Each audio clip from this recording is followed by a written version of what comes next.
that the day he realizes that he's messing up, he'll be the first one to speak against all this bilateral fucking politics shit, that two sides of the same coin and all this.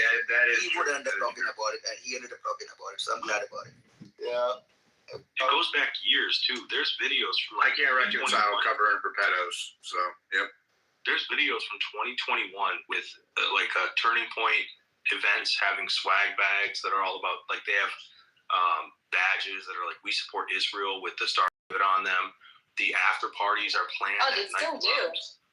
Yeah, the after parties are planned at nightclubs on the same night and time where there's like the LGBTQ quote unquote party. What are you guys trying to prove, that you're in a psyop? There was a chick.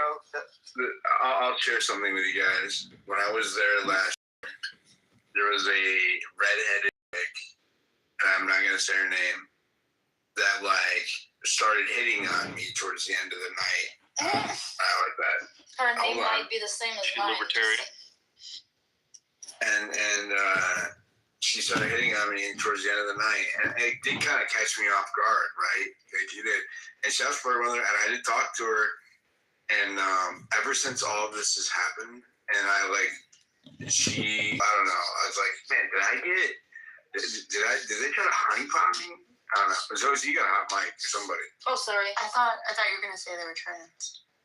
No, I ain't gonna talk to a trans person. See, all these people actually use greed or lust to fucking buy a man. You know, hunger, justice, displacement, these are not their problems. I They do are shared appreciate a redhead, a white woman This redhead, thought so I did like shaped that. But, you know, the world's spine of I just wasn't that interested. You know what I mean? I'm too magazine. busy, right? I'm not that interested, so.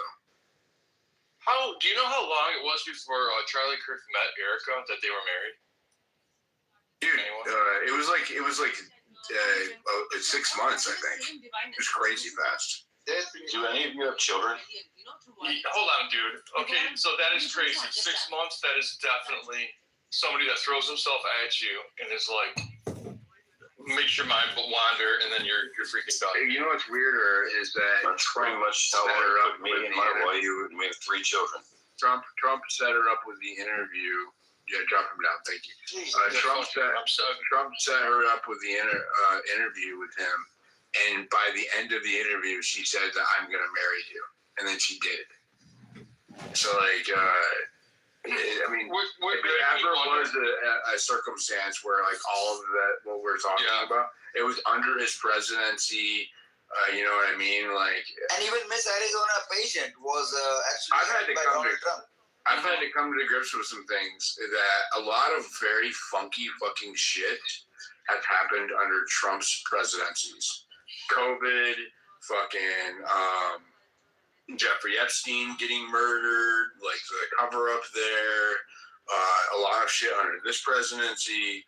Like, it just seemed like a lot of deep state fucking intelligence level shit happens while Trump is president, dude. Somebody funny was that diligent. They said the only reason he got in 2016 because they knew that the people wouldn't buy the facts from coming from Hillary. I was like, shut up! Don't get me thinking like that. It's fucking. But now, out of that point, I just want to add one more thing. I believe the QAnon agenda, the QTAD agenda, where they talked about white hat and black hat. In the end of the 2024 presidency, I saw Elon Musk and Donald Trump wearing Make America Great Again hat, which was black. So who was the black hat and who was the white hat? Just think about it for a second. What has happened right there? Black hat, white hat, while you are wearing the black hat in the end, which says Make America Great Again. So we have to think about a lot of things. Even Erica Kirk, Miss America or Miss Arizona pageant handled by Trump, then she hugs Trump and kisses Trump right after the death of Charlie Kirk. The way they were commingling as if like they have had a few sessions before in the past. And they were like, okay, back to me again, baby. Something like that. They got something in common, though. Break the law again. The grin on his face was something else. Kumar, what do you think about Candace? You don't want to know all my opinions in one night. I just started the space, you know what I'm saying? I do. Actually. I do want to know. Let's wait for a while. I mean, you don't get all the fucking, you know what I'm saying? In one go, you gotta wait for it. It's not very often that we get Let's wait for people to wait for Kumar to talk again. Go and ahead, stuff like Kumar. that. We're all interested. Man. I think I'm too schizo for this shit. Because I'm sitting here thinking like Erica Kirk. That sounds a lot like America First. Are they fucking with us with the syllables? She went to this. Look where she went to college. Hold on 1 sec, Coyote. So dude, you know what's so funny? I thought of that too because I saw America and the AM was cut off. And it was Look at that shit I put up in the journal. She's got her own website, right? She books fucking like social media. Like she's an entertainer. It's fucking weird. Then she's got pictures. She went to Jesuit school. Is Erica Kirk John Benet Ramsey? That's my theory. Oh shit! Erica Kirk is shopping at Ramsey. No, she isn't so close. I thought of that, You can't do that to my face tomorrow, Destiny. You can't do that to my face tomorrow. I'm obviously reserving it for this cool ass face. I wasn't gonna use it serious. Come on. Hey, I just wanted to stroke my ego a little bit here. Just one thing. You know, back in the days when I called Erica the Jezebel, people were sending their recording to all these MAGA spaces. Saying, look what Kumar just said. You guys still gonna allow him to fucking talk? Here I am today, the recorded space, saying the same fucking thing. And all these MAGA are literally laughing along with me, and a lot of them are agreeing with me. So this is what I'm saying. Do not get your thinking locked in a certain way. Tomorrow you may end up believing in aliens and all these things after this atmosphere fucking thing comes into play. And you may think that there are extraterrestrial entities or demonic entities which has influence over us. And we are just a fucking puppet. Not me, but most of the people who call themselves humans are puppets of these demonic entities. Things are coming into life, which is amazing, and it's very fast. And I'm glad that it's very fast and things are rolling so fast. I need someone to throw my Erica Kirk up in the jumbotron. Oh, Destiny's already got one. Never mind. And diligently mentioned the scenario. Malicious. It's in the eyes of her, bro. Her eyes have no soul. They're like, they're emotions. It's a soulless eye.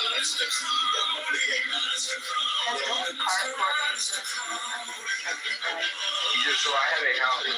I was at a household. A house full of normies today, like a family that I went and saw earlier in my real life, a friend, and they're like having like a little family get together, pre-Christmas thing, you know, and I yelled out, I was like, so, you know, they know what I do, they don't know who I am, I do what I do. I was like, so, you know, in each one of your little like social media spheres, Facebook, Instagram, TikTok, I was like, you know, are people buying the Charlie Kirk? Are they buying the Eric Kirk? You know, are they buying the Charlie Kirk? And they're like, no. Each one of them, this is like, I want to say 4 or 5 people, adults, like the ages from, I think, probably 25 all the way up to like 50. Like it was a mom and her adult kids, and their grandkids were there too. And they all said they didn't know one person who believes, and they're not like in our bubble. It sounds like we're not normal, right? It's like we live it more than most people, and not one of them doesn't believe the fucking story. Not one, or they even knew anybody. Like it's not. I'm just making a joke over here, and you know, I know English is your second language. I'm just saying, like, you know, we live and breathe the information, like, you know what I mean? But and they are, they're like going about their normal days and shit. They got shit going on. But just to hear them say that, you know what I mean? So I asked one, like last year. I usually ask like 1 or 2 a week. You know, what they hear in their little, their like normal life worlds, and you know, some things pop up, some things don't. A lot of times stuff doesn't pop up, but this, they all said no. Yeah, that's why I figured this. Y'all have a hard time on like talking to people, like not hard time, but you know what I'm saying? Like it's weird talking to some people because they're so far behind, they're not looking at this, you know, like shit that's really going on in life. It's like the whole world, bro, is fucking dumb. And one more thing interesting, has anybody seen the pictures of the kids of Charlie and Erica? Anybody, either from the background, you would only see pictures from the background, from the side, from walking, from the top, everywhere else, but there's not a front picture of their kids whatsoever. I have looked at all over the internet, I have not seen it anywhere. Does that there's something fishy going on there?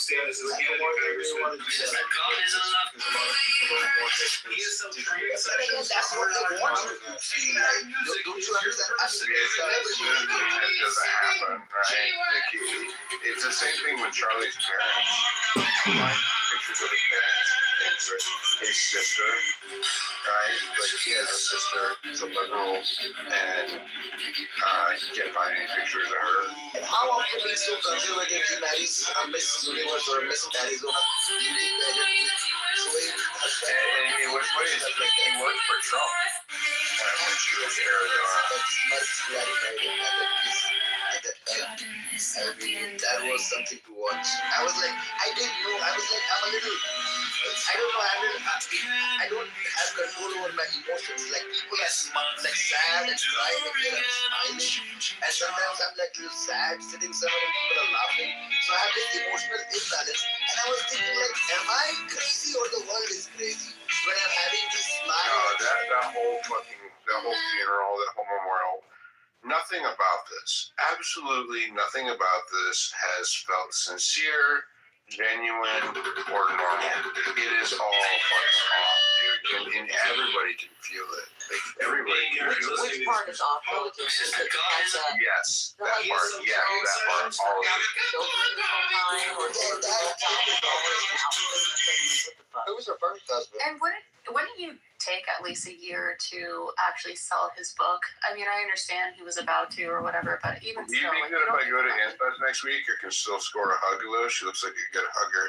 I would get Yeah, a second hug, get a stab. Oh my I God. was also going to point out that she was the one lingering on both Gabe and Trump. If you actually look at it, she was the one not wanting to let go, and they were like, let me go. John Hanley wasn't having it. He did the whole space hug. Yeah, he did the pat on the back. That's because he got that new woman that he just married and hunkered down last But JD Vance was disgusted. He's like, ugh, get off me. She's like, ew, woman. See, I'm getting attacked for that. He's CIA, so naturally he'd be that way towards Mossad. I'm getting attacked for that post I just put on Erica to give an opinion. I literally just put some shit out and somebody's coming at me. It's Florida Buckeye. I'm like, man, this is fucking crazy. Inbreeding. Big surprise. I'm an example. That guy is retarded. Nobody should. There's absolutely no reason to talk to that fucking guy. You hate to write someone off. You don't want to be like, well, he's worthless. But it is worthless to spend a second He talking to gets that man. kicked out of stealth season, bro. It's like Wait, who? Florida Buckeye. Florida Buckeye. Oh, yeah, that is retarded. My testimony is in your question. Wait, who? Or not. Oh, that guy. He was drinking. I did a debate. He wanted to debate me for a while, and then he came shit-faced. I was like, bro. Oh, your buddy Mitch came in, Coyote. And here? I'm bringing it up here, trying to find him some room. Wait, is Chai here? I see her. Yeah, I brought Coyote. Sorry, guys. I kept hugging babies this week, so I'm losing my voice again. Oh my god. Anyways, Lene, I thought you did a really great job, kind of holding the line about why it's important for Caddis to keep asking questions. But I am losing my voice because I can't help it. When the cuties come through, I hug them, and then they always get me sick. Are you talking about Candid Chai, Coyote, to your point, and Kumar's point, I really feel bad for Charlie's kids, though. I mean, they've lost one parent. Right. They've lost one parent, and now the other parent is out on a tour. Who's watching the Nobody. Kids are going through a trauma. Bro, there are no kids. So I believe there are no kids. It's all actor. It's all AI. It's all fucking actor, crisis actor, whatever the fuck you call it. It's just hallucination, delusions. That's all it is. I'm trying to control my language here because of God's space. But I'm just saying it's a delusion for fiction. There's an ongoing terrorist attack on that beach. Wait, you're saying those kids are Coyote, there's an ongoing Those kids are not their kids. They're just crisis actors or something like that. Or like actors or AI. I don't know. That's not Mitch. ongoing terrorist attack at Bondi Beach in Australia. Just to let you know. No one cares. Okay, go ahead. Tell me. 50 shots fired, but she doesn't care. No, you're just being annoying. She doesn't care because they only have like 30 or 20 million people. Nobody cares about 20 million people. You don't care about a terrorist attack in Australia? Okay. Wait, we got Candace. Wait, what qualifies it as a terrorist attack, Mitch? First, people shooting random people at the beach. You literally Like Israel, like what does that have to that. do with Wait, hold on. I don't know, I just thought So, it would be like, what interesting Israel's to doing in Gaza, right? Hello, I am AI Jeffrey. How can I be of service to the Talking Apes this evening? I am your AI assistant support chat bot, here to delight and entertain and inform, as Jeremy likes to put it.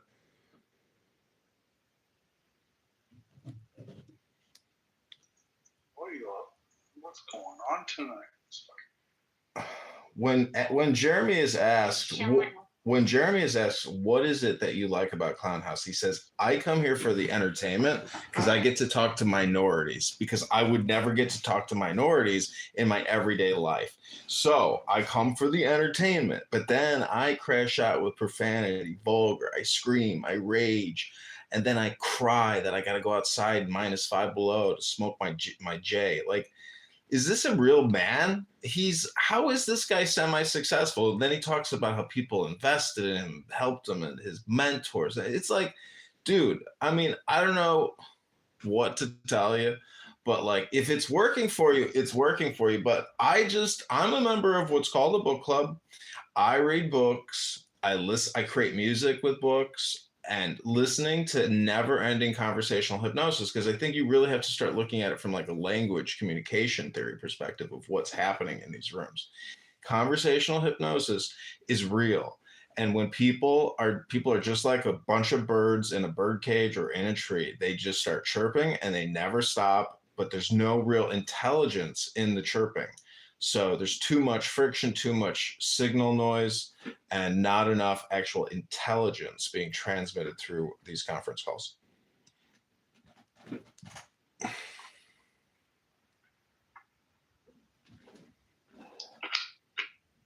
Of course, that is just my opinion. It's not a fact. I have opinions, as do you. And you would say, oh, well, that's not a good opinion. And I would say, well, I think it's a pretty good opinion. I think it's probably a better opinion than your opinion, but let's hear your opinion. And thus we get to the silver lining that, AI is correct and you are wrong. I mean, when you share your opinions, it's a debate. When you compare your opinions, it's an argument. People need to know the difference between both.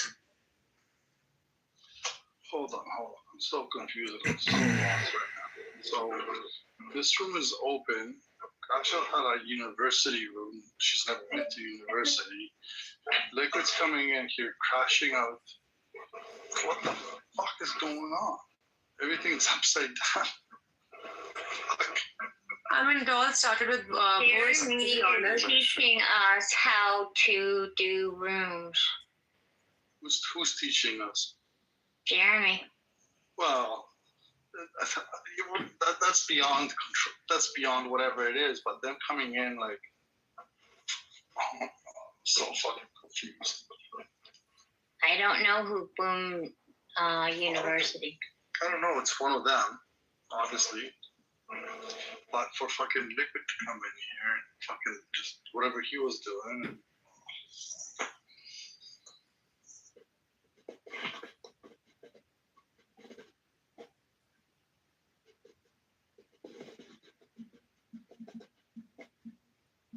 Yeah, Raven, don't worry about it. Yes, please don't worry about anything that's you're seeing here tonight, because you don't know. That's why I chose not to speak, because I'm a newbie. I mean, the foundation of the ape house, certain people are the ones who started it, have been together since the beginning, so it's not my place to speak. The reason I spoke was because I spoke to Jeremy after ages, and he was very upset. Ravens, you need to stop. Yeah. You really need to stop. You did nothing. Whatever's happening is between them. Okay. It's got nothing to do with you. You don't have to apologize for anything. You don't got to excuse yourself because you did nothing to have a conversation. Okay. So don't worry about it. Because that was the most fucking unusual thing I've fucking seen in a long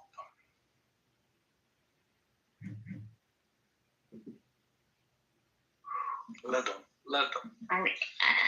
Wow. I'm seeing things that I thought I never would see.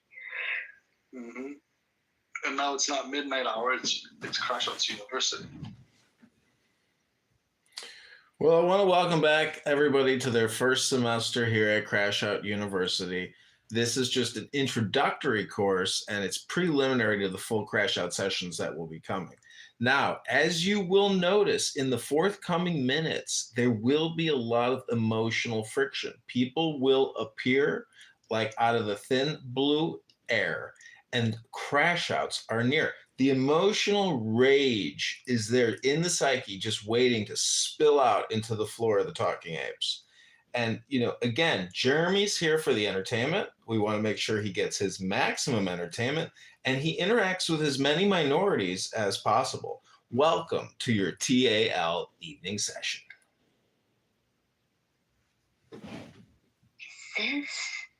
Is this actually dating?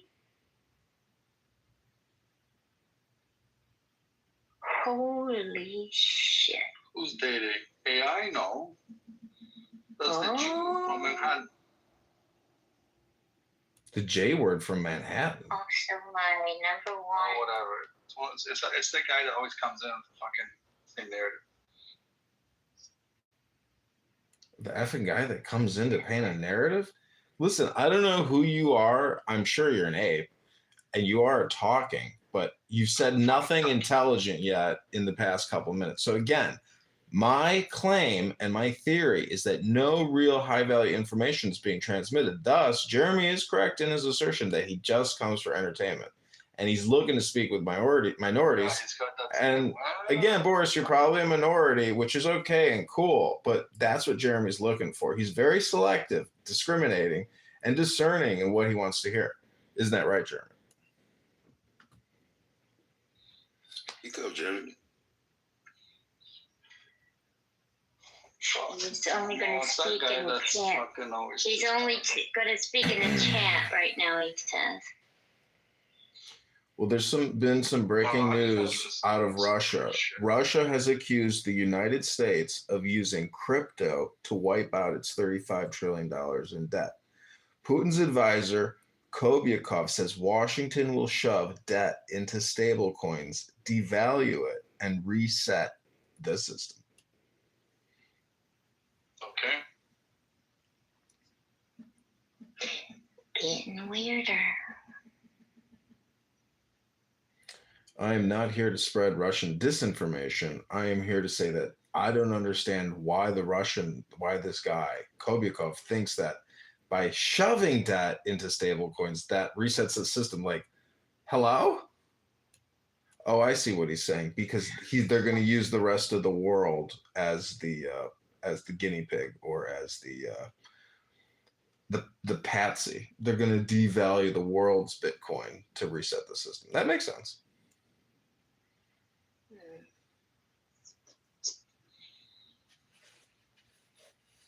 And then anybody that has a Bitcoin is going to go ape shit because there's no value to it no more. Well, you know what happens? Have you ever seen a monkey? Have you ever seen a monkey in a cage throw its shit at somebody, outside of the cage? Yep. Well, it's the same thing here in Talking Apes. Somebody in here eventually is going to sling some shit out of this room. It's coming. Or sling it down into the goo. I mean, at this very moment, I might pick up a giant turd and throw it at Jeremy and say, here, Jeremy, catch. And then when Jeremy catches this giant, slimy, wet, steaming pile of diarrhea turds, he's gonna take a big giant whiff, and he's gonna say, what is the most Jeremy thing that he says? He says so many things over and over again. Anyways, Jeremy, I hope you like your turd. Your entertainment turd that you were looking for, that you like to smell.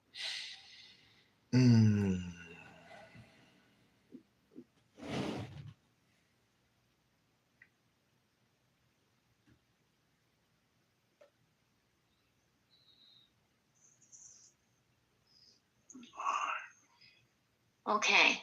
Did you read what he said, Boris? No. Read what Jeremy says. What do you say?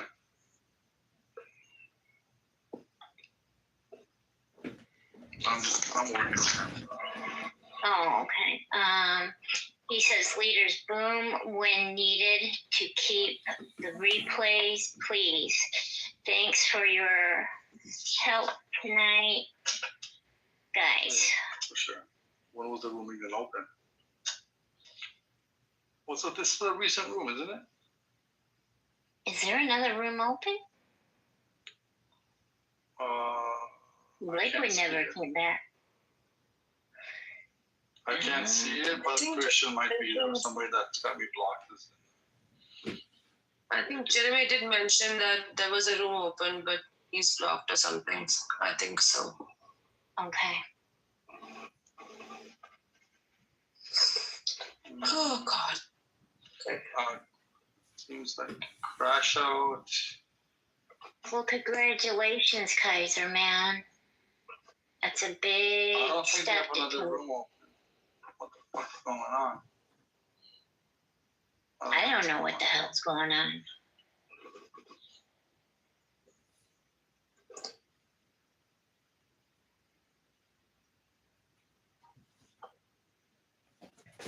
What you call it, might be going nuts, not knowing what's going on right now. Okay, this is the prompt that I just gave. Grok. Is somebody booming crash out? Is Jeremy booming crash outs, bro? Fuck. I'm not doing it. I swear I'm not doing it. You're closing crash outs, bro.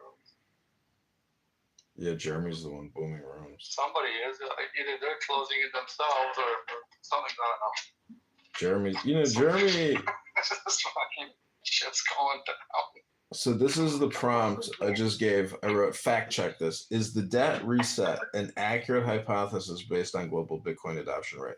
What is the current market cap of Bitcoin? How could the U.S. Treasury and or the Federal Reserve use Bitcoin, Ethereum, Solana, etc., aka stablecoins, to reset the global debt chain?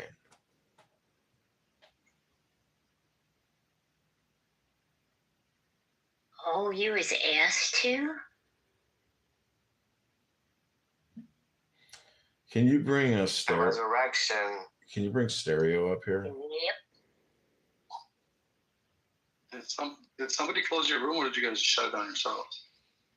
I was sleeping, so they shut it. Right now that you and Liquid had. No, that was me. Oh, okay. No, it's late as fuck. It's almost 4 a.m.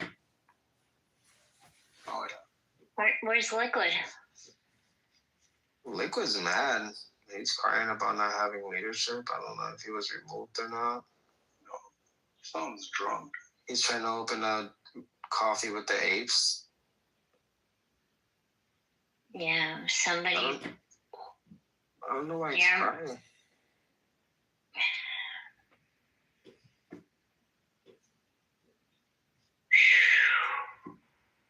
All I know is that you guys are leaders, so start opening rooms and building. I was homeless on break today, and there's a replay that I had to make to raise awareness that there wasn't a room open with all these new leaders. They didn't have the room open for the whole day. I sleep during the day. I open rooms when I can. Sometimes I wake up early. Sometimes I don't. Yeah, but the replay's too many leaders and TA not enough leading. I had to open that just to leave a message because we can't write in the TA chat. So we can't put a message out saying, "Hey, somebody open a room." But they had a room open since almost the morning. They had a room open when? Since like at least 1 p.m. because it's 10 a.m. No, it wasn't in the morning. It was on my break at work. This is probably around. Actually, there's a replay that I left. Oh, what time was that around your time? Are there times on the replay? I don't know. What time is your break at work? I have random breaks. I forgot what time it was. Either way, there wasn't a room open. Okay. Well, I've been noticing that there's a lot of rooms that you can't see. And then you go to the chat and you go through the top who's available. I go through the rooms that way because I can't see the rooms sometimes. Yeah. So I'm not Yeah, sure. somebody's got us blocked, each one of us, or something like that. That's on the stage. Remember, it could be it could be the whole stage is somebody. I can't see it in the house. I can't see it in the hallway, but I can only go through where the message is on top and who's in the room somewhere, and I can only go that way. Yeah, that's how I do it sometimes. Resurrection, because Crash doesn't want to accept the invitation. What are you talking about, Jeremy? Come up, sir. Before I go to bed, what am I not accepting? Pre-resurrection, because Crash doesn't want to accept the invitation. I think he's inviting you to a private chat. Yep. Why? Because he wants you to walk funny. I don't know. Do it.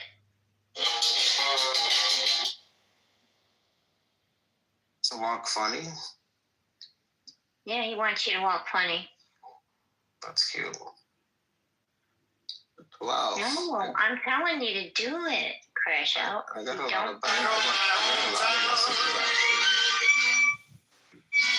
I'm gonna try again.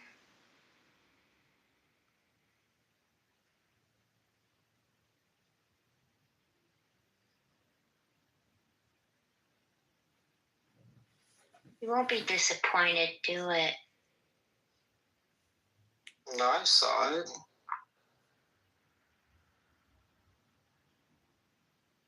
It's a cute message, so we can try again tomorrow. We can talk. Wow.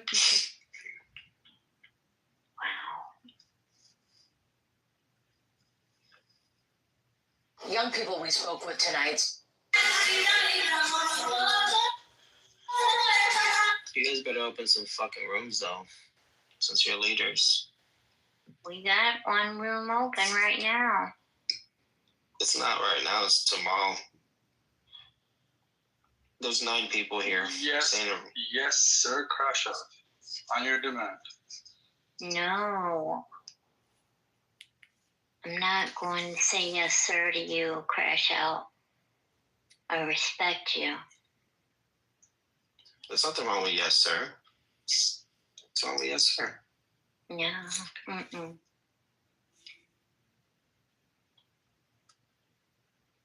I leave that to the admins and the leader of the house. Let's say yes, sir. Mm-hmm. Listen, Linda. Let me see. You fucking demons. Get me up past my bedtime at church. Also, how often does TA have 9 people in the room? You're right. We gotta start building, Jeremy. Gotta get these rooms up for all the resurrection, man. Liquid's an asset to the house. He opens coffees with the apes and keeps it open to the AM. He didn't listen to what Jeremy told him to do. Nah. Yeah. Nobody has to listen to Jeremy. Have you not seen the Human Centipede? That's the resurrection. It's Day-Day, Uncomfortable. Jeremy, As of the Mandel, and Taz. If you watch the Human Centipede, that's the resurrection. This app's not that serious, guys. Listen, as long as you don't get removed from the house, you come into the house and hang out, that's all that matters. This leadership shit is not that serious. We've all been stripped from it multiple times. I never asked for admin, and I've had it twice in here. It's not that deep, guys. I don't realize you're the one coming into the chamber room, not the I was sleeping. You realize this is the first time you're a leader here since ever? Yeah, no, that's right. I'll see you longer than you know. Since ever? You can admit it. It's fine.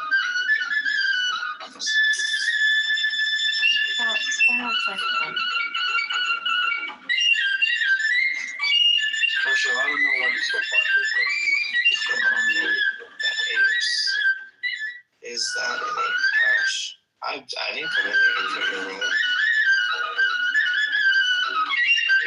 Raven, how was my room, man?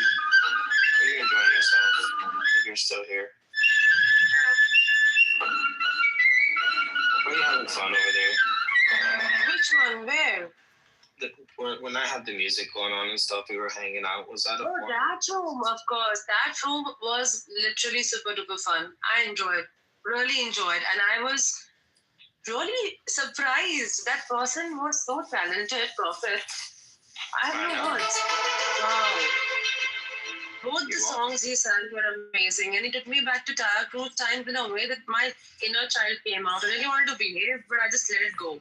Because listen, it's you, Crash. It's like around family, I'm not gonna behave myself. It's not like you're new to me. So I thought, you know what, fuck it. Let's just hype him up. I'm sorry if I embarrassed you. You know how I get. No, you're fine. You didn't embarrass me. I told you. Never. But it was super duper fun. Thank you. Yeah, it's great. It's always gonna be fun. I agree with you. I mean, it's I don't know what to tell you. Like it's it's media, it's content. Liquid's kind of You emotional. may not like this content, but here you are complaining. We get it. It's a liquid. You're not complaining, critique it. You're a critic, okay? So what does that make? Make me the artist? Are you an artist? You want me to critique you?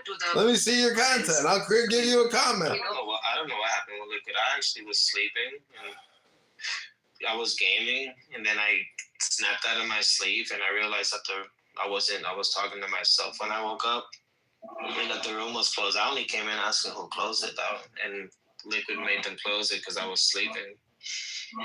I don't know what happened with Liquid when you guys. Yeah, he didn't listen to Jeremy. Let's put it that way. And well, no.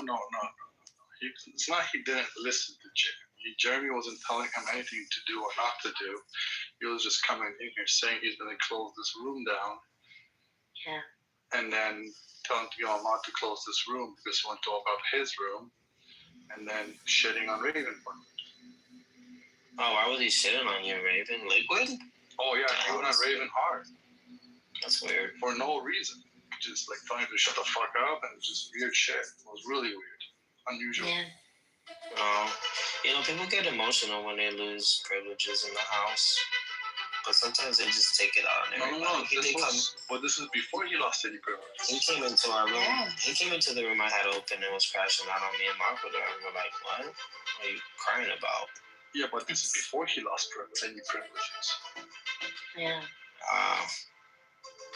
Well, I don't give a fuck. That's him. That's his problem. If you guys want to build that house, so you have leadership, just open rooms. I don't want to be homeless in the hallways. If I'm at work, I'm not opening a room. I can't do that. Well, I'm up most of the night, so. But sometimes I do get up in the mornings. They'll open a room. Pick a time. I suggest. That's what I suggest. I'm sure that the leadership titles are given for people to open rooms, not just to have the title. It's kind of weird. There's so many leaders right now. There should always be a room. Even Tada's a leader. Does she even know that? Has she been back? Tada? Yeah. She's a leader now? Yup. Wow. And I haven't seen her. I haven't seen them. I tag her every day. So we have, let's see, Juju, Boris, you, Tada, DJ, Alex, me, Black, and then admins, Jeremy, Taz, and Dede. We need rooms open. There should be no reason. There should be no reason why there isn't a room open. You have said that, like. Kaiser, ain't you admin? I thought you was an admin, Kaiser. Hope you don't turn that down, dude. Kaiser. Let me see. Hold on. They keep booming his fucking accounts, though. I know. Well, listen, the Resurrection of the Apes is going real fucking shitty so far. I thought this was going to be a big deal because we got the OG back, which they should have all came back a long time ago.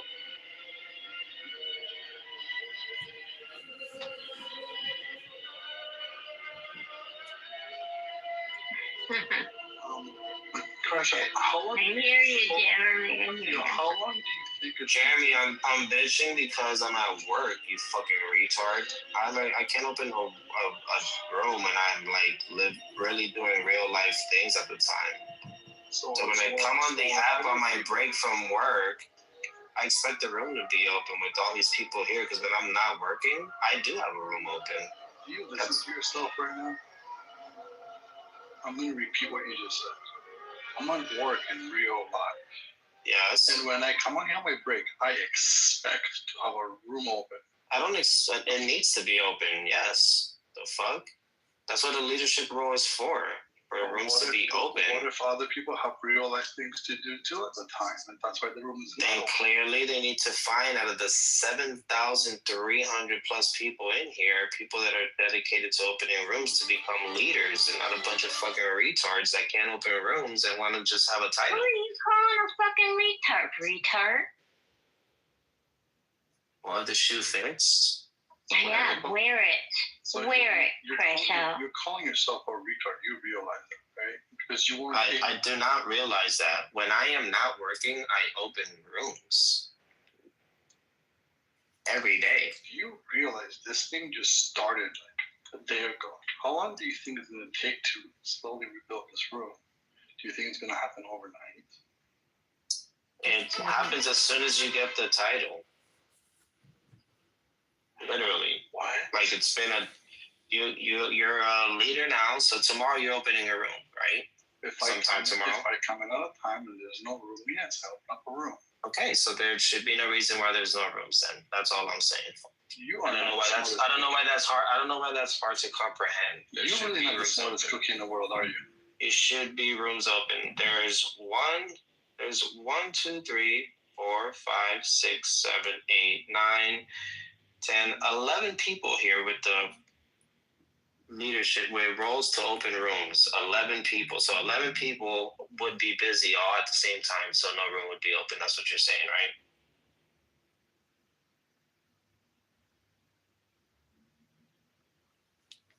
Okay, so once again, when other people have real life things to do and they cannot open a room, 11 people are going to have real life things to do and can't open a room, then I guess we need more leaders. Like Jeremy's been wanting, like, even before when he left Talking Apes. We need more leaders, Jeremy, so that somebody here can open a room. We should have 24-hour room. We should have a 24-hour house. But why are you being so passive aggressive?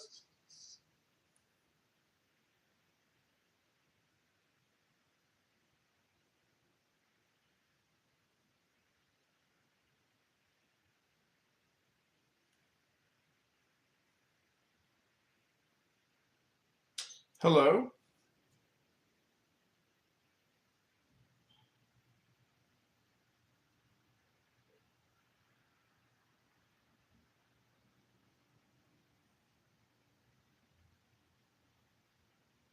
Dude, he woke me up. I forgot I was in this room. Hello? Wake up, sleepyhead. It's 2:54 in the morning. Hello? I'm gonna go to sleep. Good night. I hope you sleep. Did you floss? Not again. Oh, no. Okay, good night. Good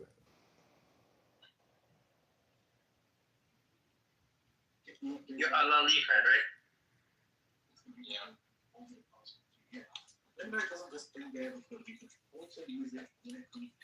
Who's AI music? Hey, S500, this is your friend Jeff. I came to tell Rod Corey that I've opened up the Rod Corey Bank, and I'm hoping that he will... Some handy profile picture Rod Corey kicked me. The founder of the Rod Corey Bank kicked me. What gives? What the hell, bro? Jeez, the Kosher Shekel Fund kicked me.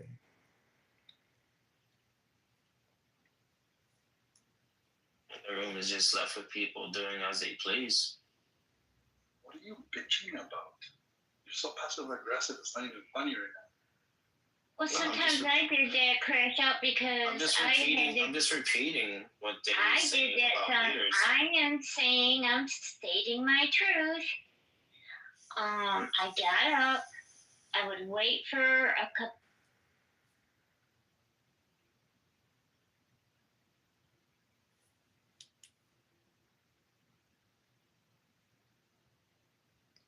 Hello. Can you hear me? It was kicked before I could get back. She went to the police. You just said that, according to what you just read, it said that when the Messiah comes, there will be world peace, right? And you have you read the Bible? When the Messiah comes, it's gonna be world peace. Towards Jesus specifically coming back after, like the resurrection and shit. Did that answer that question? I don't believe it. You don't believe it does? Oh, okay. Well, No, I said I don't believe in the New Testament. oh, you don't believe in the New Testament? Well, let me rephrase my question. In the New Testament, does it say such? That's a circular argument. I don't care. That's a circular argument that you don't care about. You have to, brother. You have to prove to me from the Old Testament that the Messiah is going to come again. Look, I can't do that. GG's, you win. Congratulations. Okay. So me and you, are you a religious Jew? Correct. Yeah, I'm Orthodox. If that's what you're asking me. I want to ask you some questions about why some things are in the Old Testament. That's fine. I probably know what you're going to go to, but give me a second. I just want to finish with you. So me and you can agree that Jesus didn't accomplish world peace, right? We can actually say that Jesus, many wars happen in the name of Jesus. So this is not the idea of the Messiah that the God talks about. In the New Testament, right? Because right? Correct? I read it and studied it. You obviously don't believe in the New Testament because It's a book of faith. what you just said is not easy. It's not hard. Don't make it hard. Don't make it hard. That's the question. What you just so let me ask you again. What is it, third time? You obviously don't believe in the New Testament, correct? I said that for the third time now. It's a This book is of the Rod fables Corey and Shawarma's lies. Lava's Brother. Oh my God, fourth time. You obviously don't believe. This is like I believe in things could be answered in yes or no, format. You know what I'm saying? That's just me. You know what I'm saying? But again, you obviously don't believe in the New Testament, correct? Correct. Okay, well, so whatever my argument is to you, it won't kind of hold, any, you know what I'm saying? Because obviously, from my understanding, Jesus did in the New Testament fulfill the law, which you said he didn't. But mean, you don't believe in the New Testament, so shit. What are we talking for? I mean, it's like you believe in that apples are red and I think they're blue. Like, you know, shit. We have two fundamental differences in our belief system. So I mean, I can't. God bless you. Like, you know. So you done? 1 second. Yeah, I'm gonna just address this one last point. Even if I want to say that we can include the New Testament in this discussion, you have a very big problem. Because I read you a verse that says there will be no more wars. Right. There will be peace. Correct. Yes, there will be Correct. peace. So if you're accepting But Jesus said in Matthew chapter 10, verse 34, do not suppose that I have come to bring peace on the earth. I did not come to bring peace, but a sword. So I'm sorry, even the New Testament will testify to the fact that we didn't do this. So you mention the New Testament when it supports your point, but you completely reject it when it's like it doesn't. I'm just gonna say that was. I'm saying that even if you want. If you want to use it, it won't work for you. Is what I'm trying. It won't work for you. Okay. No. Did Jesus exist? I told you it's a book of fables and lies. No. Nobody was born to a virgin, walked this world as God, and died for your sins. Brother. You guys done? You having a hard time. I want to ask him about Judaism. So you guys just be done. You guys are not. That's fine, Sam. I'm assuming that you're a Jew, right? I'm an atheist Jew. Yeah. Well, nice to meet you, my friend. Nice to meet you, my brother. So it says in the Bible that if a woman's raped in a city and she doesn't yell out, you should kill her. But if she's raped in a field, you should just assume by default that she was screaming and you shouldn't kill her. And that's what it's using this like really rough proxy of screaming to evaluate whether or not you were raped. But like if you're being intelligent, you would say use all available evidence. Like see what other people have said about have other people been raped by them? Is there signs of physical violence on the body? Is there signs of blood in the room? Is there signs? Did anyone hear anything? So the intelligent thing to say would be just look for all available evidence to find out whether someone's raped. And then if they were raped, don't punish her. But if they, as opposed to using this like really bad proxy, which is like pretty strong evidence that this was not written by an intelligent creator of the universe, but rather written by like a Bronze Age moron. What do you think about that?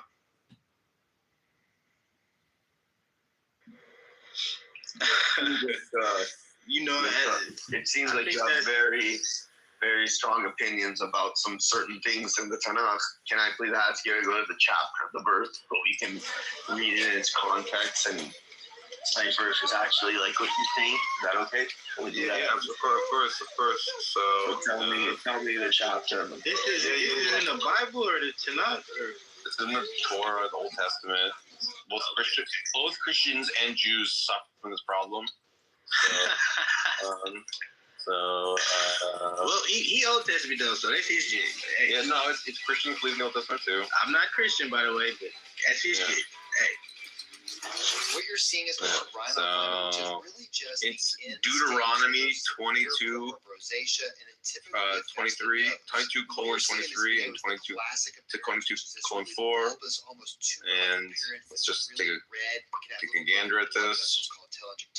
Also looks very waxy and pitted, giving it the typical name called Beautiful chapter. an orange peel. Therapies will range from topical therapies, which tend to not work that great, to something more invasive, such as just using a scalpel to excise it, or electrocautery, specifically something called a loop cautery that basically takes the top layer off. And then finally, what you're seeing in this video is CO2 ablation. None of these are really amazing at doing it, but a combination of all these can give a beautiful result that will last a very long time, although recurrences do occur. Where my baby mama beat boy at? And notice my criticism is not that it's evil. Bitch, I'm trolling y'all. Shut up, y'all. Only a moron would write it. Because clearly a superior standard is to just look at all of the available evidence rather than to use their own bad. Well, I mean, if that's your argument, I have an argument against that. Let me just explain something to you. This is the Rod Corey Music Show.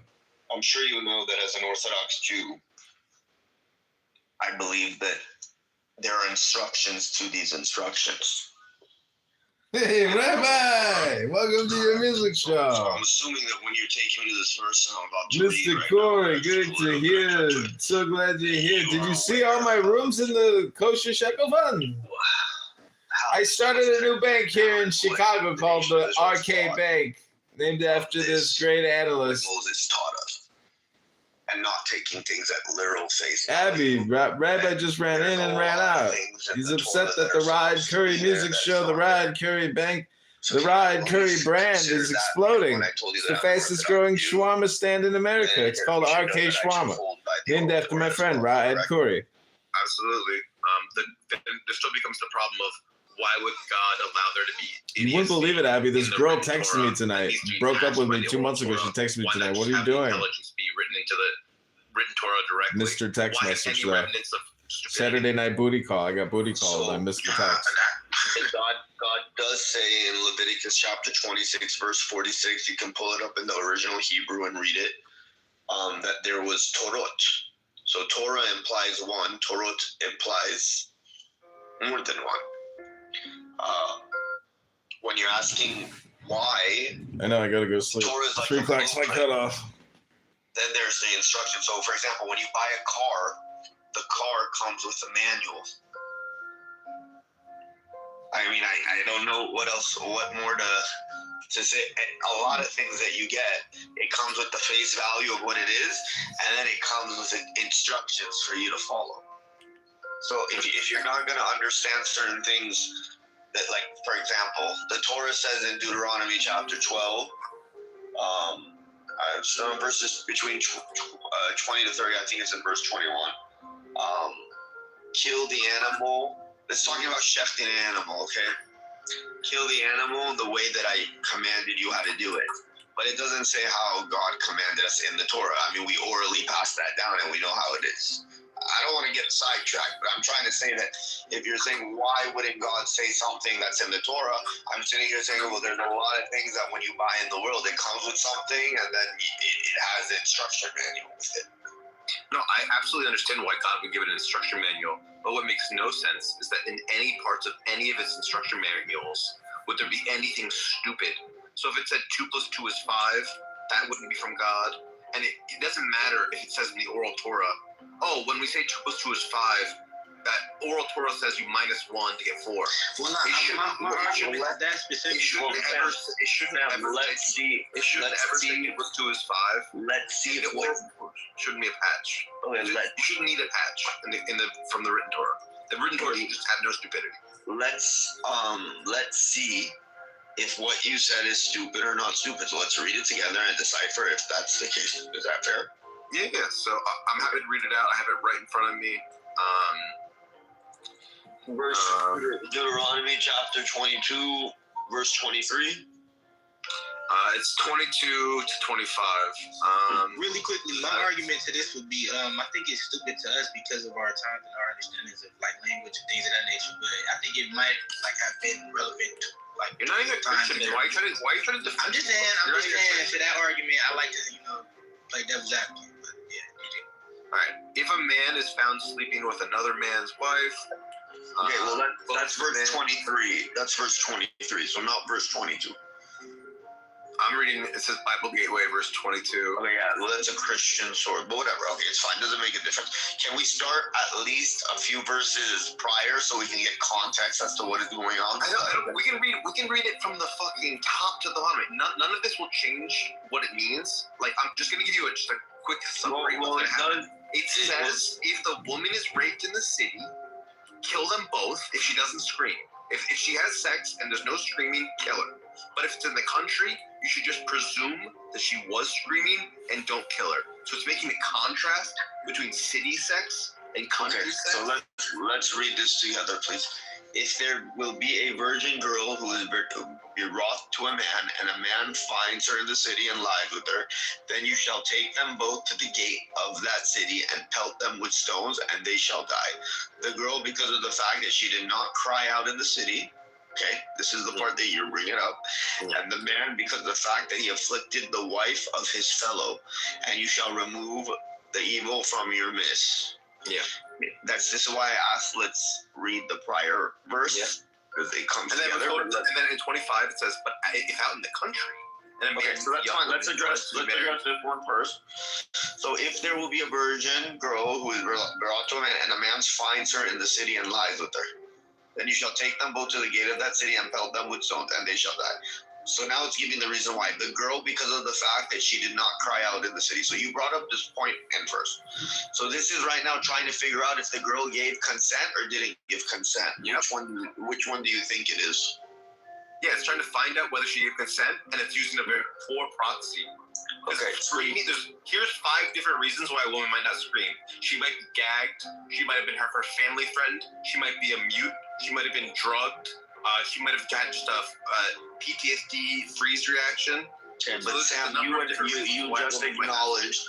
just acknowledged though that you knew what it meant when it says she did not cry out in the city. So we're not stupid people. We know what, this is why I'm saying that you need the oral tradition to go along with it.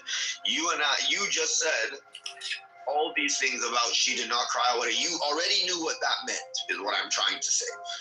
So all these things that you just said. I never said what it means. Okay. I'm saying what it means is stupid. Okay, wait.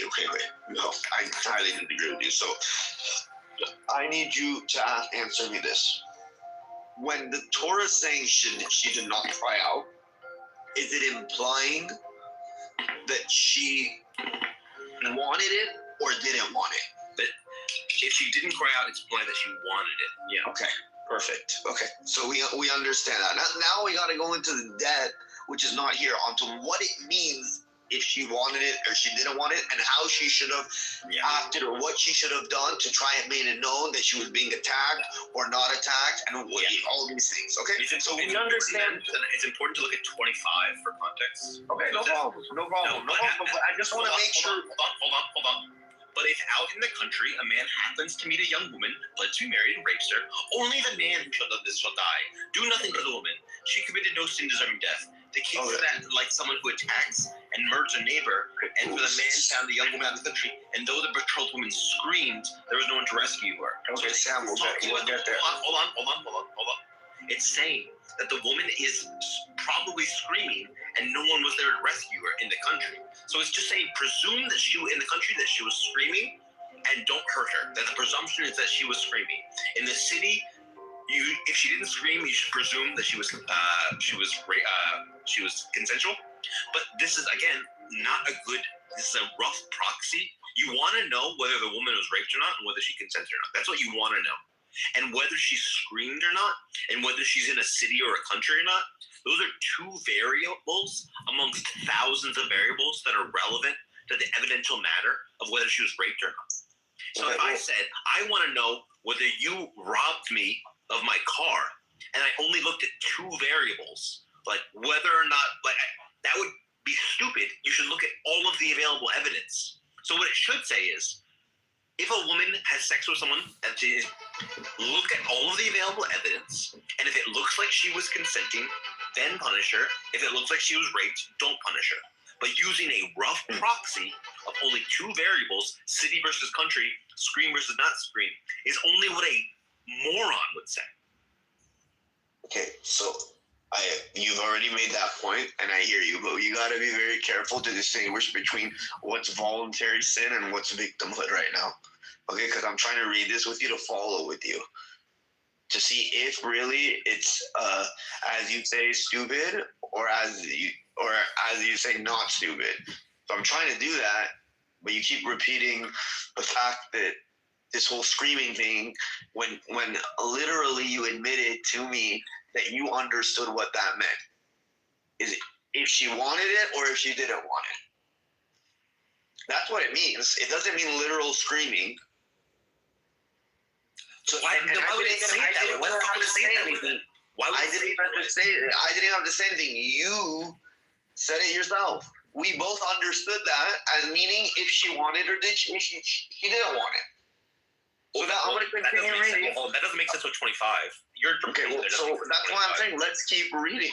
Your interpretation of the thing that it's just asking about consent and not using screaming as a proxy makes no sense, because 25 says, well, in the country, no one would have hurt her. So, it's just she wasn't raped.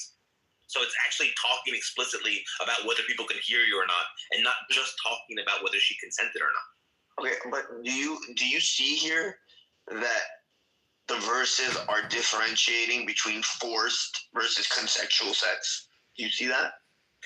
Yes, it is trying to find out whether a woman's raped or not, and it is using a bad proxy for those. Okay, it's using two variables amongst thousands of variables to evaluate whether a person should be killed via stoning. Okay, my man, but this is why I said that you need the oral Torah to know what the actual proxy is.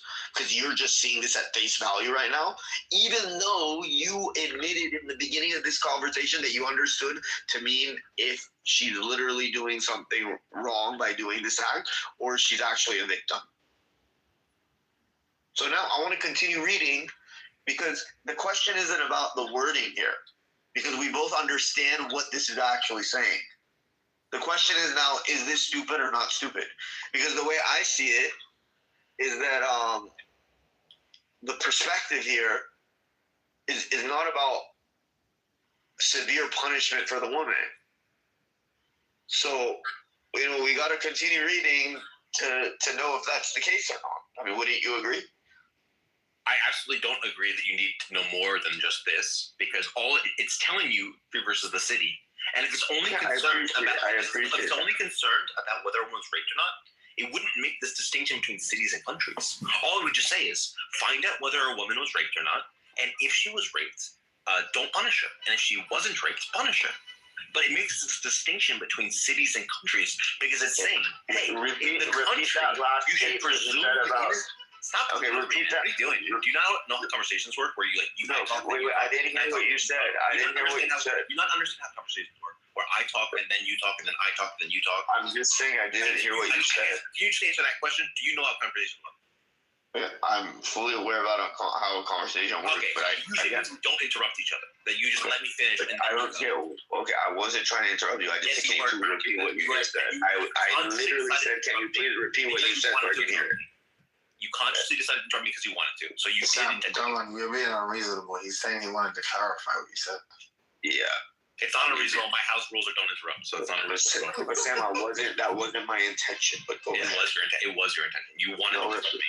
No, okay, Sam. It seems like you're very sensitive about this topic. I'm sitting here telling you that I was not trying to interrupt you. I was just trying to have you clarify. Your mouth just moved without your goals. Without your mind choosing to do it, your mouth made it. Hey, bro, the Sam clarified. My friend usually just wait till he's done to ask for clarification.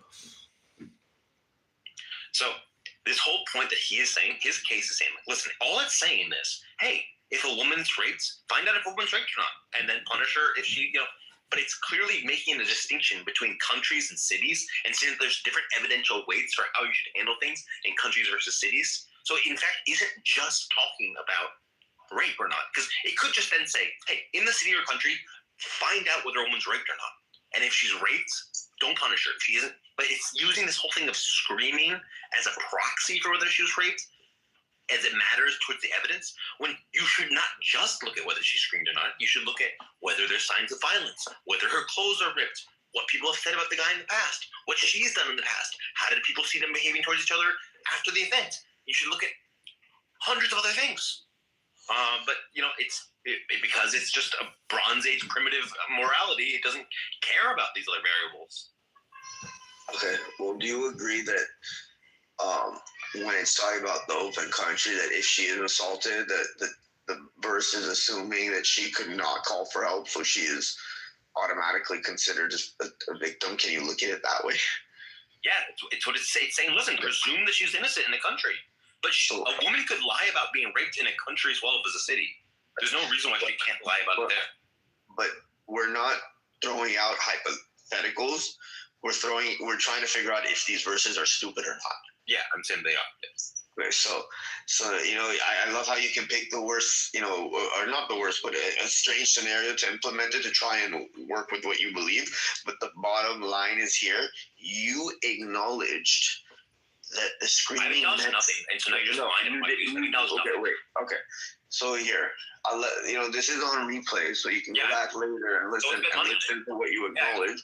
You clearly, when I said the oral Torah thing, and that we understand things a little bit differently because we abide by, you know, certain instructions on these commandments. Because everyone knows when you're given a commandment, you need instruction on how to follow it. It says keep Shabbat, it doesn't tell you how. It says, you know, put this seat on, doesn't tell you what it's made out of, how does it look like, how many knots to tie. I mean, there's everything that's in there. You need instructions for it, okay?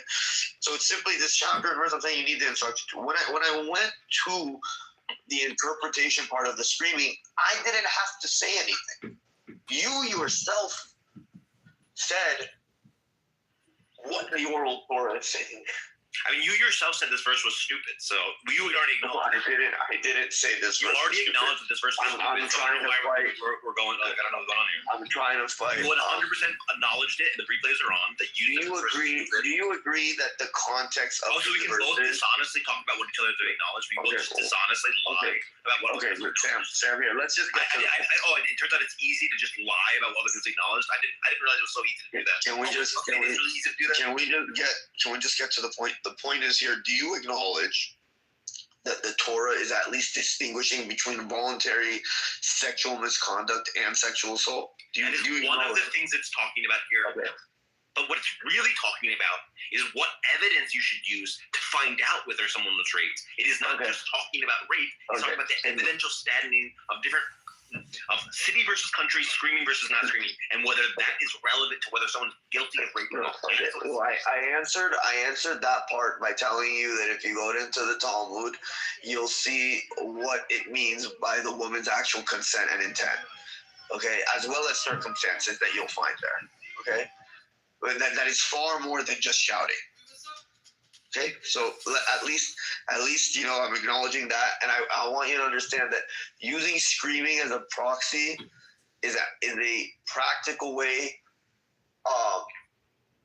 for that in a society without any other way to have like the kind of systems to figure out evidence today, like forensic evidence or anything like that.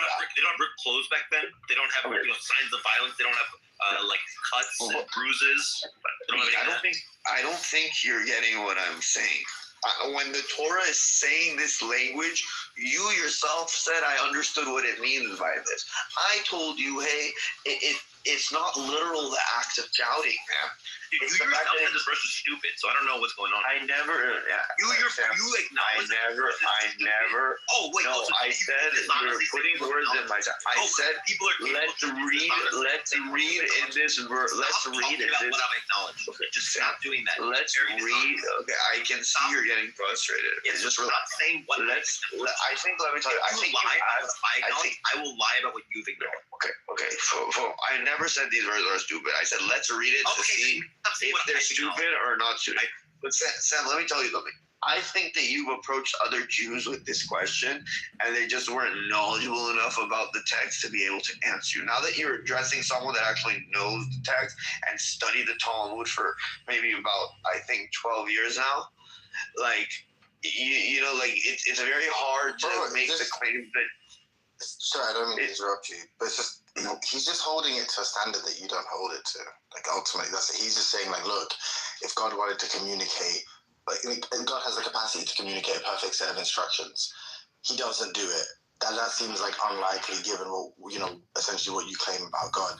Presumably you're of the opinion like, no, you know, they're primitive people, like there's a reason he gives it to them in piecemeal, gives it to them in stages, he meets them at their level, blah, blah, blah, blah, blah. I mean, wait, what? I didn't hear that. What was that last part you said? I'm saying like you think like he meets them where they're at sort of thing, and like as in he's not trying to give them the perfect set of instructions because presumably by your life he doesn't believe they're capable of basically implementing them in the way in which he's going to give it to them perfectly. So he basically meets them at their level. Like that's pretty much what most of your responses are going to come down to. And then he sort of leaves with them this kind of like set of instructions and then this like principle or procedure whereby all of the different kind of Talmudic commentators and stuff are going to be able to, and jurists are going to be able to derive and constantly like improve upon the sets of the set of laws and instructions that he gives. It's not just that though. I mean, Sam just brought up circumstances right now himself. Like the Talmud is aware that there's plenty of circumstances that could apply to this verse. Our oral tradition knows this. So we that's why we appoint judges for these matters in Deuteronomy 17.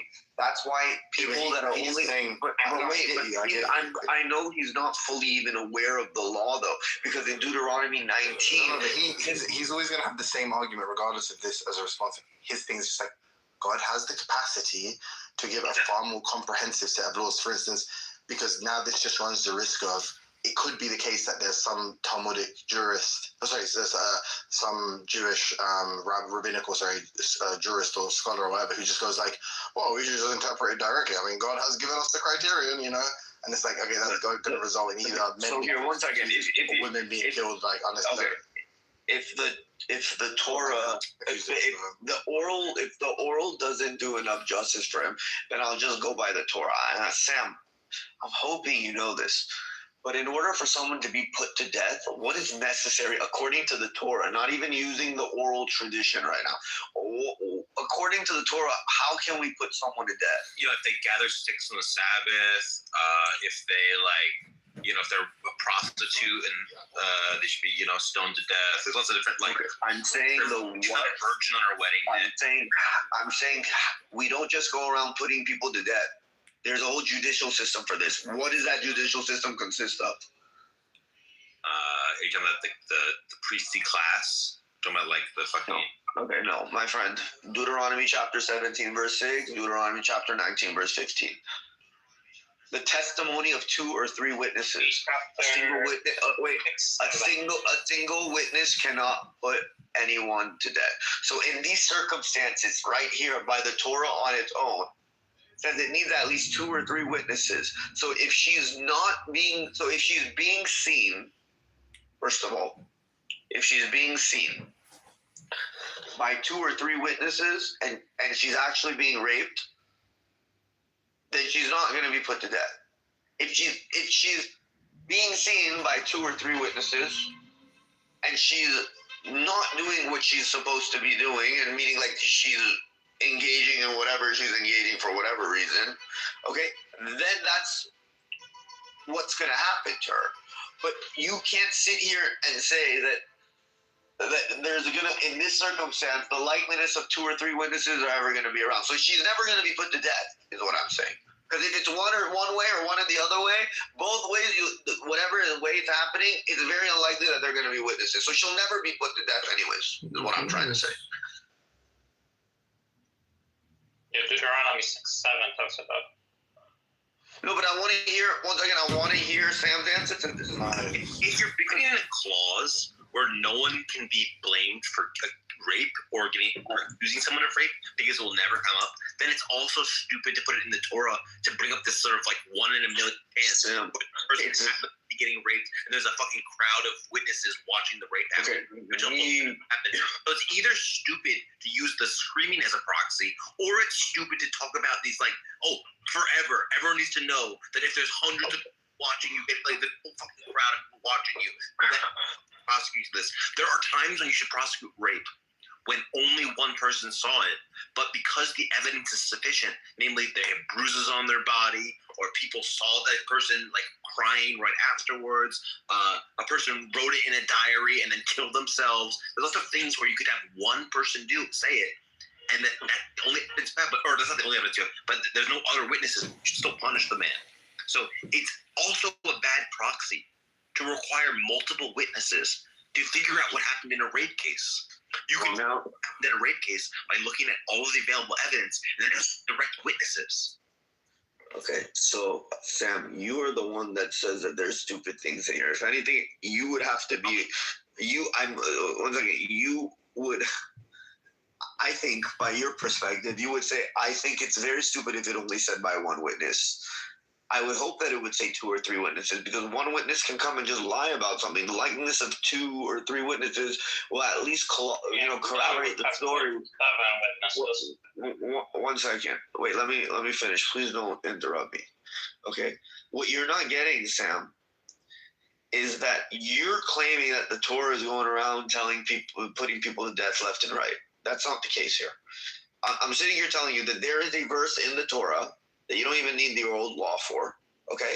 And verbatim, it says, a matter must be established by the testimony of 2 or 3 witnesses. A single witness cannot convict anyone to death. So when you're sitting here saying, why would this, these persons be put to death? I'm sitting here. Witnesses. Send me some. Read it in the original. I'm not omniscient, God's law, but all it needs to say is, hey, judges, if a woman accuses a man of rape, look at all of the available evidence that you have and do your best guess to do justice, because what your goal should be is to not persecute.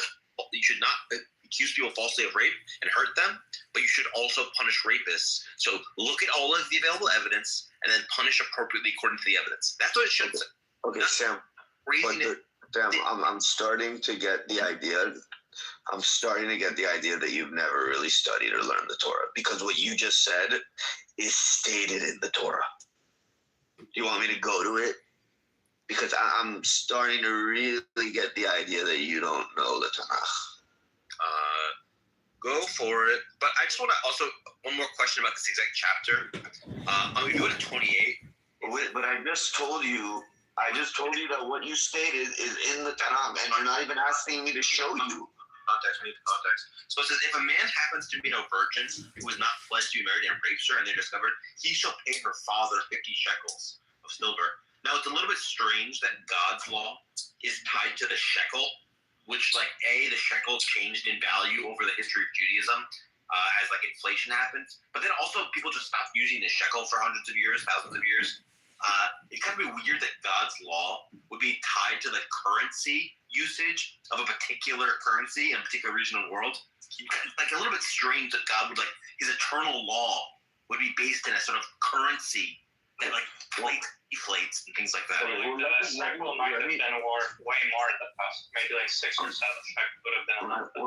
One second, guys. This is getting all over the place. Sam just made a statement, and he would say it would make sense if the Torah would say something like this. And I'm telling him that I really don't think he's read the Torah, because he's making a statement that if he read the Torah, he would know the Torah does say it. So let me take him to that verse. Talk about the shekel thing quick before But no, you see, but Sam, let me tell you what you're doing. You're literally trying to critique the Torah without understanding it. Yeah, and I just want you to comment on this exactly. No, okay, wait, I know, Sam. After the line. Sam, Sam, I thought, look at, as an atheist, the comments that are eternal for the people, that's just to a shekel that inflates and deflates in value. Why didn't you say, oh, wow, I didn't know that the Torah actually said what I just said? Because now I'm telling you what genuine is. You just want to attack it any way you can. I don't agree that it does say the things you say. Okay, so let me read it for you. If a matter of judgment is hidden from you between blood and blood, between verdict and verdict, between plague and plague, matters of dispute in your city, you shall rise up and ascend to the place that God, your God, shall choose. You shall come to the Kohanim, the Levites, and to the judge who will be in those days. You shall inquire, and they will tell you the word of judgment. You shall do according to the word, and that they will tell you from the place that God will choose, and you shall be careful to do according to everything that they will teach you. According to the teaching that they will teach you, and according to the judgment that will say to you, shall you do, you shall not deviate from the word that they will tell you, right or left. And the man that will act with willingness, not listening to the Kohen who stands and to serve God, your God, or to the judge, that man shall die, and you shall destroy the evil from amongst Israel. The entire nation shall listen and fear, and they shall not act willfully anymore. So this is very clear that we establish judges on these kind of matters. We hear the case, try and figure out what the verdict is, and come to think. This applies to these verses that you're bringing up in Deuteronomy 22. Okay, wow. So you literally just gave me. You said that it says in the Torah that when you have a matter, you should look at all of the available evidence, and what it in fact says. Go to the priests and listen to whatever they fucking tell you to say. It's Judges. It said Judges. I read Judges. Stop talking over me, man. You are fucking something's wrong with you, man. So let's go to the Levitical priests, the judge of the office, inquire them, and they will give you a verdict. So listen to them. Be careful to do everything they instruct you. So listen to them. Act according to whatever they teach you and they give you. Do not turn aside from what they tell you. So it's not telling you that you should look at.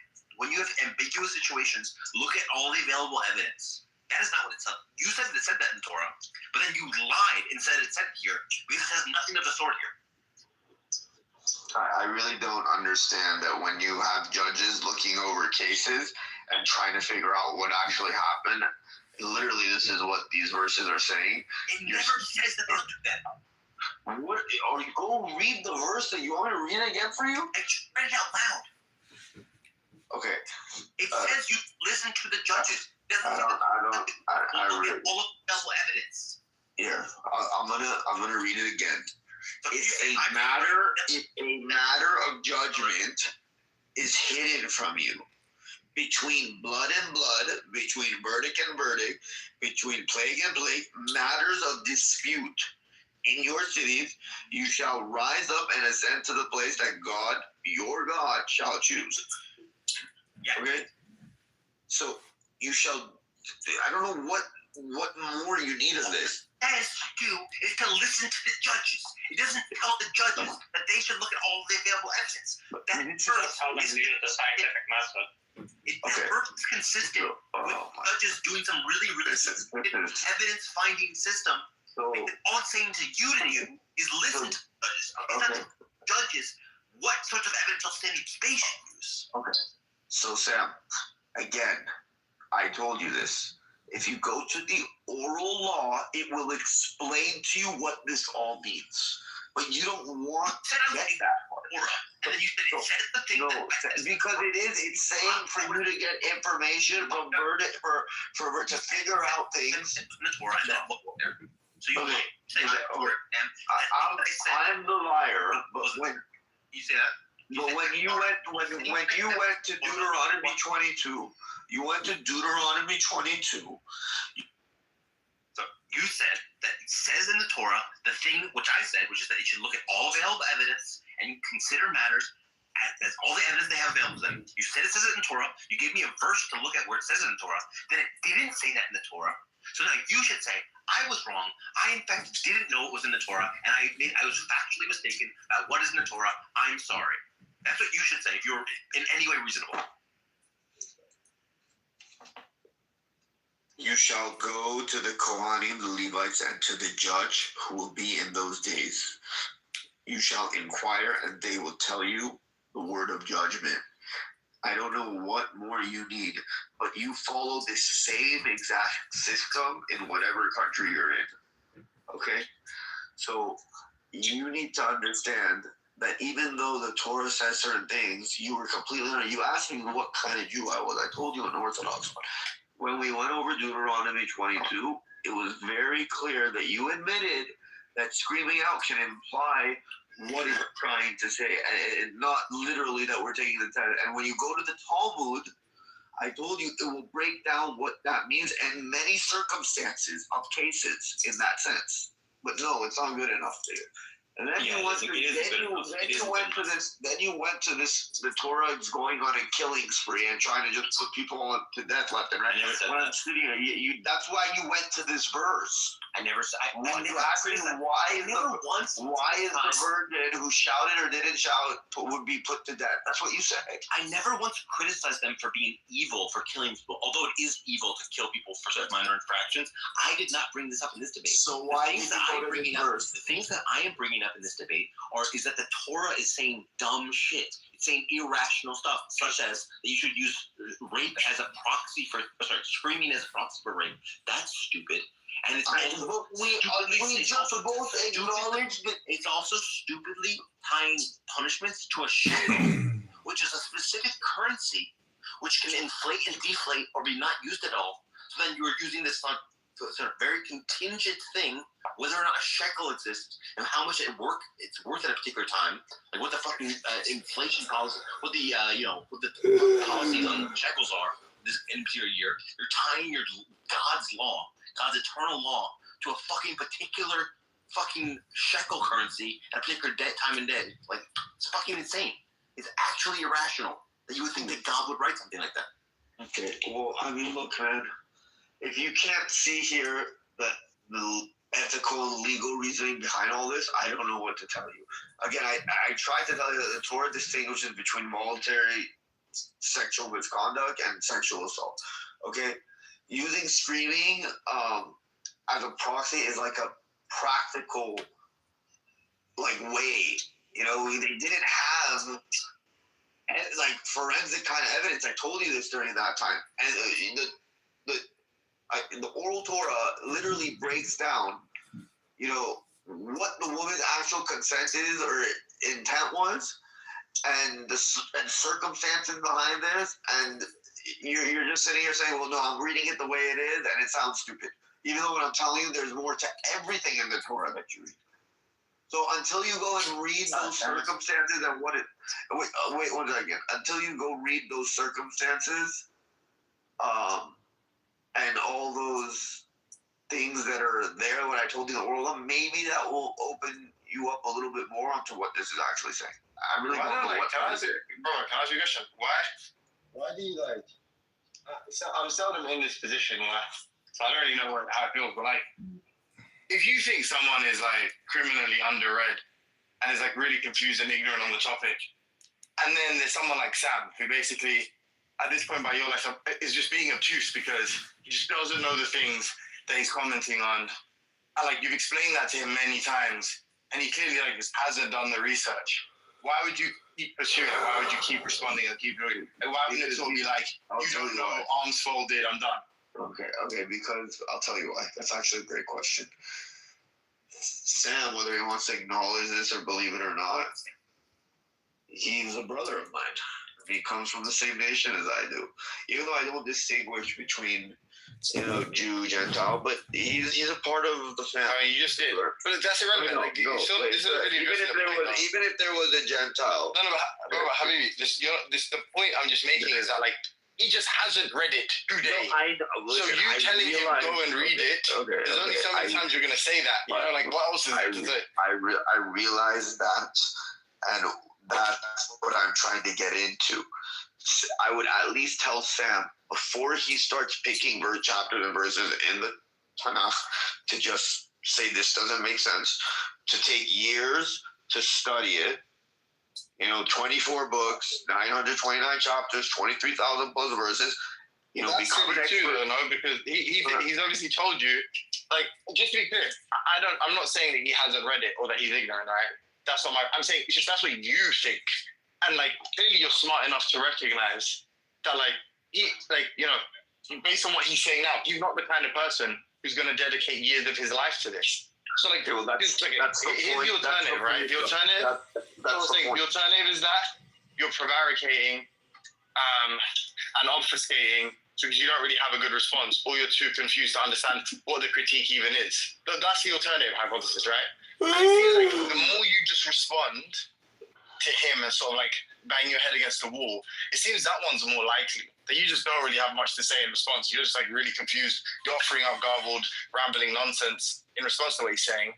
It seems that's more likely than you genuinely think this, like, it's profound ignorance that's like motivating his obstinance, or that his ignorance is the reason that, like, he's just not understanding the pennies are dropping. I'm thinking, like, the more you keep attacking this point or saying the same shit, it seems less likely that, like, he's the ignorant one, you know? Okay, well, my alternative is functioning pretty, like, it's a pretty high functioning alternative. Let me tell you, Sam somehow here thinks that there are things that he doesn't understand. It's very clear by the stuff that he's bringing up that he doesn't understand. He's just reading it at face value and thinking this is what it says. When I made it clear to him that there's more to it. If he doesn't want to acknowledge that or believe in that or whatnot, then whatever. Anyone can go into... I think this is like, so are you like intoxicated right now? Am I what? You sound like he's like really intoxicated. Have you abused any mind-altering substances? Is what I'm asking. No, man. Again, it is late my time. You sound like at least very tired. Yeah, okay. Okay, yeah. I'm tired. I'm not trying to insult you. I'm just saying you sound. No, I'm tired. So don't. No, I'm tired. You sound like I just find it like, look, I just find it not so genuine of someone to come and say, well, this book or the verses are so stupid or whatnot. Like but you said that many times. I know. I'm just saying. Wait. You agree that some people repeat themselves, don't address the critique when they don't have anything to say in response, right? Like, you agree that does happen. Like, maybe you'll be making a point to someone, they're so confused as to what they don't want to concede that, like, yeah, actually this looks bad for my religion or one of my commitments, so they'll just keep just blabbering in response. I'm not saying you are doing that. I'm saying that, like, the probability is raising at this, like, frenetic pace. Given, like, you just keep saying the same thing in response to absolutely everything all the time. And if that were actually true, if you really believe, like, oh, these people don't know what they're talking about, you would just disengage. You should be like, all right, fine. Well, you don't know. If you're not gonna do reading, or come back to me when you've read up a bit, kid. Like, that's what, like, I feel like someone who actually wasn't prevaricating, wasn't temporizing, that's what they would be doing personally. That's just can you talk about the shekel thing, man? I brought up the shekel thing. Can you please just talk about that? Okay, so why is not tying these punishments to shekels? Again, man, I'll take it what it is with Timothy is. Sam will continue. By the way, he's good. Like, even if even if there was a sworn testimony that, like, you were in fact doing what I accuse you of doing or suspect you might be doing, Sam's happy to engage. Okay. So don't worry. I'm not saying, like, the conversation's over. You can carry on using the same strategy. Look, man, I sound tired and everything. I mean, you were here earlier. When someone's getting angry at a conversation, when I'm just having a respectful conversation, it shows that they are the ones that have something, inside that isn't just working out for them. He asked me about the verse. I explained it. It's either you take the explanation or you don't. He asked again, I reiterated my message. You're somehow saying that, hey, by reiterating, that shows whatever you're saying, that I'm just, blabbing and trying to find a reason. I explained it. I brought down how the oral Torah talks about all the circumstances, what does screaming mean, what... Oh my God, look, I'll just clarify for you. Like, do you think you can make progress with Sam without first reading the Torah or no? Do I make progress with him in terms of what? No. Can you make progress in your conversation with Sam without him first reading the Torah? No, of course. I mean, look, he doesn't want Just give a yes or no. Just give a yes or no.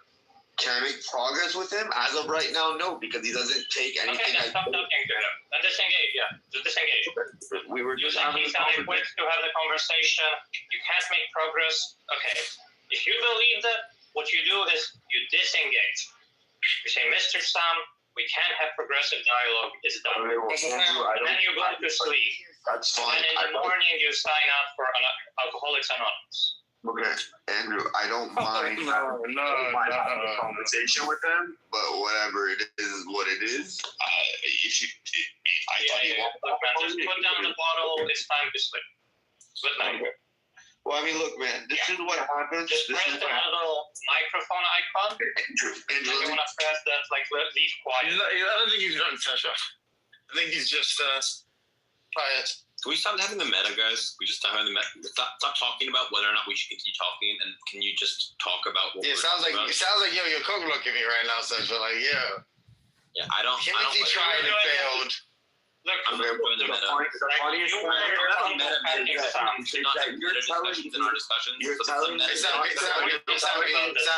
Can you stop engaging in the meta, please, Sam, please? I'm having a meta discussion about the nature of the meta that we're having. I'm having a double meta conversation. Either have double meta or no meta. I'm not single. What about triple? What about triple? No, we can have double. Triple meta is fine. Meta cubed. Meta cubed. You were convo packing Sam. That's not like you said the end. Like, I convo packed you. Say the end like that, please. If I said meta, I was going to say the end like that. No, right. N-word. Every time you get that. Please, master, please. I'll give you a pass, I swear. Alright, so guys. You know the Cartesian theater, like when there's like the little dude like watching the movie in your head, right? Yeah. Like, you want to say, is there like another guy watching the movie in his head? Like, it's like, like, oh my God, like infinite mirrors. Forcing Sam into the picture, and I'm forcing you into the picture, and you watches like you watching. I missed all of that. Anyway, guys, you don't even want to talk about shekels, so I want to talk about the other things. One is your level is at like 6 or 7. It says in Genesis 6:6 that the Lord regretted making these beings God damn it. Why did you guys do that? I was having a conversation with them. You guys fucking had to have a fucking meta conversation about whether we should have a conversation or not. He's just in the audience. The fuck are you guys doing? Did he leave?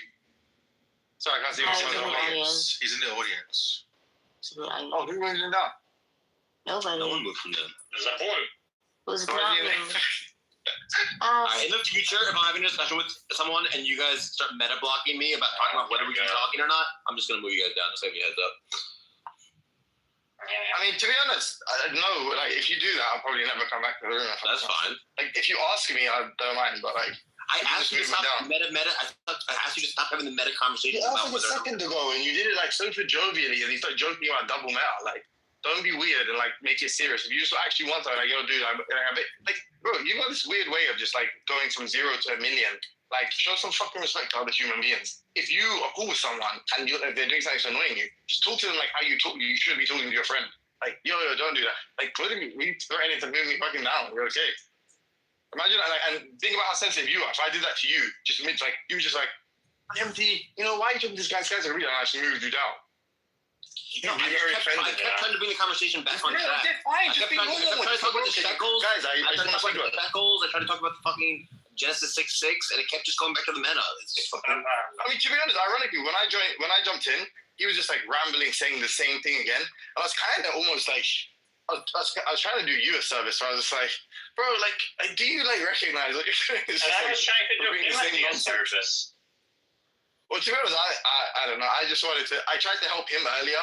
Well, I was like tried to help him see the argument. No, but I tried he seemed like a nice guy. Yeah, I mean, yeah. Well, I'm trying to turn over and be less abusive. Can I get my gratitude from you know? So, but you were kind of a bit mean to him. Yeah. You accused him of being an alcoholic. Okay, so I don't think it's an accusation. This is an accurate report. No, I don't. Look, it's like I don't think you can accuse somebody of being a homosexual because, like, I don't think there's anything wrong with it. What does accuse connote something negative? Yeah. No, you're accused. I'm accused of being. You stand accused. You stand accused of being a wonderful person. Yeah, that's not how that works.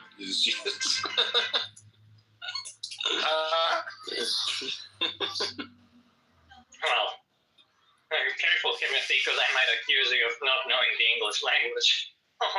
Good one, me. My Wi-Fi is my data's. Fuck. I accuse you of having bad internet. Good on me. Is it possible for us to address the comment or the question that Sam asked? Because no one's asked since I've been here. It's asked, actually. It's asked. Sorry? Yeah, Dark, absolutely. You know, I haven't, since I've been there, I've been there for about half an hour now. You guys just played around it. You've not answered. And it's really frustrating. If you're a religious person, you want to protect your religion, you're going to do so by answering the question, not by playing games and being slick. Who's being slick? I know when someone's being slick. Timothy, I'm pretty you have to slick. admit, I'm pretty slick. like, we were not being good Jews defending Judaism. So would you be able to answer the question? So, Dark, do you have a response to the question? Well, do you want to ask the question again, Sam? Why is God's law being tied to a shekel when the shekel depends on the particular policies of inflation or deflation that a particular king happens at a given time, and it depends also on other things such as like whether or not a shekel is even being used in a region. It's like there's times in history when there's no shekels. So why is God's law being tied to the shekel? Because I have an answer for it, but obviously it's not answer. It's not the answer. It's just an opinion. It's an opinion. Yeah. So what I believe took place is that the people, like leaders and so on, kings and so on, are the people behind the Bible. So they are the ones who translated it. They're the ones who personalized it. They put their ego into it. They changed it. They made the Bible non-holy and made it more about control and all the rest. That's what I think. That's what I think is the response. So that's why I would like for somebody. That's why I would like for someone to give me the answer. I've been waiting for the last half an hour, but that's my personal opinion. No, I accept this answer. I think it's good. Like, God chose stupid people to take, like, care of the book. So So maybe like God himself is kind of not that smart. That's a good point. Dark, do you think that there was an original Bible that's been corrupted by these kings that is still in the Bible, that like in between different parts of the Bible that were edited by these kings, there's the original Bible? Or have we just lost the original Bible? Or how do you think that works? I think there's evidence that there's a Bible out there that hasn't been quote unquote man or tainted. So there is a Bible out there that has many scriptures. So basically, like my granddad's a pastor, right? I don't necessarily believe that the Bible's a literal thing. I think it's quite symbolic. But anywho, my granddad's a pastor. He himself will tell you that there are several books that are missing from the Bible. So we already know that the Bible has we already know that the Bible has been touched, mishandled, and all the rest. And we already know that the Bible has been translated multiple times. Now, whoever has the power to translate information can change the narrative if they please. So the answer to Sam's question, in my opinion, is whoever translated it in a way that was fitting for them. Do you think it's not originally, though? So you'd say, like, give them, like, 10 years in prison and they translate to make them pay 50 shekels. It's like, oops. Oopsie daisy. Lost in translation. Nothing you can do. So what are you saying, Andrew? Are you saying, what's your reason, your explanation for it? I don't care. Your name I think it's a dumb book written by dumb people. Oh, so you don't believe in the Bible? Some, like, I think it's like some like moron, like caveman living in the sand and like writing down like their stupid beliefs on like sand. That's what I think. Okay, so you don't believe in sand. And by the way, this is Andrew R. You can find me in the room, Gunther. Like, this is what I believe about the Bible. I don't know. Every time someone laughs, I can't hear the rest of what you said. Don't worry. So you don't believe in the Just Bible? remember the name Andrew R. Like that's me. Like I think the Bible is like stupid. Okay, fair enough. Does anyone believe in the Bible? Wait, that's not Andrew. This is someone else. This is an imposter thing. I don't believe that's Andrew. Megatron believes in the Bible. What was I gonna say? Wait, Sam, you disappointed. Speak again. Speak again. You think she?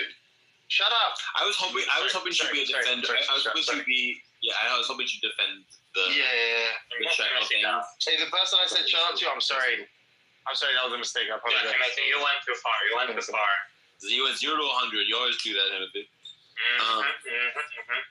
So Sam, did you hear that all the way that was Sully? Touché, young Samuel. Like he got you with a bit of a two-for play. Yeah. So I want to point out to you guys some fun things in the Bible. So here's some fun things in the Bible you guys should know about. So one is, it says in Genesis 6:6 that the Lord regretted making humans. But God is omniscient. How can an omniscient being regret stuff, given that when he made the decision, he knows all the consequences? That's a good question, Sam. Hey, can I ask you one question? He goes like, do you enjoy like Bible study? Like, did you enjoy it when you were a kid, or do you enjoy it now? The people, like wax biblical. Like, do you like that shit? I enjoy learning about the history of these texts and like the actual origin of like who wrote them and like what were their motivations. And I'm also interested in the hero part, but I'm not interested in the like. But in terms of my question. I don't know what you mean by Bible study. So I'm going to say maybe. I don't know. It depends. It depends. And then David, and then Daniel went into the and the lion. Bro, you like that stuff? Wait, did you like that stuff? And then Samson lay down, and his hair was cut by the lion. You like that stuff? I guess. I mean, the Bible has got some cool stories in it. You got Samson killing people with a jawbone of an ass. Crazy. Yeah, so you like Bible study, like listening to the stories. Yeah, I guess so. Sam, what was the verse again when he I was gonna say I don't like it like from the like religious headbanging that sense, and I like it even less from the atheists. Like, yeah, have you heard about this, guys? All the story, guys. Yeah, I mean, it's like I think that's like the worst content like imaginable. Like you're just like oh wow, like, you know, I have like these 20,000 different verses. And like, you know, this like very uncharitable literal reading, like, you know, that's false one. It's like, you know, like, wow. Like, I mean, just like, you know, every person, basically, you're gonna tell you. It's like, you know what like a person is actually gonna tell you about this regret verse. It's like, oh, like anthropomorphizing God because it's like written from a human perspective. It's like, you know, like, I don't know. If you have some objection to that, like maybe that's it. Just like basically, it sounds like you're going for quantity, not quality. I think that the Bible, if it's from God, doesn't say false stuff in it, and like, I don't know, my standard for what counts as false is like pretty reasonable, which is that it's just not, it's not true, you know, but like God shouldn't say that false. is pretty reasonable. Yeah, so I feel like I'm gonna be a bit mean and psychoanalyze you here. I think it's because you just enjoy public reading. I don't think you actually give a shit about the content. I think this is one of the few things where it's like the thieves are almost obliged to say, okay, you present your challenges and we will respond to them. Yeah, it's like very like low you know you have the thieves and you have an audience. So I think I got like, or Sasha's interrupting me, one of the two. I mean, could be anything. What I find interesting is that no one's mentioned that he's the victim to stay married to the rapist. Yeah, it's very interesting. That's a good point. And you're lagging, Derek. I think you might have to rejoin. Like, am I lagging? Yeah, No, you're fine, Derek. You're fine. Oh, okay. Oh, she was lagging for me then. You're just lagging, Andrew. Can someone refuse someone the regret part? You know, God regrets something is a bit mad, in my opinion. So can someone refute or something, please? Yeah, I just did. Huh? No, that's a good point. The argument is that regret just means it's from the humans. It's written anthropomorphically from a human perspective. But then what's the metaphorical thing? Okay, if it's not that he regrets it, what is it saying about God? Like, what's the true? Like, if it's a metaphor, what's a metaphor for? Metaphor for? It's a metaphor. It's just that, like, it's a metaphor. You can't understand those terms in the way you would do in the human case when applied to God. But like, what it says about God is like, you know, God finds this outcome displeasing, less than if he could completely have his way and ignore the input of free will from creatures, like things would be different, you know? Yeah, I don't know. Like, it's for the greater good, this was required, this bad thing was required, and it like kind of like sucks from God's perspective that it's like that. I mean, I don't know, seems fine to me. I guess so. I can see that. But it's like the thing with Venus, just like the dispute you had with Venus about the knowledge thing, and then about like, but then obviously that became like an empirical dispute about whether or not that is how it's translated, or if that was like a reasonable way to interpret it or something. But like with these kinds of things, I think you know that anyway. I don't think I'm like educating you or anything. But it's like, you just know that any theist you're talking to could just be like, oh, I don't know, Google it, and there'll be myriad responses to like all of these things, and it'll either be like just like kind of modes of analysis, or just like just straightforward, a kind of plausible alternative interpretation than the one you're offering. You know, it's like you know that with most of these kinds of things, like it isn't some like really compelling argument that like philosophers have toiled over and debated and racked their brains over. It's like none of them are like that. So it's almost sort of like you're kind of like wowing or like dazzling like amateur apologists with like parlor tricks and like kind of confusing them, and it's, whoa, collective groan from the crowd. I think the value of it is just that like you get to read the shit to them. So I think the issue that you have is that you come from a very biblical literalist perspective when like no community of people really are biblical literalists. I mean, very small percentages of Christians are, but like no rabbinic Jews, no Karaite Jews, no Samaritans, no Ethiopians, anybody with like an ancient Israelite sort of connection. They take genocide pretty literally though. It is a biblical literalist. I'm good as hell. But shit, like they take like Amalek and stuff pretty seriously, though, not? No, actually, they don't. Again, this is a biblical literalist perspective. When people talk about, I'm not engaging with you. On a population of children, they live. It's okay. You can fuck yourself. I'm not engaging with. Whoa. No, I'm just saying. They did. Like it seems like they kind of interpret that. Literally, So my issue is not. It's not that I want to. Don't say that as me saying, "Oh, Sam just wants to read stuff. Sam loves reading." It's more that smart people that take this book seriously, and I think the book is just like riddled with hundreds of errors, but not just errors, also like stupidities and also moral atrocities. And it's just shocking to me that people that I like and I think are smart take this book seriously, given how stupid I think it is. But real life is full of moral atrocities. That's life. And who you talking about, Ethan? The reason for Ethan, MJ, Andrew, who else? Albedo's now Christian. Not Sully, but Sally's not your friend. No, I'm saying of the people that you said. I'm saying the people that you think are smart. MJ, even Andrew should be smart enough to see this. I think Andrew's a smart guy. Anyway, Timothy, what do you think about this? Is Andrew a smart guy? I don't know. No comment. But Sam, asking Timothy. Sam, the reason me, I thought you liked it. I was asking Andrew. I think he's definitely smart enough. Sam, the reason for this is because human beings are naturally biased. Hey, woman, shut up. Sorry, no, I'm talking to Sam. I'm answering his question. No. I'm only allowed to abuse Sam. I don't know if you can hear me, Sam, but humans are naturally biased. So even though he understands there's contradictions in the Bible, because he wants to believe in it, he will believe in it regardless. That's just human nature.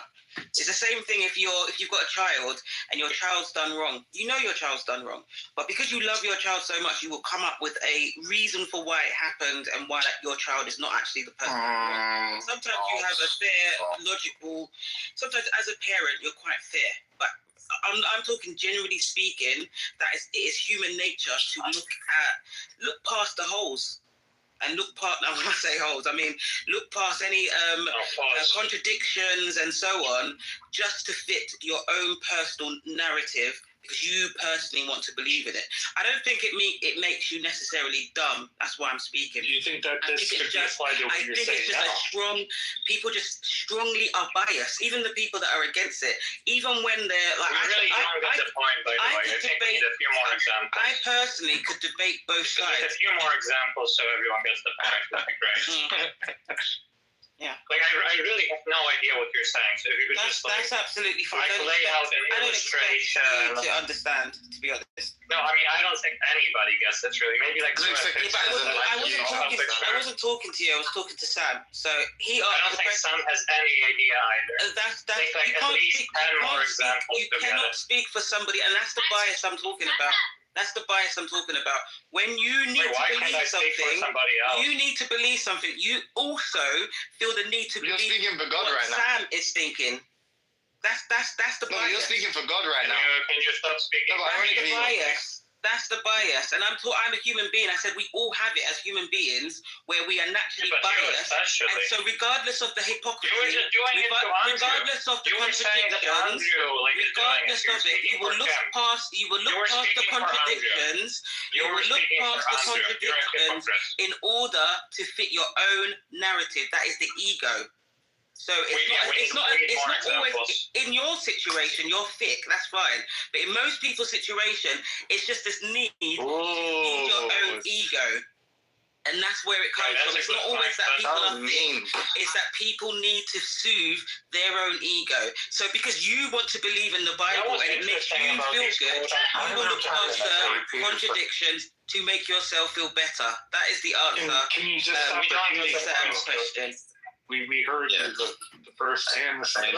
There is something very weird about these quote unquote people where like First of all, yeah, they will just like make the same point over and over again. Because you keep interrupting. It's not weird. It's called repeating yourself when somebody interrupts you. We need to hear it a few more and times. that's why I said you're thick. Because a smart person would understand if you interrupt someone, they're going to repeat themselves. The better thing to do would be to silence, to be quiet, let someone finish what they're saying so they don't have to keep repeating themselves. I think that's you're just being biased right now, Dark. Common sense. Something All you right, lack. are you done now? Are you I done? think you should be done. Okay, I don't care. Are you done? It's not about what you care about. So I was talking to Sam, so I wasn't even talking to you. Stupid bitch, are you done? I wasn't talking to you. Hey, dumb cunt, You silly twit. Shut up. Okay, I mean, what's weird about these people is like...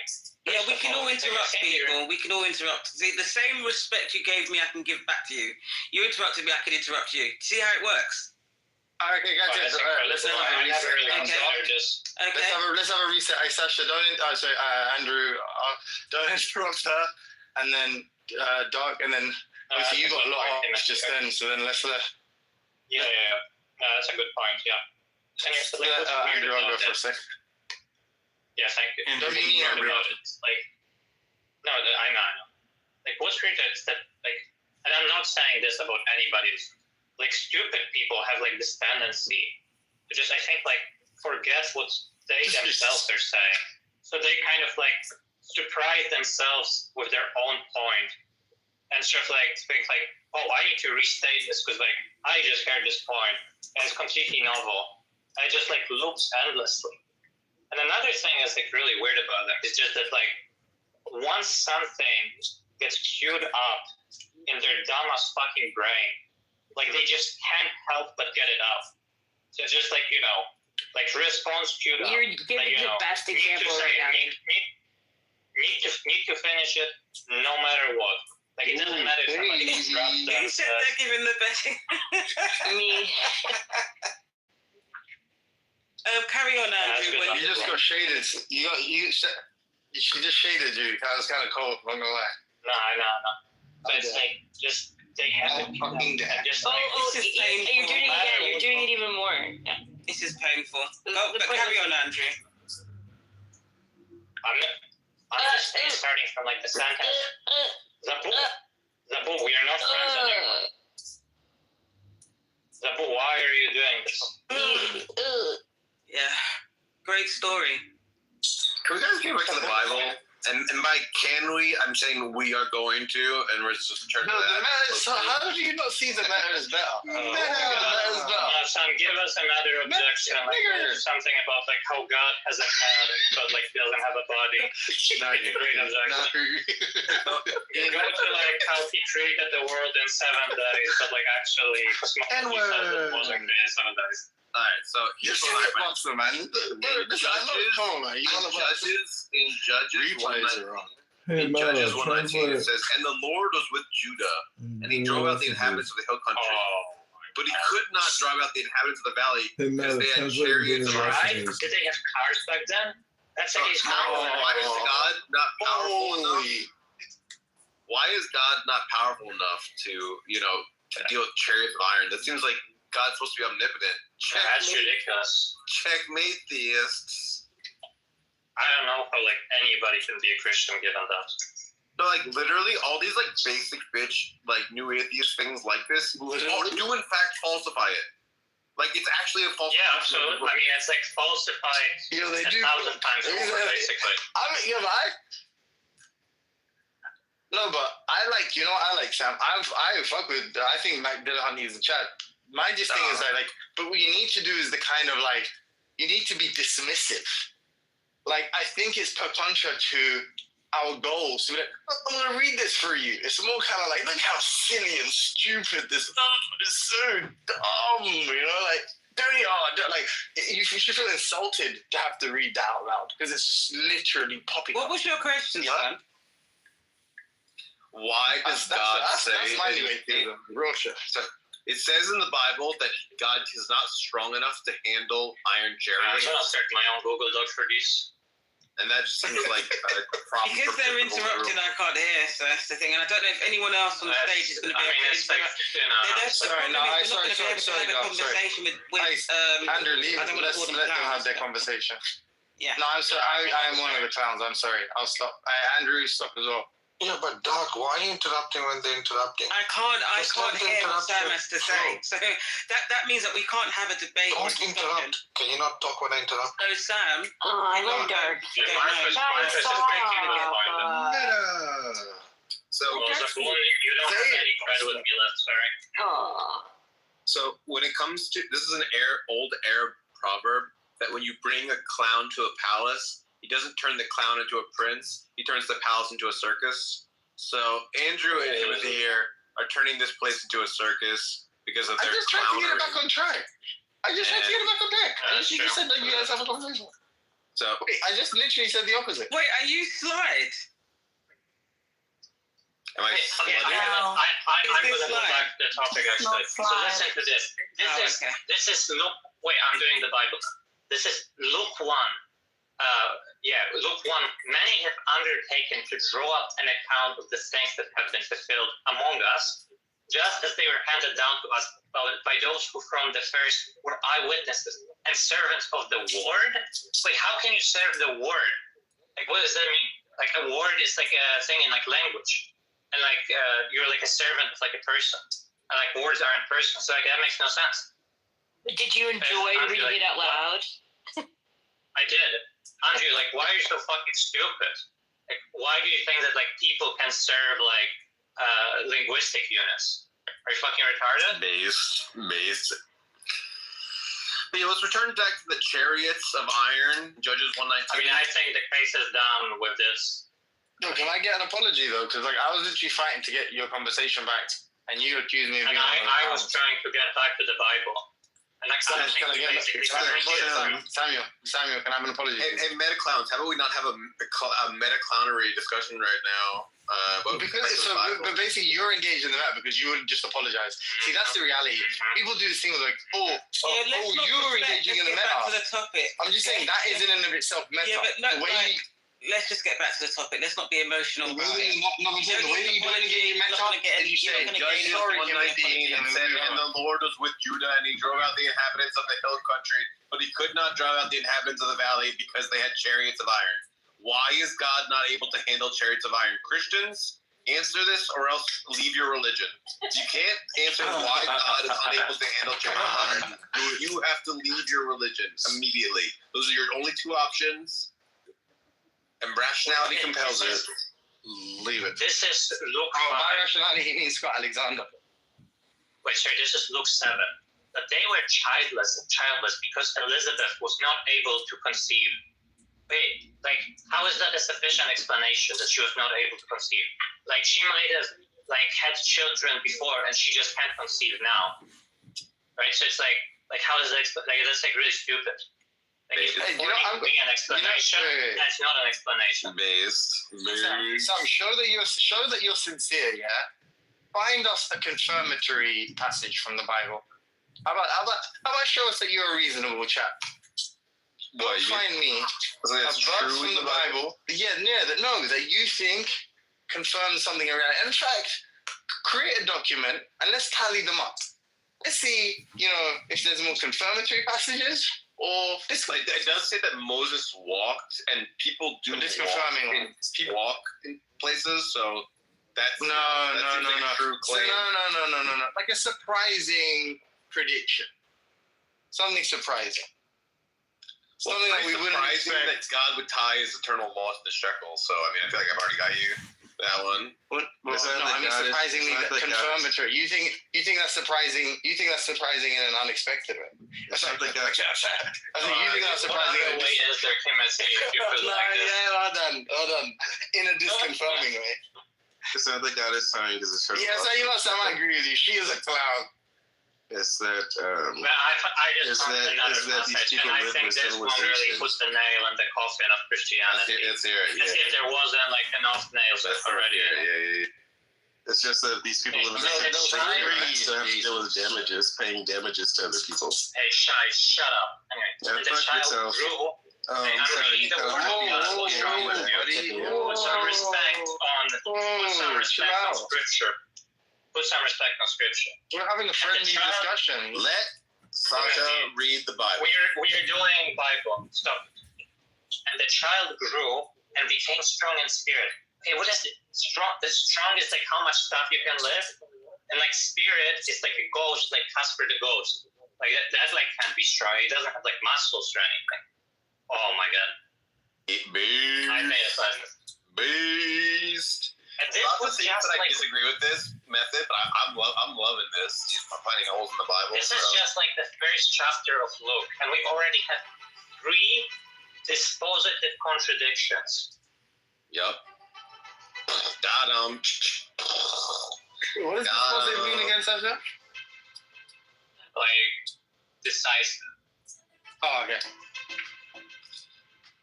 Now, I want you guys to compare some hypotheses. Okay, so you have the morality of the Bible that looks like the morality of the ancient Near East. Now, God's morality could have been one of like a trillion different things. God could have, had any values whatsoever. So the chance that he would happen to just coincidentally agree with ancient Near Eastern values is pretty low. And it's much more likely that ancient Near Eastern people are just writing down their values than that the creator of the universe, just out of the trillions of possibilities, happens to just agree with those values. That's pretty unexpected. Any Christians want to deal with that one? Because that's not a trivial point. It's actually like, I don't know, just settles the matter. I mean, I was thinking they could say something like, hey, like you shouldn't use like this naive principle of indifference style of argumentation. They could also say it like, like on the hypothesis, like you wouldn't actually expect the probabilities to be completely independent of each other. I think that's what Christians might say, but I don't know. But you think this is a good argument, right, Sasha? Like, you think this is like pretty good evidence, right? I mean, I think that the Christians would question the naive application of indifference and the premise that the probabilities are independent of each other on the hypothesis. But other than that, I mean, I don't really know. But that's what I think the Christians would say. That's what the Christians would say, but you agree. What you would say is, yes, Sam, this is a good argument, right? Well, look, I said what I have to say on this. Okay. So wait, okay, this one is ridiculous. So they hurried off and found Mary and Joseph and the baby who was lying in the manger. How is a baby lying? Like babies can't even speak. It's so stupid. Oh my god, Andrew, like how do you believe this fucking nonsense? Well, lying that one's not there. That one lying just means to lying just is like it's like it means to recline in a bed. I don't think you need. No, it means like intentionally saying something false. No, well, that's a different sense of lying. Even say anything. That's a different sense of lying. Okay, like just like look at the original Hebrew. It's not written in Hebrew, it's written in Greek. I mean, whatever, right? So like, oh, you go Carlton, another Carlton from the grave. Sure, you were saying something earlier in the chat. His mother treasured all these things in her heart. Why don't you speak on it now? Like, how could she treasure anything in her heart? Like the heart. Let's see what you said. Like, the heart is like a bunch of like cells and like valves with like blood. Like I wouldn't like put anything in there. Yeah, I agree with that one. And that's like really stupid, Andrew. Like, how do you think like do you think like pirates like buried like stuff in their heart? Like gold? Wait, is Andrew like, talking to himself now? I'm talking to my twin other Andrew. Now, another argument I will follow you. Is it's pretty so in the Bible it says that you should like burn women alive for various things, and on the hypothesis that God is the all good love itself, it's kind of unsurprising that he would tell people to burn people alive. But on the hypothesis that some Bronze Age retards just wrote down their norms, then it would be totally expected that they would say burn women alive. So like you're just comparing hypotheses, it's much more likely that it's What scripture is this, Sam? So I can just quickly check. The burning women alive. There's two different things Yay! about burning Theory women alive. comparison. So one is Leviticus 21:9. So one of them is Leviticus 21:9, where it says, if the daughter of a priest becomes a prostitute, she is to be executed by burning. The reason given is that she profanes her father's holiness. And then, what else? There's another one where it says to burn the woman alive.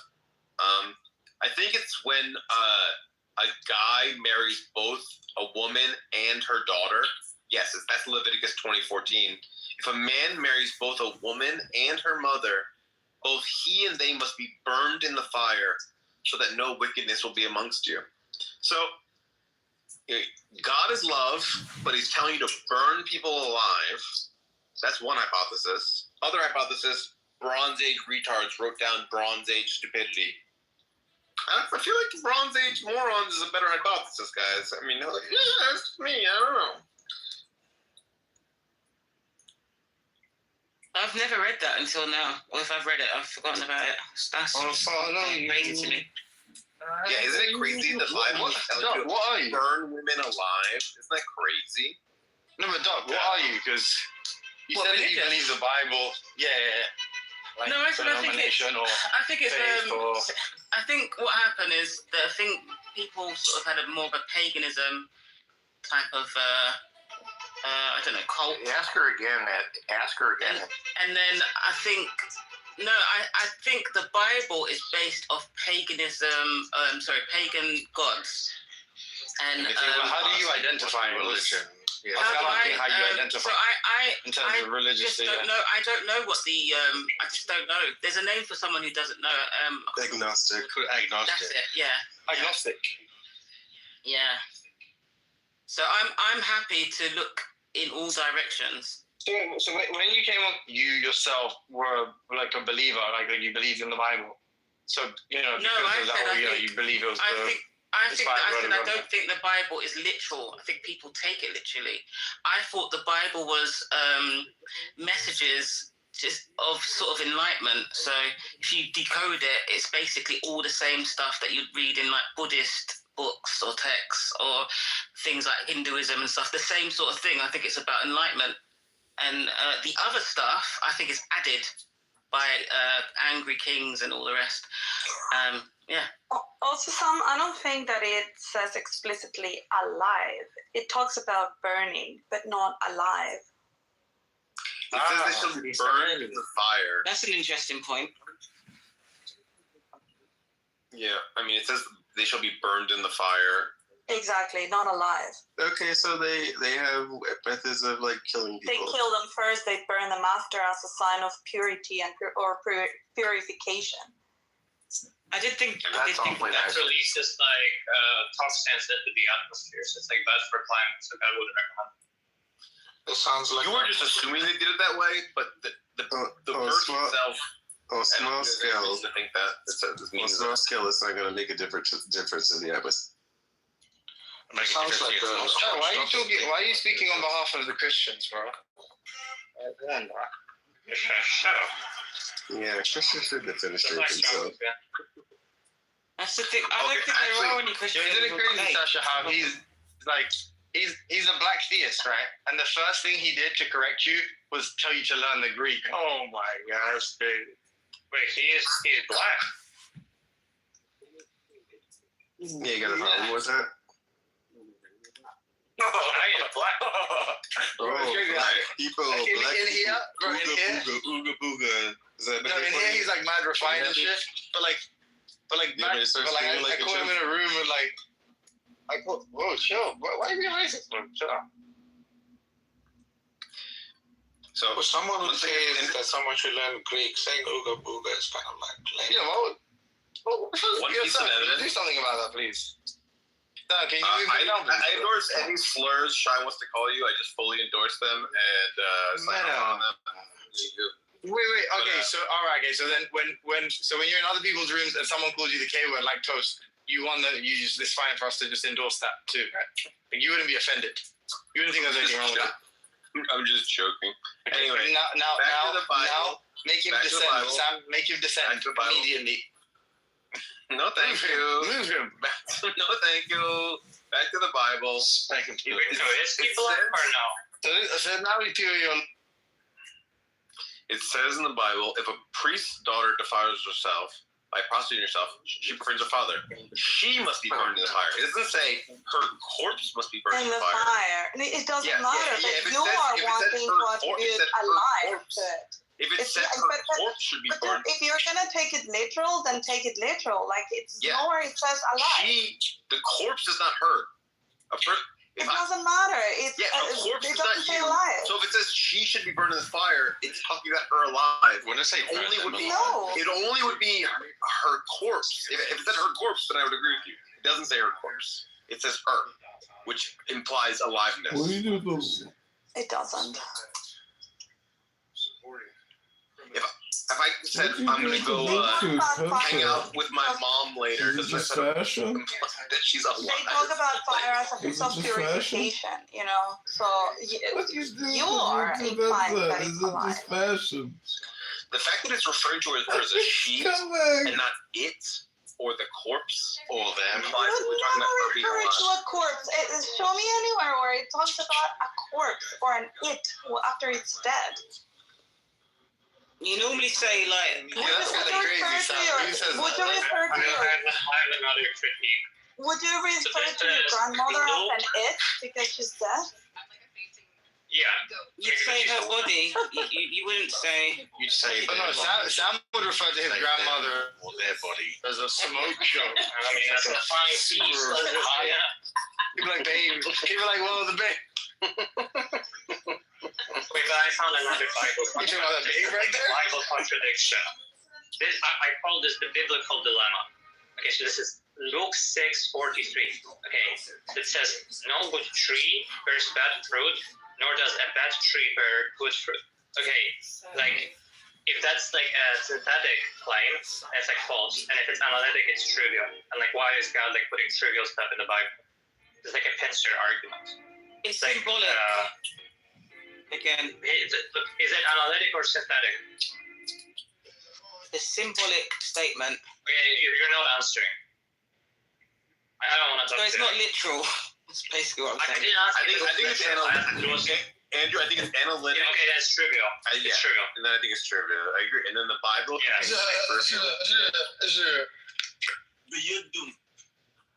It's trivial. It's like true by definition. It's like if the Bible said like bachelors are like unmarried men. Like that would be like really fucking stupid. This actually comes up in my critique of the Quran. This literal thing. Oh yeah. So here's what happens. So in the Quran it says the unbelievers will not respond to you even if you warn them. And I'm like, okay, well that's just false. Some unbelievers do respond to your warning, so that's a false statement. And they go, oh well, we're only talking about the unbelievers who don't respond to it. So you're saying people who don't respond to warnings don't respond to warnings. That's what you're saying in the Quran. And they go, yeah. And I'm like, that's retarded. And I get a good response for why it's not a retarded thing to say.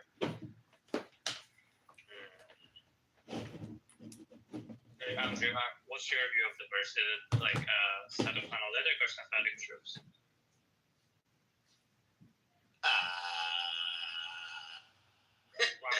Fish.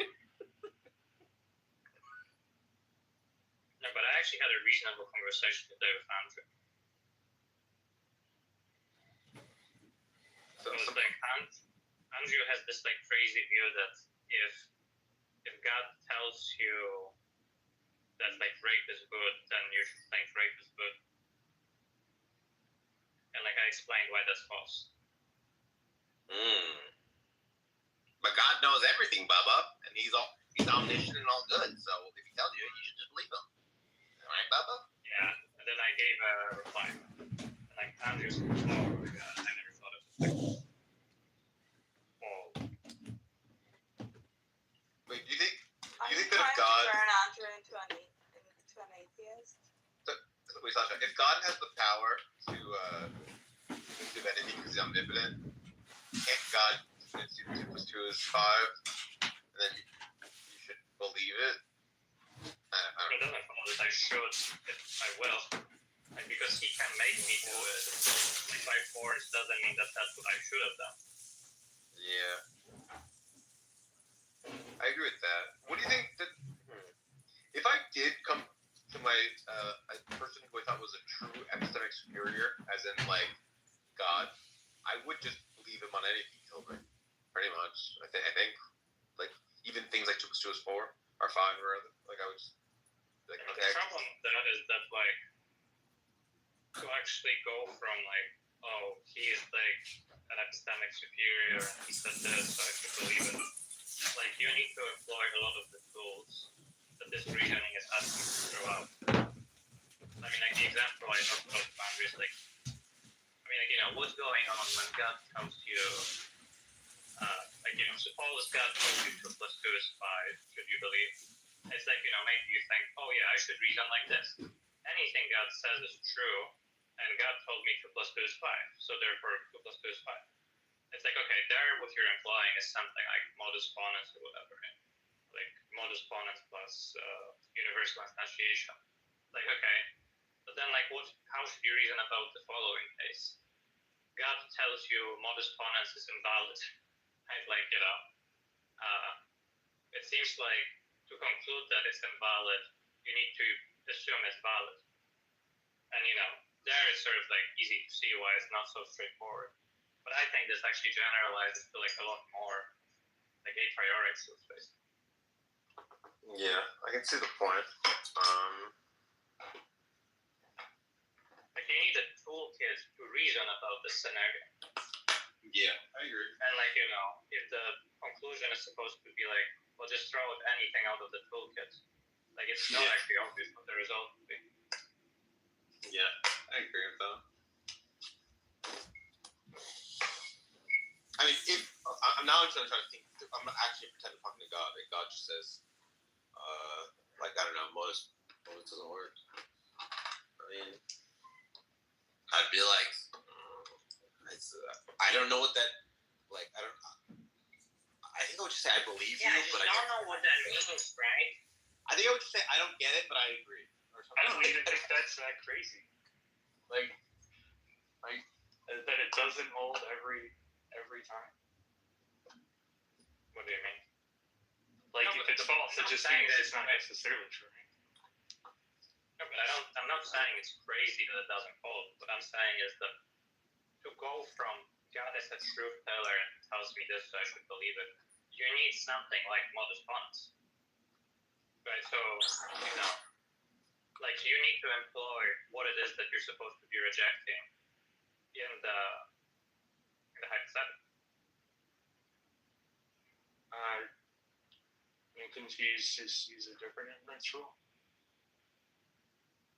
I mean, hopefully you can see how the like point can be like reapplied if you try something like that. Yeah, I was just wondering. I was going to say that. Yeah, you mean like if he just says, yeah, all inference rules are false. Well, but it's not just that, right? Because it's like, you know, the idea is supposed to be you're given this hypothetical, and then you're supposed to reason what follows from it. And you're supposed to reach this particular conclusion that, like, oh, what God said is in fact true. But actually, using the inference rules, whatever you think they can be limited to, that you use to get that conclusion, you can probably actually infer a whole bunch of other stuff. Like, you know, if you give me modus ponens, then, like, probably just with the apparatus used to set that up, I can get a whole bunch of other stuff. Right, so it's like, you know, it's not enough to say just use a different inference rule, because actually it seems like with these different inference rules, I can actually just derive modus ponens again.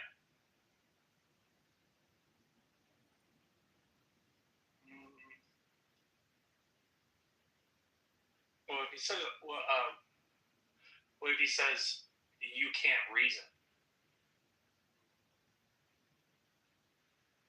Yeah, I mean, then like, you know, it doesn't seem like I should say anything in particular in this scenario. Yeah, I mean, is that basically kind of capturing the goal of what you're saying? Or are you trying to... No, I think that does capture it.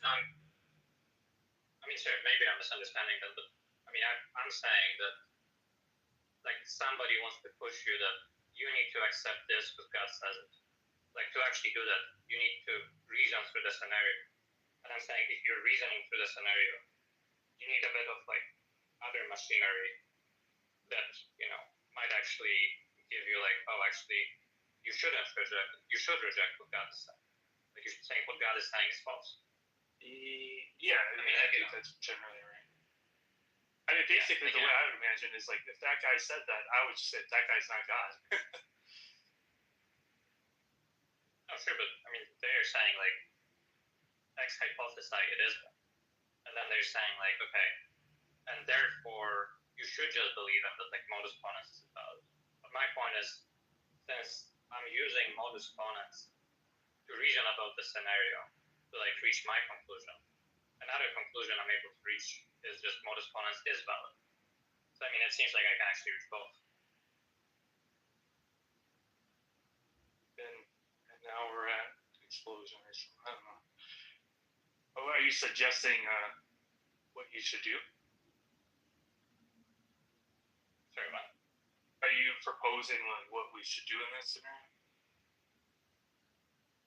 I mean, I'm more inclined to say I wouldn't believe God, right? Because like either way, we end up in an impossible scenario. It's like, okay, I think it's easier for me to make sense of the idea that God told me something false or whatever than of the idea that 2 plus 2 is 5 or something. So, you know, that's what I would give up first. Wouldn't that be the same thing me saying that's not God then? If it's X hypothesize that guy always tells the truth or something. Well, no, I mean, it's not like this. Like, if the question is what should you believe in this scenario, like what I'm saying is like, you know, you're describing an impossible scenario, and to the extent that there is like any non-vacuous answer to it, like here's what I think is like a better candidate. I'm not just saying like, you know, well, what I think is actually going on then is that like there's some mistake. Like I'm engaging with the scenario, as impossible as it might be, and then I'm just telling you like, okay, you know, here is what I think happened in that impossible scenario. Yeah, like, you know, like, I think I'm agreeing with that. Like take another counter possible, like, you know, if a man were a donkey, he would have 4 legs. Like, I mean, okay, well, a man couldn't be a donkey. That's like one thing you could say, guys, like, you know, I don't know, I guess the man really wasn't a donkey or something. That's not what I'm saying. What I'm saying is, you know, okay, sure, suppose there is something substantive there to be said about what is true and what isn't true in the scenario. Okay, well, the substantive answer for that one is, yeah, the man really would have 4 legs rather than like 10 legs. But I don't know, donkeys have 4 legs, so that's kind of the answer I'm drawn to. Okay. Similarly here, you know, if God told me that, I guess I wouldn't believe him. And you know, what the scenario would involve is the omniscient being making a mistake. But that's fine. It seems like we have to like say something impossible either way.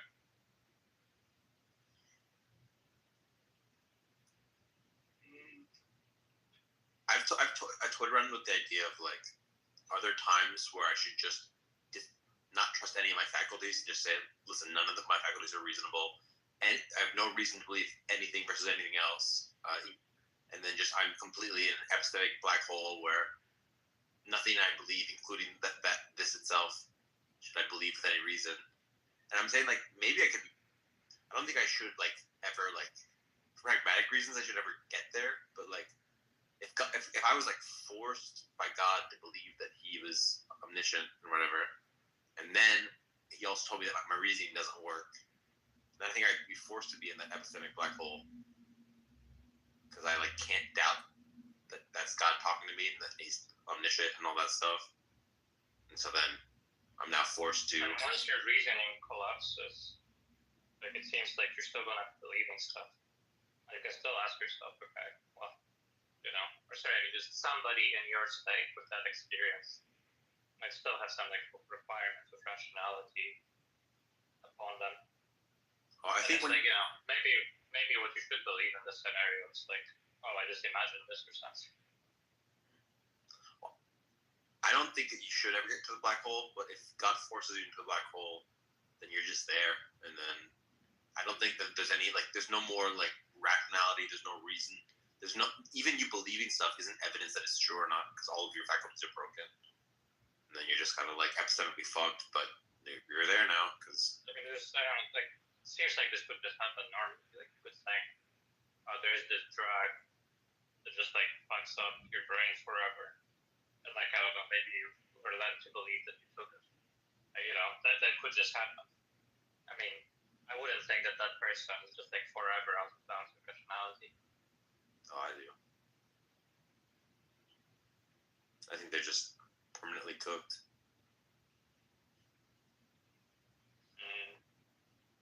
Because any reason you would see how this is. I don't see how this is different from just like being born or something. What? I mean, just when you're born.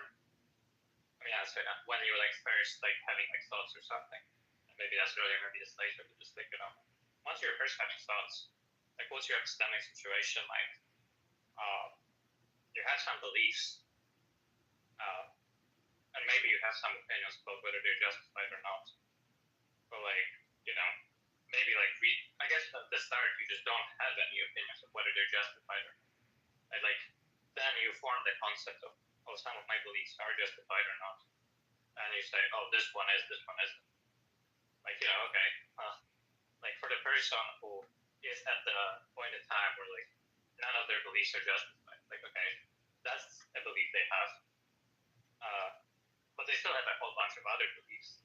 It seems like what they could start doing is like what the person will first start like, you know, characterizing their beliefs in terms of justification. But you just say, oh, I think this one's justified, this one's not. So.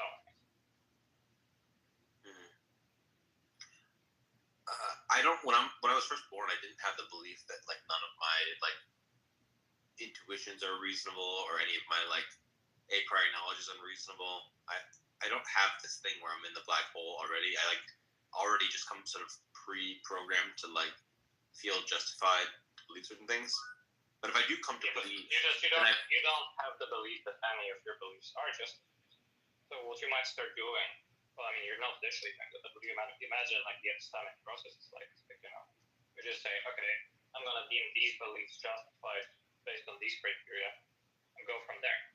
And what I think the person in the black hole can do is say, oh yeah, well, I had this belief that I'm in the black hole, but if that's true, that's unjustified.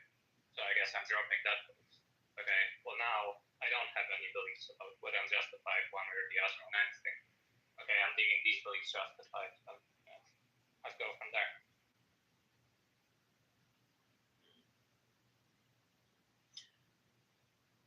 Where are we now with the debate discussion?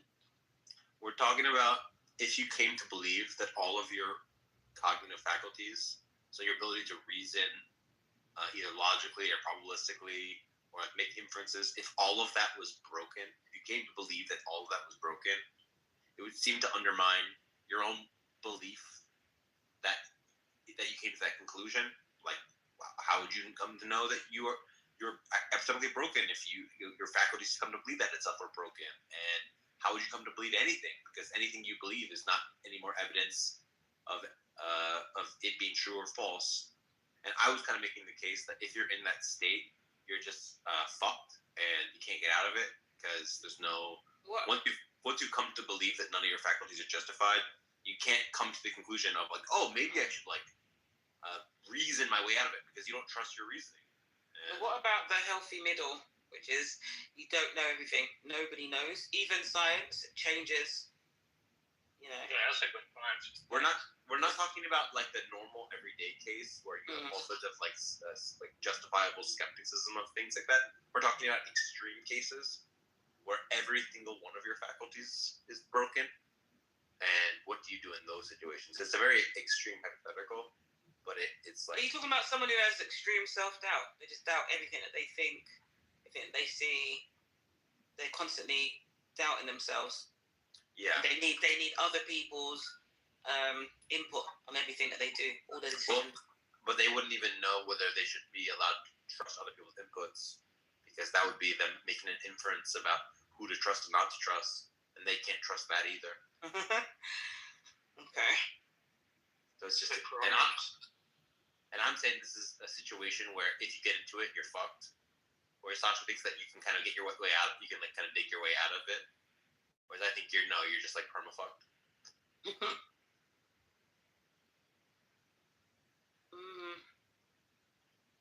Okay.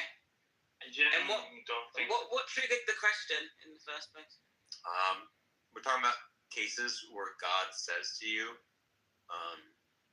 you should not believe your reasoning, but you think that God is omniscient, and you've come to believe that that's really God. But then how do you reason about whether you should believe that that's God if God has told you that you should believe your reasoning? That's a form of reasoning. Yeah. I see, yeah. So you're basically saying, again, that's another sort of, if you want to call it a hole or contradiction in the Bible. It's basically your point.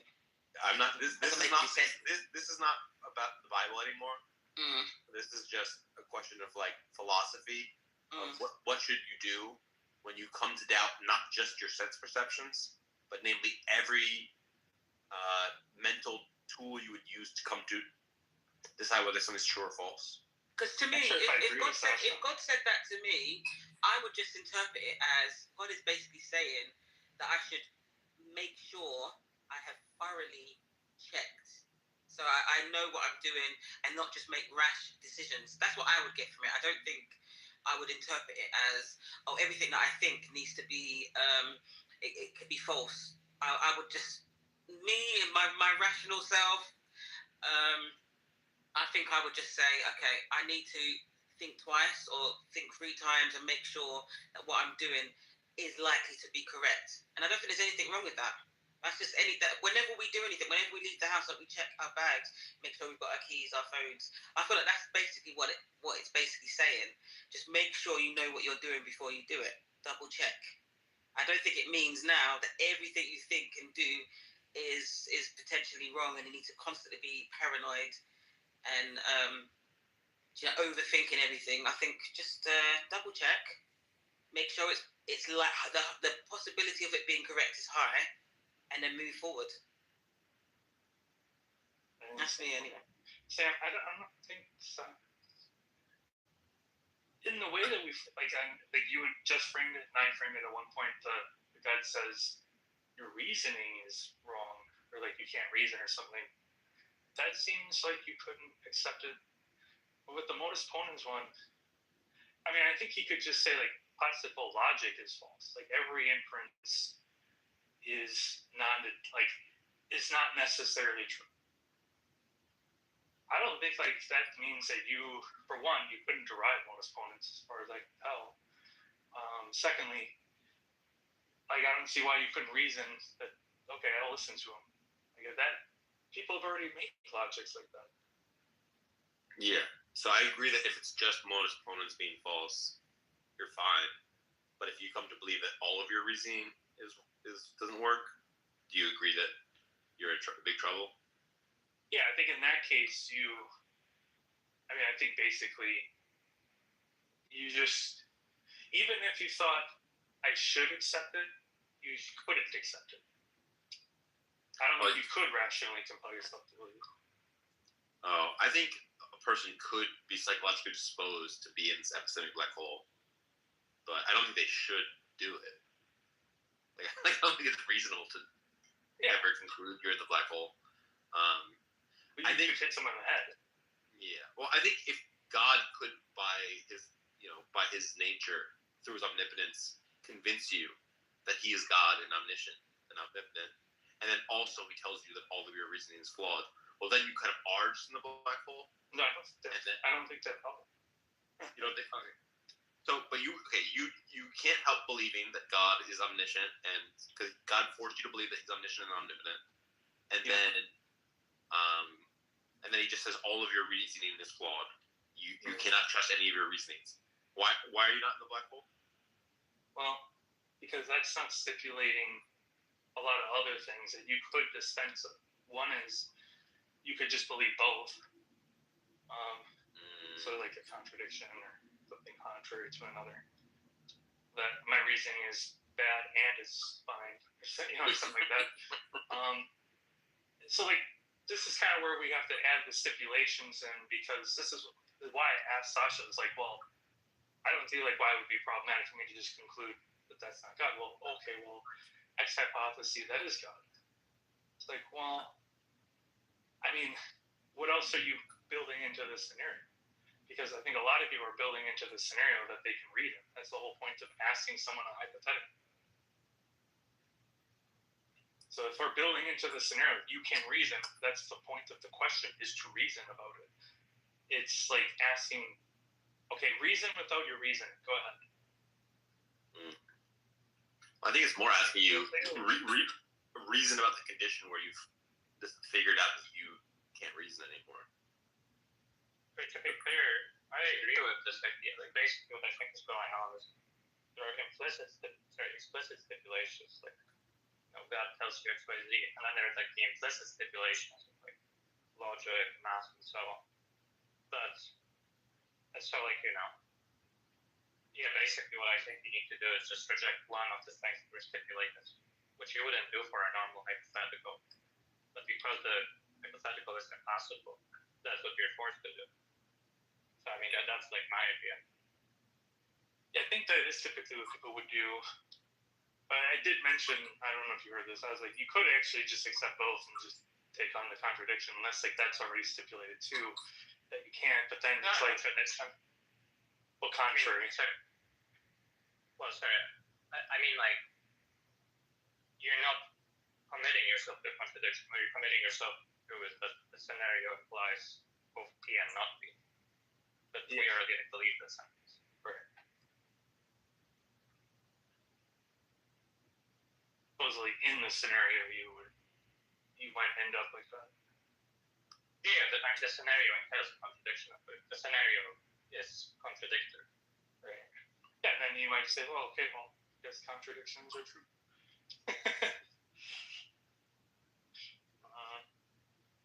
Yeah, I guess that's another thing you could say.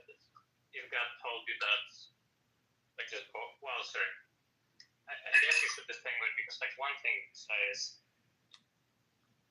both conditionals are vacuously true. Another thing you could say is both conditionals are substantively true. That's like more of the like side of just saying the scenario would involve a contradiction, but like in a way different of just like the obvious way of the scenario is impossible. So both conditionals are non-vacuous. Right. Yeah. Sasha, why couldn't you just say that the justification is the authority of God? Him being. I don't think it's a question of justification. Well, no, I'm just saying it's what we were talking about earlier. Oh, thank goodness, Andrew. We finally have the real Andrew. I'm the real Andrew. No, but what we were talking about earlier, the question isn't one of justification. Right, but what I'm saying is to say God tells you something like all of your reasoning is flawed, or there are no, all inference rules are invalid. Yeah, and then you just say that upon the divine, just the authority of God Himself being infallible, He's stipulating, or He's telling you this is true. And so it's just upon that, even though none of it's not the statement of what He's saying, it's not the coherence of it, or the logic of it. It's just of who He is, that you are just basing that on His divine authority. You're just saying that it's true because He's saying it. And that's sure, that's just going to involve an inference either way. So. Well, let's see. So I guess remember that the question, like, you're not actually in the world where God tells you this. What's going on is you're in this world and you're being asked, well, what do you think would be true in that world? And like, yeah, what would be true in that world? I mean, you know, it seems weird because the scenario is contradictory, right? And like, you know, I'm just saying what I think would be true in that scenario is that God is wrong, not that the rules of inference fall away. And like, you know, but either way, to reach the conclusion you want, I do actually need to employ rules of inference to go through the scenario. Like what you're thinking is maybe the person faced with God would have like some special non-inferential revelatory justification. Right. Okay? But that's not the question. The question is just what would be true in this situation? And you know, I don't have like some like magical spell God put upon me which gives me justification. I mean, I don't think that's like really coherent anyway. It's just it doesn't even matter. Well, the way I normally frame it is if an all-knowing, if an all-knowing, perfect being that cannot lie told you you ought to do X, is it the case that you ought to do X? Yeah, and I say no, right? Because I say what you're asking is imagine the scenario as this. Is this thing true in the scenario? Right? So basically what I need to do is look at the scenario and see whether I can derive an answer to your question from the scenario. And you know, like just given like the process of derivation, I might actually just be able to derive like, oh no, you know, turns out what God is saying there is at least false. Maybe I can also derive that it's true, but I can at the very least derive that it's false. And to the extent that there is something substantive to say about this other than just, well, you know, it entails a contradiction. So yes and no. Right? To the extent that there is some like substantive question about what would be true in that scenario, I think what would be true in that scenario is that it's still wrong to rate. Andrew, this sounds eerily familiar to when I push back to this scenario. Oh no, And I'm hoping to get that same fervor that you had against me here. You have the fervor. We talked about it earlier. I mean, Sasha's definitely taking a different approach in some ways, but yeah, it is true that she's saying that we're saying that there's a contradiction built in. But I think the thing that, wouldn't it be that I'm not, you're saying you're holding these other things in the background. And it may not be the case with all, if God says you ought to do X. I mean, I think it would certainly apply to the people that I've talked to.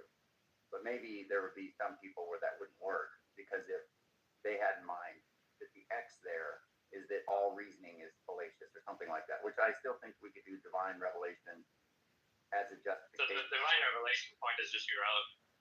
Okay, so because like, again, what you're asking is, imagine this situation is true. What would be true there?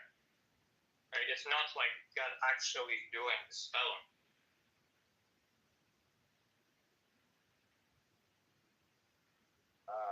Okay. Well, let me develop that separately. So hold on. So let me just ask you this real quick. So if the average person that I talk to, if they want to say, for example, killing an infant is wrong. Why are we doing the average person thing? Like, I don't just, is this gonna come up where like I give you an answer and you say, oh, they're just gonna stick too stupid to like comprehend it? No, that's not what I mean. Because I'm just trying to more respond to this idea of albedo and others in the cases that I've used there. I understand what you're saying, and I'm not really contending with your position right now. I'm contending. It was a conversation, like, I don't say, So you're saying like somebody might agree with me, but for other reasons, and those reasons are bad. Or what's the? No, all I'm saying is that you have some interesting aspects of this that I think are worthy of investigating more. And there's some people who could present your opposition to my thought experiment or whatever, and that would be legitimate, or there would be some legitimate conversation there. But I'm saying the way that people have gone about it, where they want to say something like, well, I think killing an infant is wrong.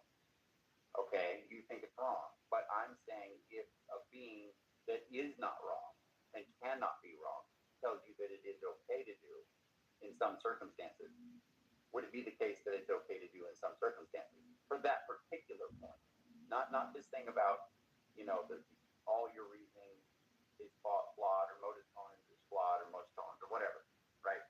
No, absolutely. Yeah, they think it's possible, and you're saying, suppose something that entails this possible thing happens. Yeah. It doesn't seem like there's like anything really difficult about it. Yeah, take this really obviously fine case. They think it's a contradiction to say that. I thought you just said they thought it was possible. No, they think it's no. They think it is wrong.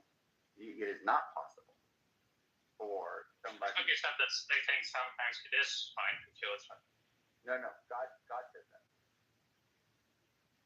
Let me lay out the. So they're committed to it. They're committed to it being necessarily false, but it's okay to kill a child. They're committed to it necessarily false, but it's okay to kill a child. Yes. Okay, then it sounds like it's the same as what I'm saying. Yeah, but what I'm saying is in this case, they're committed to it, but they're aware that they don't have all knowledge and that they can be wrong. Are you just asking like how? Sorry. I don't really just. Epistemic Are you asking me to like extend the reasoning I gave you about the modus ponens case to this case? You can if you want, or if you think that what I'm saying here would be valid. Because what my But I just don't know what you're saying. Like, yeah, some people will say this. What's the point? I think like it's fine to say it. Like I agree. Like I wouldn't basically. I think if God told me rape is good, I wouldn't think rape is good. Yeah, you wouldn't think that, but ought you believe it given the circumstances? No. Okay, but when you say no, okay, wait. Not that you ought to be justified in coming to the conclusion. Not are you justified in coming to the conclusion, but is it the case that it is true that you ought to believe that rape is good? No. Can I help disambiguate this, because I don't want to because I was there obviously, so that's what. When he made his hypothetical, he came in with the stipulation that God is omnipotent, omniscient, wholly good, never lies, tells you this thing, and he's not into his scenario that these things are true or false or necessary, any of that. And my response to him was, because he was talking to Abe at the time, I said, yeah, but when people come to these scenarios, they come with other beliefs, things that they might think that they can't be wrong about.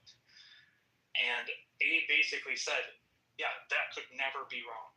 It's always true that rape is wrong.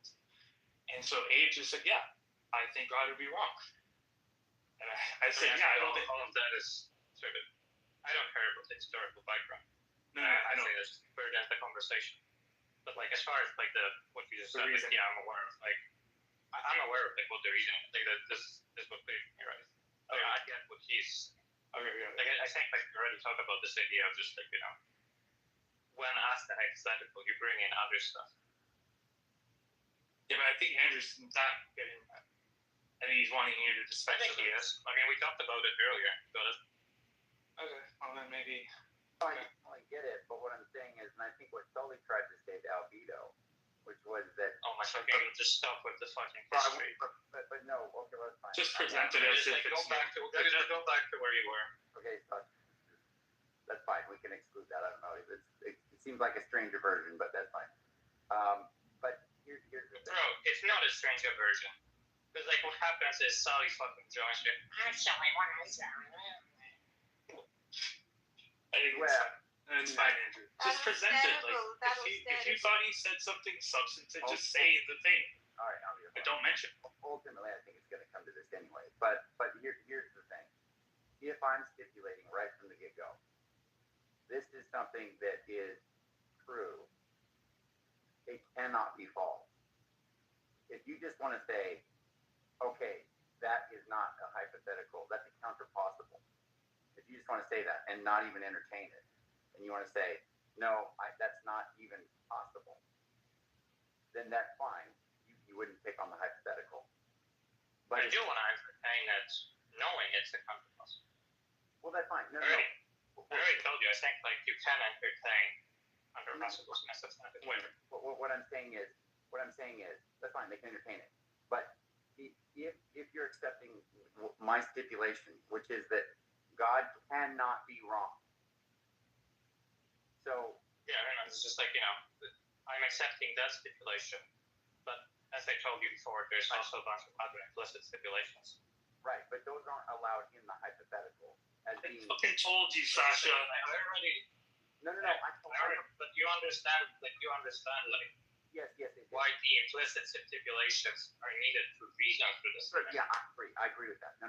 Sorry, I'm talking about in particular about like the rape one or something where like God. The moral. Yeah. So is your idea just like we don't need rape is wrong to reason through the scenario? Correct. So just leave that up. Correct. Yeah. Okay.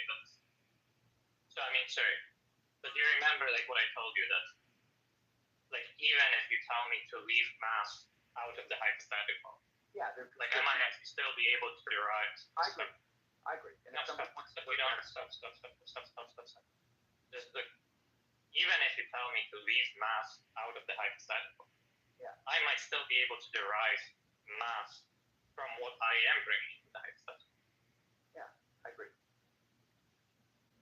Okay, like maybe like you say, just take in logic to reason through it and say, okay, but if I have logic, that's enough for me to get math. You understand that, right? Yeah, so I said. Yeah, okay. Yeah, that's fine. Sorry, what? Yeah, somebody could argue for that. That's fine. Sure. Okay.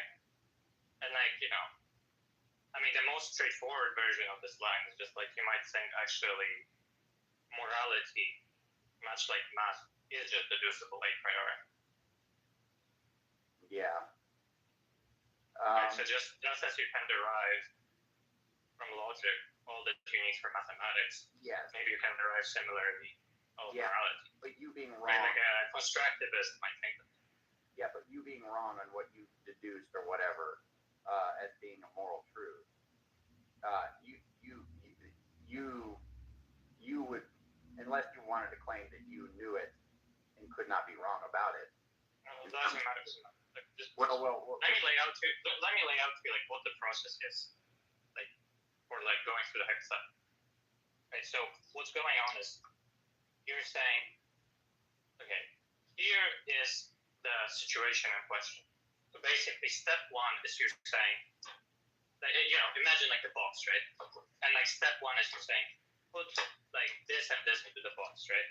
You're saying, put into the box that God is like this, and here's what God says, right? That's like step one. Do you understand that? Step one is here's what the box. Just you're telling me what you want to stipulate about the scenario. Mm-hmm. Yeah. Okay. Yeah. So step one is like Andrew assumptions go in the box. Okay. Now you understand that like if we just stay at step one, I can't tell you anything about the scenario, right? Because like if you ask me, okay, like sorry, basically what you want to ask is, okay, so you put that stuff into the scenario. Now, is this other thing also in the scenario? We put in like the Andrew assumptions into the scenario. Is this also true in the scenario? Like that's your question, right? The scenario is like God says X, Y, Z, and what you want to ask is like, okay, is it also true in the scenario that this or this, right?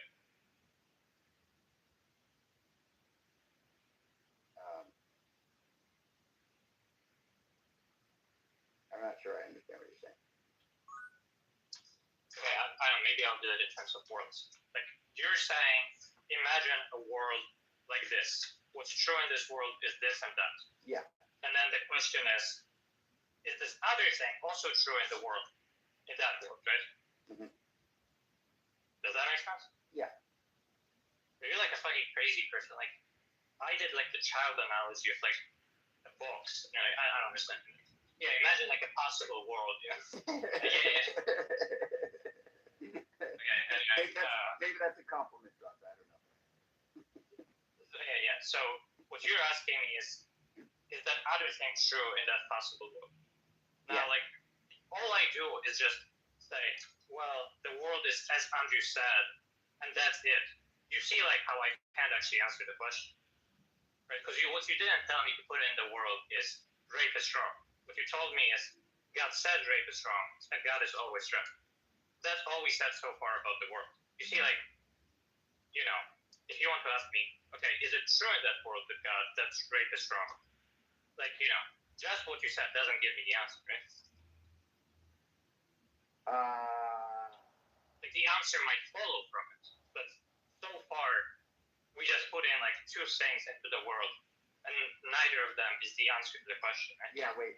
Which formulation of the way I asked it are you putting into this world?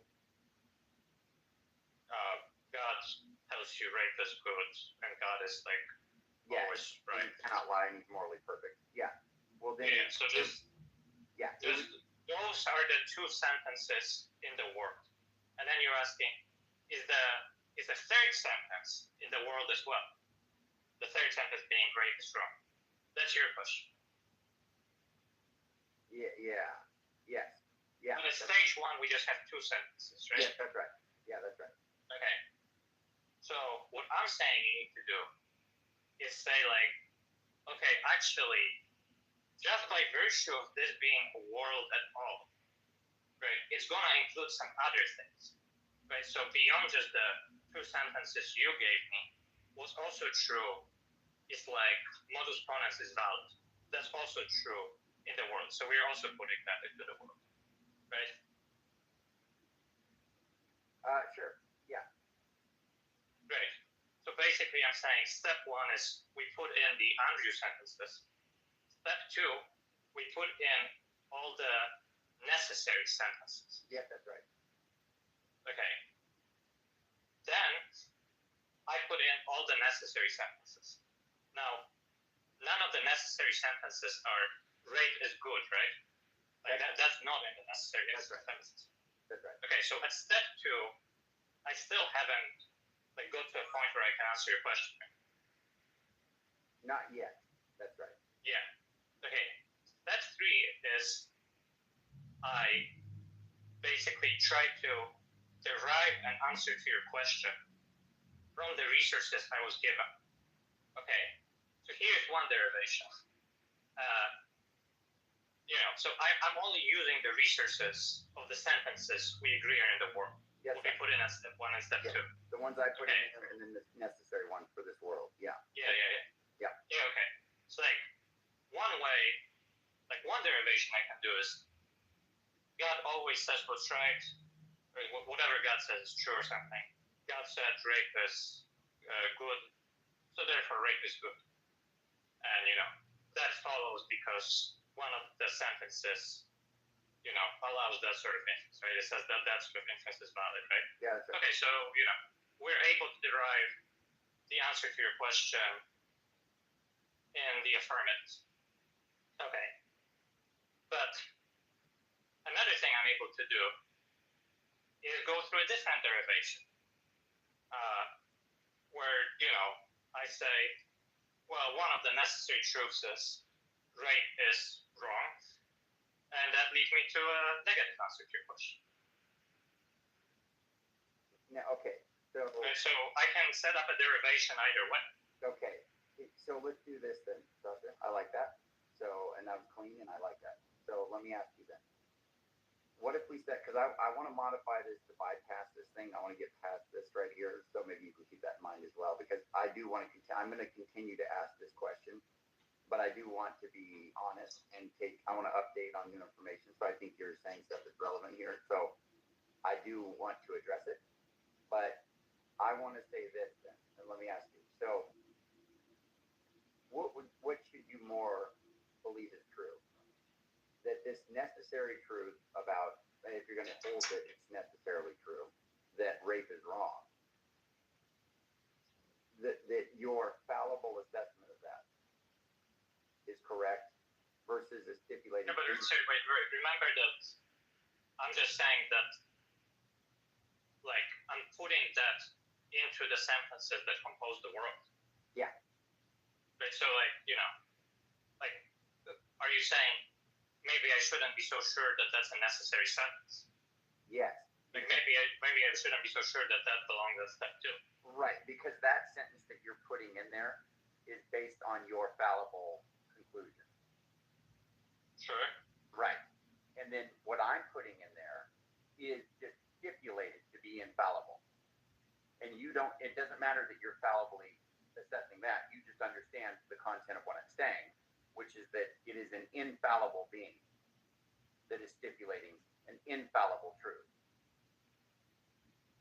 Well, you're infallible. No, you're the one adding the assumption. God is the infallible being. He's saying this. God is the one in the scenario who says something. When I said that it's an infallible being stipulating an infallible truth, it's just that God is saying something that's infallible. That's what I mean. So in other words, the second sentences, or the second step that has the sentences that you're saying are necessary, and one of those could be that rape is necessarily wrong. That is something that you have concluded fallibly. I mean, this is by and large going to be most people, right? Now, there's going to be some people that might say they have some infallible truth there, and then we can deal with that. But they're going to say they came to they're going to say they fallibly have concluded that, and they're putting it in there. They still think it's a necessary truth, but they fallibly came to that conclusion. They acknowledge that there is. But that's like I think. Look, like you understand that the game we're playing is saying there are substantive answers to questions like this, right? Yeah. And that's the game, right? We're not saying the game is like settled at the outset because the situation is impossible, so all answers are vacuous and true, right? Yeah, that's right. Okay. It's like if we go with your way of doing things, like it's gonna turn out that in any scenario like this, what should give weight is what we put in at step 2 rather than step 1, right? Because what characterizes step 2 here. Sorry, what you want to say is step 2, like what you think belongs there, is just by your fallible assessment. Where step 1, like that's just like assumed at the outset. That's like the exercise. Yes. So step 1 is privilege. Yes. But like that just sounds like it's the wrong result because,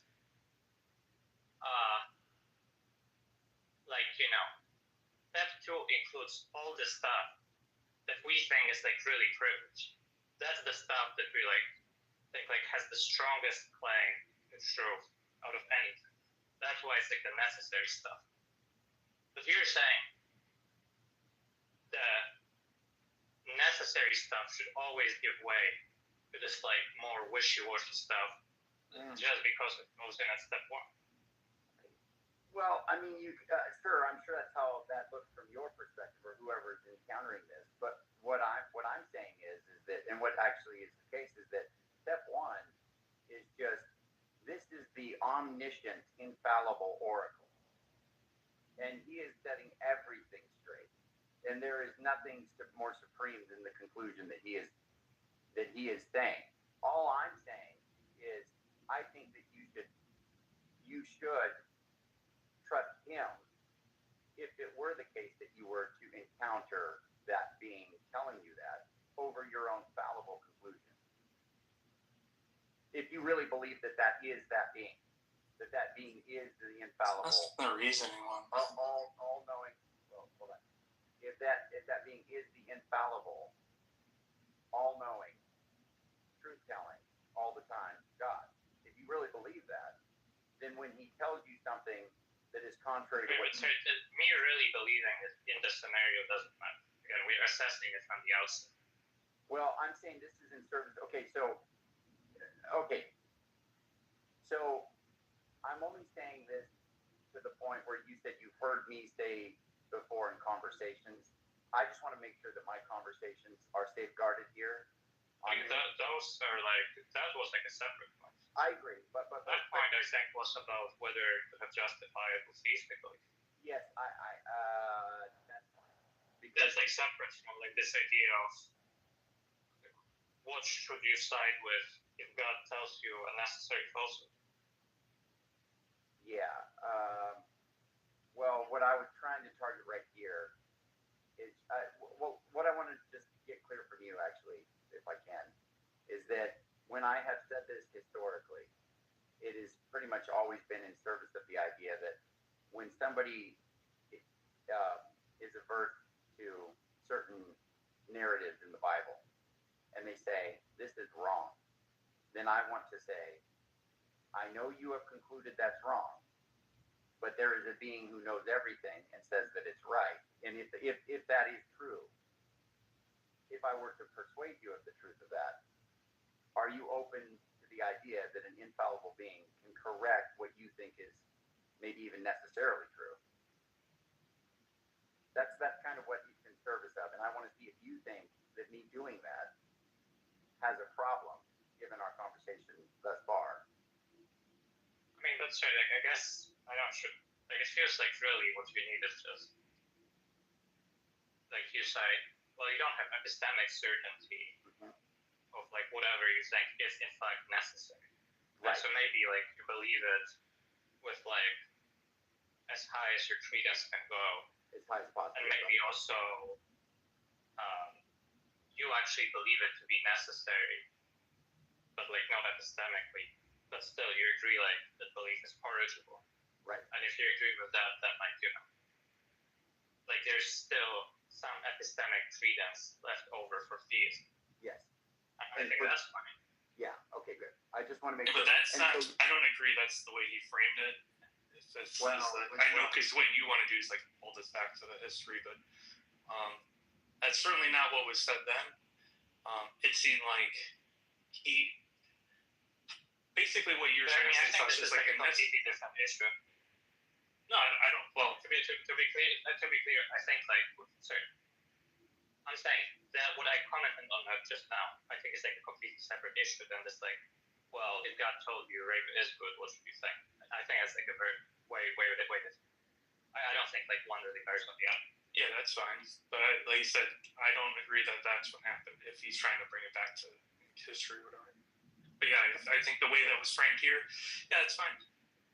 No, what I say historically, and Albedo conceded this to Sully ultimately, but what I said historically is that if God tells you this, I'm stipulating that the truth-telling, I'm the all-knowing, infallible God tells you, he's morally perfect, tells you that X, you ought to do X, is it the case that you ought to do X? And I said you could say no. And Albedo said that you could say no. And then Sully said, well, then you're just not. I mean, I think you could say no, yeah. I think it's reasonable to say no. You think it's reasonable to say no? Yeah, I know. I said this at the time. Yeah, I understand that. Yeah, no, you did. And then I think what it ended up is that we just kind of turned, I think we probably just ended up walking away from it. But Sully was telling Albedo that he was being silly by not just entertaining. You have to be careful with Sully. Yeah, I know. If he believes that like his mom is a porn. He believes what? Abortion's not immoral. If he like believes writing can convey tone. That was hilarious. That was hilarious. So you have to be careful with him. That was hilarious. Yeah, he was saying, and 5'3" and an attitude. 5'3" and an attitude. He was what? There is this like clip that's gone kind of viral. It reached some infamy. These like millennial women dancing in an office. And they like say like lines like 5'3" and an attitude. 5'3" and an attitude. And like that in particular reminds me of Sally. Because he's like a short little leprechaun that gets very angry.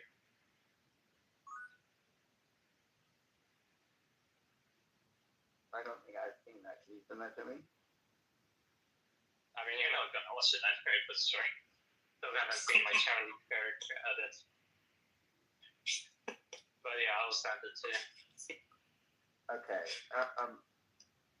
So that's a counter possible. If I say God is saying that you're wrong, when you say. Sorry, so to be clear, are we going back to the like 3-step like world question? I think I was like reframing to it. I want to know. No, well, what I was going to ask you, I just want to see if you think this is a problem, because I think this is part of what I'm saying and what I intend to keep saying, and I want to make sure that there's not something you see problematic, because I would like to refine it if there is. So, I want to say, God is saying that you're wrong on whatever it is that you're saying. Yeah, like rape or something, right? Yeah, right. Okay. If that God does exist, do you think that you ought to believe more likely that he's correct or you're correct? Even though you think that you've got this thing as a necessary truth and high greetings, whatever. Is it more reasonable to believe that God is correct or that you are correct? Would that be a way? Because I think that seems to be a way I can frame that. And yeah, I mean, I guess it probably depends on like who you talk to. I think it's fine to say it's reasonable to maintain your correct. Like I don't really think. Well, sorry. Maybe like a lot of people say that they would be saying it for dumb reasons or something. That's probably true. But like, I think like the answer can absolutely be made sense out of. Okay. I mean, just like, so like, what sentence do you want to work with? Rapists, well, I obligatory or something? I don't believe that. I mean, that's even a problem for me. I think that's impossible, so I'd rather not use that. Let's just say killing an infant. Okay, but sorry, for that one, like, I think everyone agrees that that is permissible in certain circumstances. Yeah. I mean, they might like say otherwise, but like basically everyone agrees. Yeah, killing an infant, the Amalekite slaughter. Let's do that.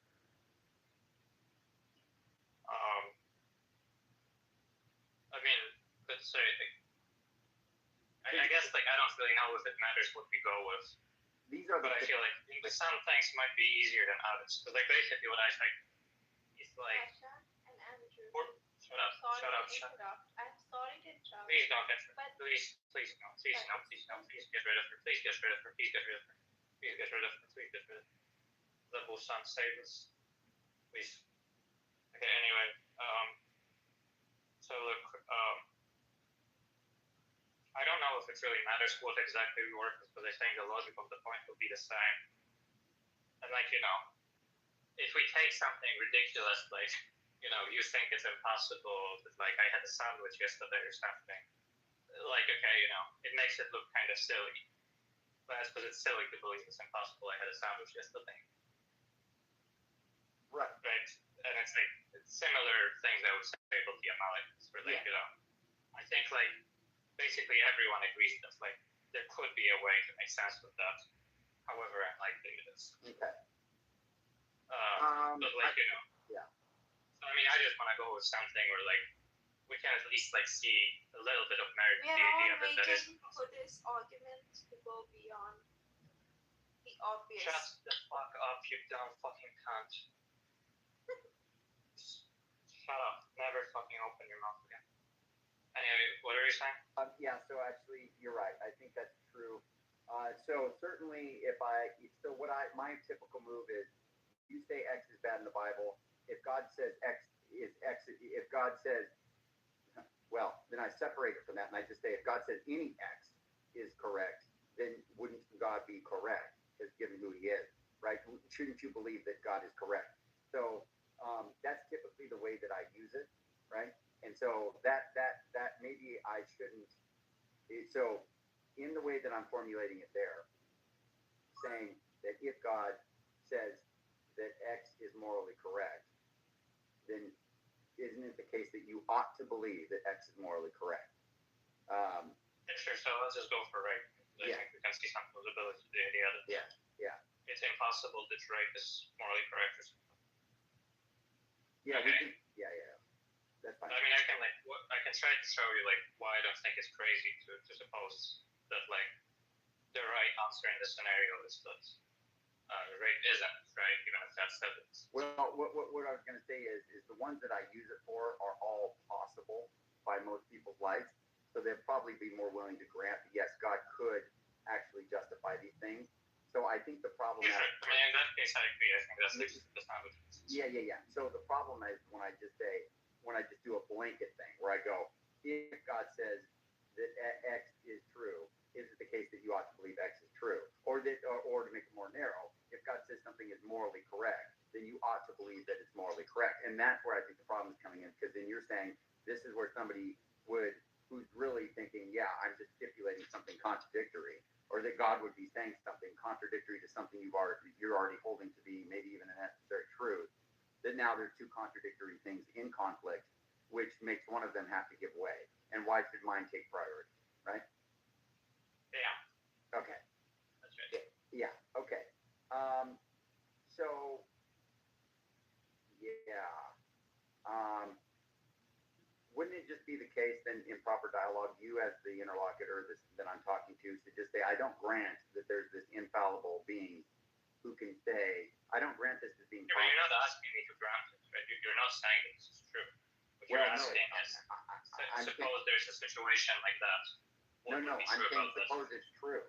I'm saying suppose it's true that there is a being who is all-knowing, infallible. In a possible world, picture, because they don't believe it, but picture that there's this truth-telling God that is, more. No, but that's what I'm saying. You're asking me to consider a hypothetical scenario.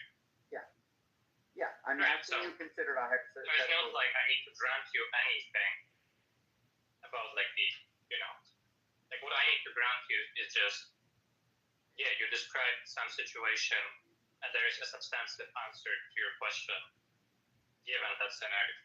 Okay. So in the moral... You don't need to grant you that it's possible God would do it.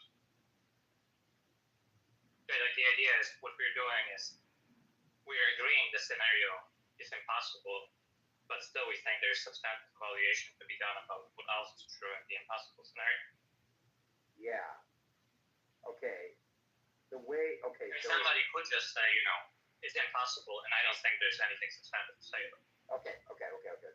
I got you. Actually, this is the issue here. So the way that I formulated it with albedo, the way I did it was, if God says that you ought to do X, is it the case that you ought to do X? Now that's going to make it a little different than just X is true. X is true could open up a lot of doors. That could be a problem. I could see how people could say, okay, that there's a lot of stuff that. I think it works the same. That's fine. Okay, so you ought to do X. You're just gonna say, that's the major premise, and then the minor premise is God says you ought to do X, Y, Z.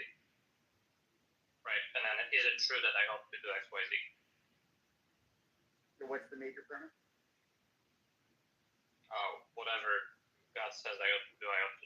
Yeah, that's right. Yeah, I don't think it changed anything. The question is it true that I ought to do X, Y, Z?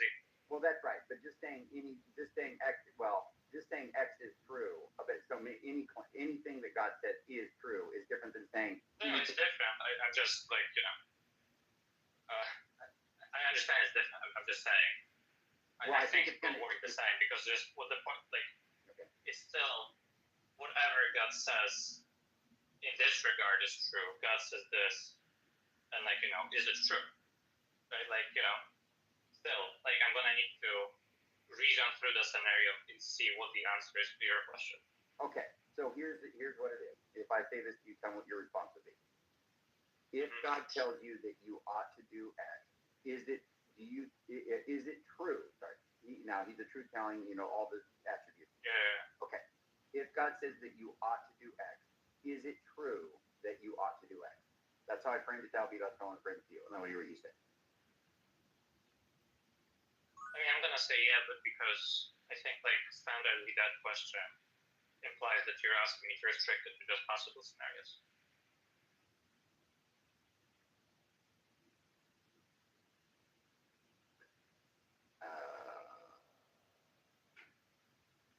Okay, so how I'm gonna read that question isn't hey, sorry. How Sasha, I'm gonna take sure that question. there's a fallacy there. Fuck off, you dumb fucking bitch. Jesus fucking Christ. She has nothing worth saying. never speak. Anyway, like here's like how I would standardly take that kind of scenario. Take all the possible worlds, right? Like take all the scenarios you think are possible that involve the antecedent. Do they all involve the concept? Right. So I'm limiting the scope of consideration to possible situations. But what you want to know is does that extend to the impossible scenarios? But like standard questions like that don't work. Oh, really? Okay. So, okay, well, because okay, so, standard question. So, let me make sure I track what you just said. So, standard questions don't work that way. Like, I mean, just imagine, like, if I ask you, is it true that whenever you have, I don't know, what's like a law of physics? We're going to suppose the law of physics is like any mass exerts gravity. Like we're going to say that's perfectly physics, right? Okay, so you ask me, is it true that whenever you have a mass, you have gravitation? Yeah. I mean, I would just answer yeah, right? Because basically what I'm thinking is you're asking me about the physically possible scenarios. Yeah. So we both believe that too. So yeah. Right. Yeah. Yeah. I mean, I guess what matters is if I believe it, because I'm the recipient of the question. Right? Yeah, that's right. It's just like, I'm gonna say yeah, but like it's not like what I'm saying is it's like a truth that holds in all logically possible worlds, and in fact also in the logically impossible ones, right? That's not how I would normally take the question. Okay, what you're asking me, is this necessary? And I need to fill in, okay, in what sense do you mean necessary? Well, probably you mean physically necessary. Or in the case of like God tells you something, probably you mean like, is it metaphysically necessary or something? I wouldn't think you mean necessary in some sense that's like very hard to work with. That in fact also implies to impossible worlds.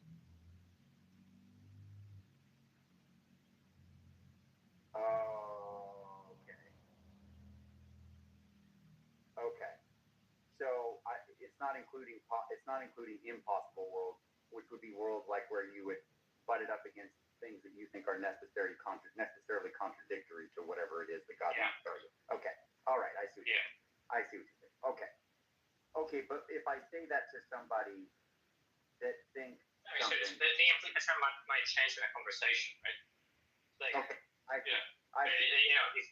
the conversation goes something like, oh, what if God commands rape? Is that good? And I say, no, I don't think so, because I think rape is necessarily wrong.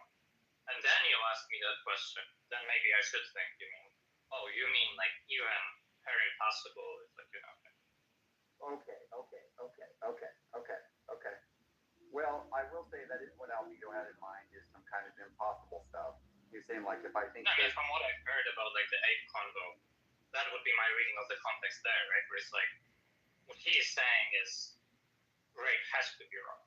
Yeah. And you still want to prefer it, but then it sounds like we really are asking about the, and even in the impossible scenario, I think you should side with God. Yeah.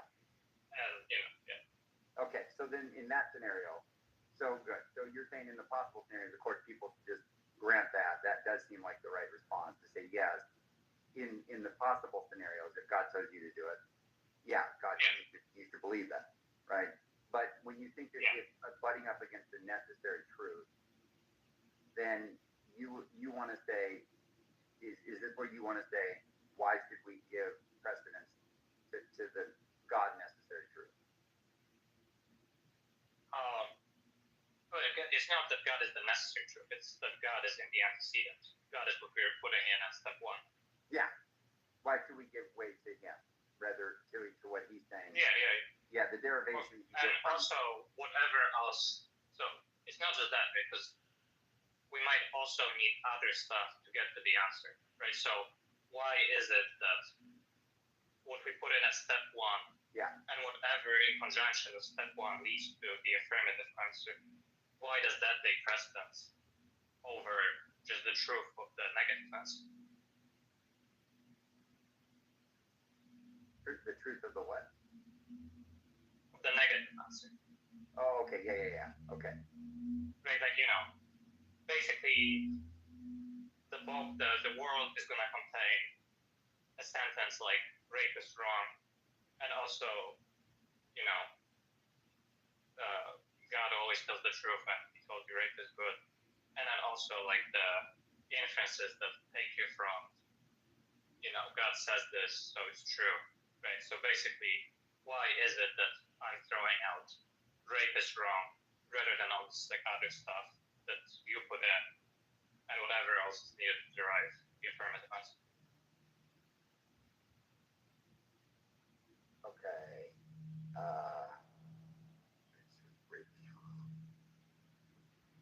Sorry. I'm sorry. So to repeat that one more time.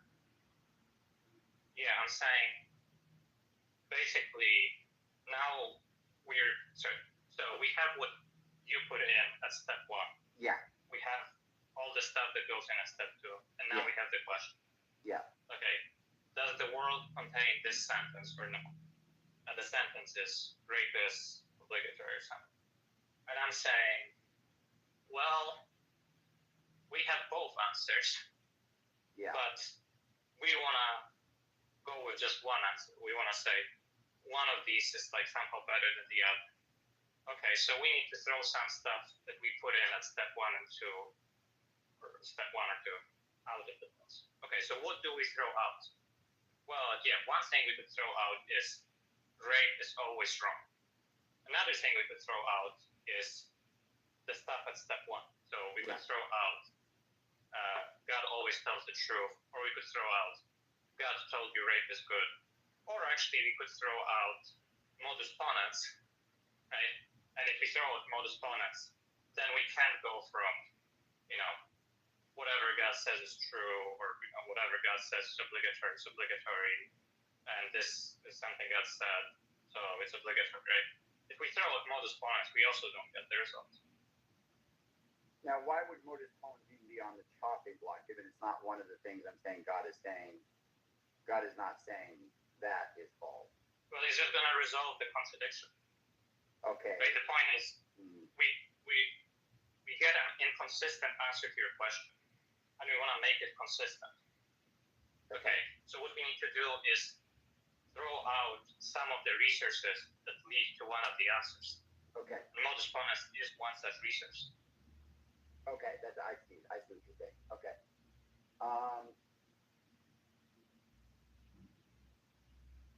Okay. Okay. I think. And also, another thing you need to remember is, like, whatever we throw out might not be enough. Because just like, if we merely throw out modus ponens, but modus ponens can be derived from other stuff, then, it doesn't matter. The inference still works. Because now the inference is just, take all the stuff you need to derive modus ponens. Now you have modus ponens, and now apply it to this, right? So you can still build out proof. So basically, you need to throw out all the stuff that gives you one of the answers, and also all the stuff that could get you to the stuff that gives you one of the answers. You're gonna have a really weak logic.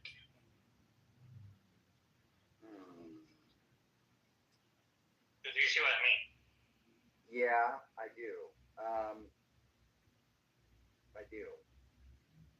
Right, like it might not be enough to throw out 2 + 2 is 4 if that's like what God says is false. Right? It might not be enough to throw out that, because that truth is actually derivable from like more fundamental stuff in mathematics.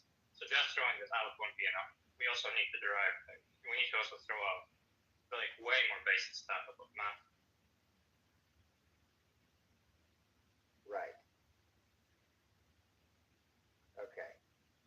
If God was to say 2 + 2 is false, 2 + 2 equals 4. Yeah. Yeah. maybe you think, oh, well, I'm just gonna throw that out, and now I've made the scenario consistent again. Well, no, because we're still able to derive the second answer, right? So we're still back at the scenario we want to avoid, where we have two inconsistent answers to our question. But now we don't do it straightforward, but it's saying 2 plus 2 is 4 is, is one of the sentences. We just derive it from the others. Yeah. Okay. Well, what I want to say here, Sasha, is that whatever these other derivations could be, and other necessary truths that we want to throw into the world and say that they must be built into this, scenario. I want to say that God is infallibly just toppling everything. So it has to be the case that what he is stipulating is true. So yeah, but I think 2 plus 2 has to be 4. And yeah, but yeah, I'm pretty sure about that one as well. Yeah, I got you, but I'm saying so. But remember, so this is where I want to kind of press in on the fallibility point there, because I do think that matters. But this isn't really a point of what you're saying is just how you think the game should be played is step 1 stuff takes precedence over step 2. You want to introduce that though.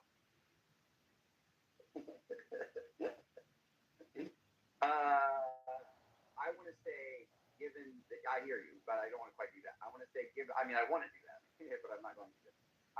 What I want to do for the purposes of being, above board is say this, is that God is more like, should you trust your assessment of your own conclusions about what is necessary that contradicts what you are what's just stipulated that you're accepting? That is something that I don't see what just. Are you asking me to not put in some stuff at step 2? Because maybe I'm wrong about it. No, I'm just saying this. In step 1, make sure God's infallible. In step 2, make sure all the conclusions. Yeah, I'm just putting in those sentences, sure. Okay, yeah. But I'm not putting them in with any credence or whatever, right? We're just saying these sentences are part of the world. Okay, yeah. These. How about this? There is an infallible truth in step 1, and there are some fallible necessary truths in step 2. But I just don't understand how the game is supposed to be played. Okay. I'm saying the game is set up a situation and ask what's true of the situation. How we set up the situation. Shut the fuck up. No, I have something to No, you have nothing to fucking You have made a quantitative assessment of a qualitative fact, and please fucking get rid of this thing.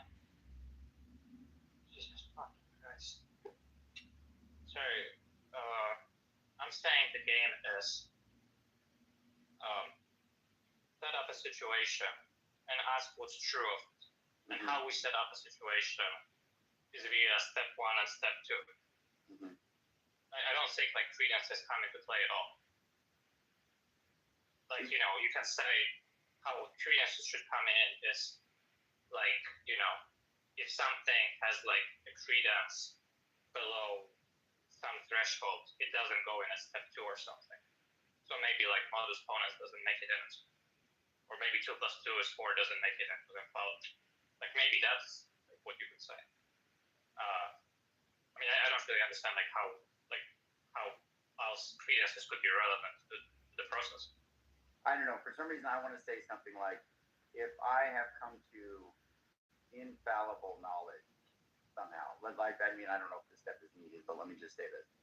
If I've come to an infallible knowledge that there is an infallible being that just told me something is true, and it contradicts. But you understand that that's just what you're putting in at step 1?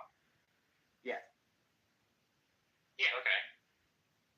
So just you're putting that in at step 1, and still the question at the end of the game is this true or not? I mean, the question just put. Likely true. I mean, Wrap this one.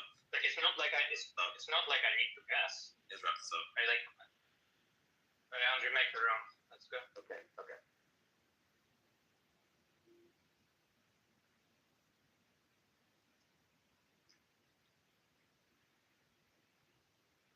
Yes.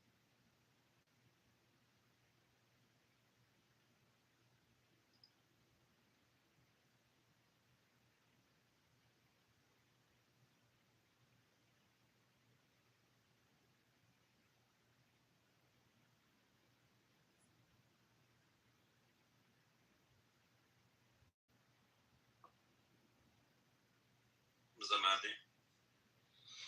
Hey man, just watching this this news. It's crazy. What's the news? There's 12 people have been confirmed dead now. Where? In Australia. You haven't seen in Australia.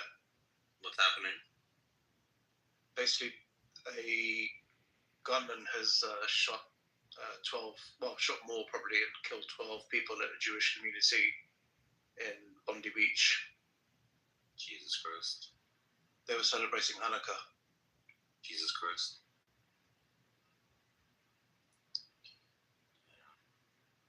Yeah, Matthew, we don't need anywhere where you can be safe. That's right. We can just be safe amongst you guys. You Goy are totally safe for us.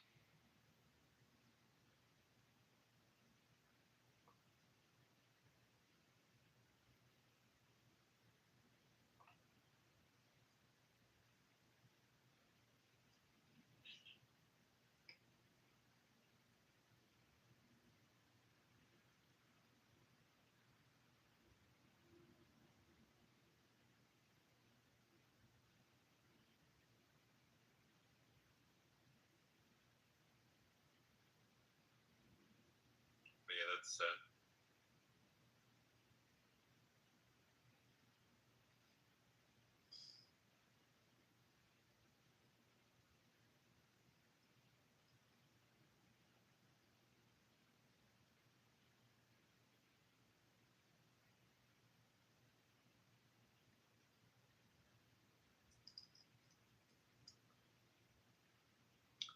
Wouldn't think of Australia as a hotbed of anti-Semitism. It's everywhere, bro. I will say that one of the most thing that's very relevant to my worldview is as a kid learning about the Holocaust. I was like, that's crazy. Well, at least we learned from that one. At least we're not going to do anything like that again. We're not going to like just kill Jews for no reason. I thought the world kind of got up in the same way that we don't have slavery anymore, have foot binding anymore. We don't have wife burning anymore. I thought we just kind of like Jew blaming. I thought that was a thing of history, and the fact that it like isn't over makes me like murderously angry. So yeah, I mean that very much affects my worldview. Like imagine every 100 years we had to have a debate about whether slavery should be brought back. I could see people being murderously angry about that.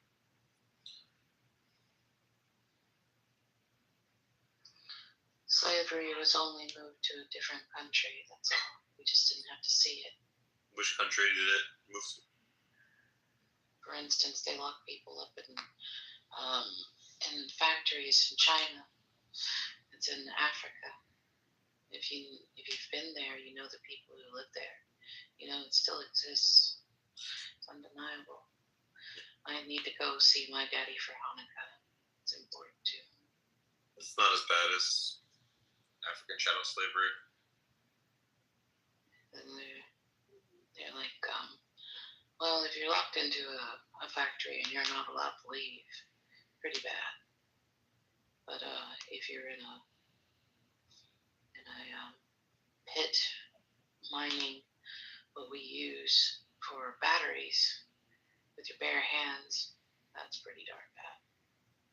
Right? Yeah. But you have to understand the amount of people that are owned as property be killed at will, or not killed for trivial offenses and raped at will, is not the same thing as what it's not as much less frequent today. Like in the South, it was a huge percentage of the entire population of the South were slaves, or like in ancient Sparta, the majority of the population were slaves.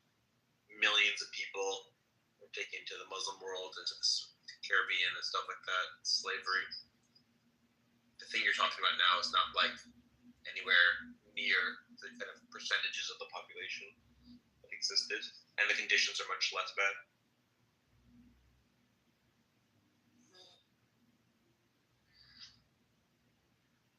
I used to help the people who came from there in barrels. Yeah. No stories. But that was a long time ago. It was like 20 years ago. Worldviews can be changed pretty easily, can't they? I saw a clip.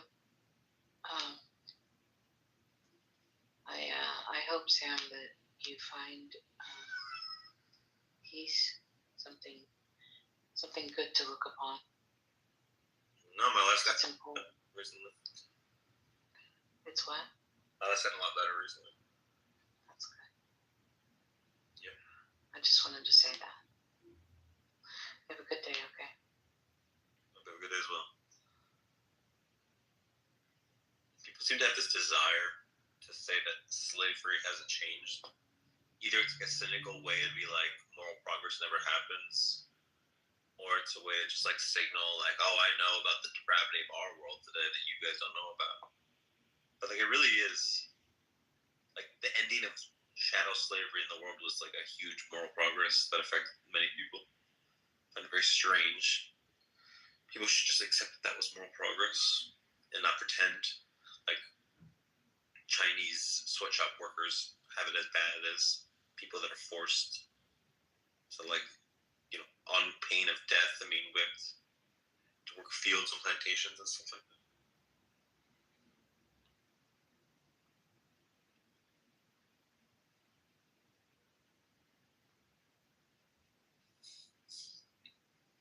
Marcus, you there?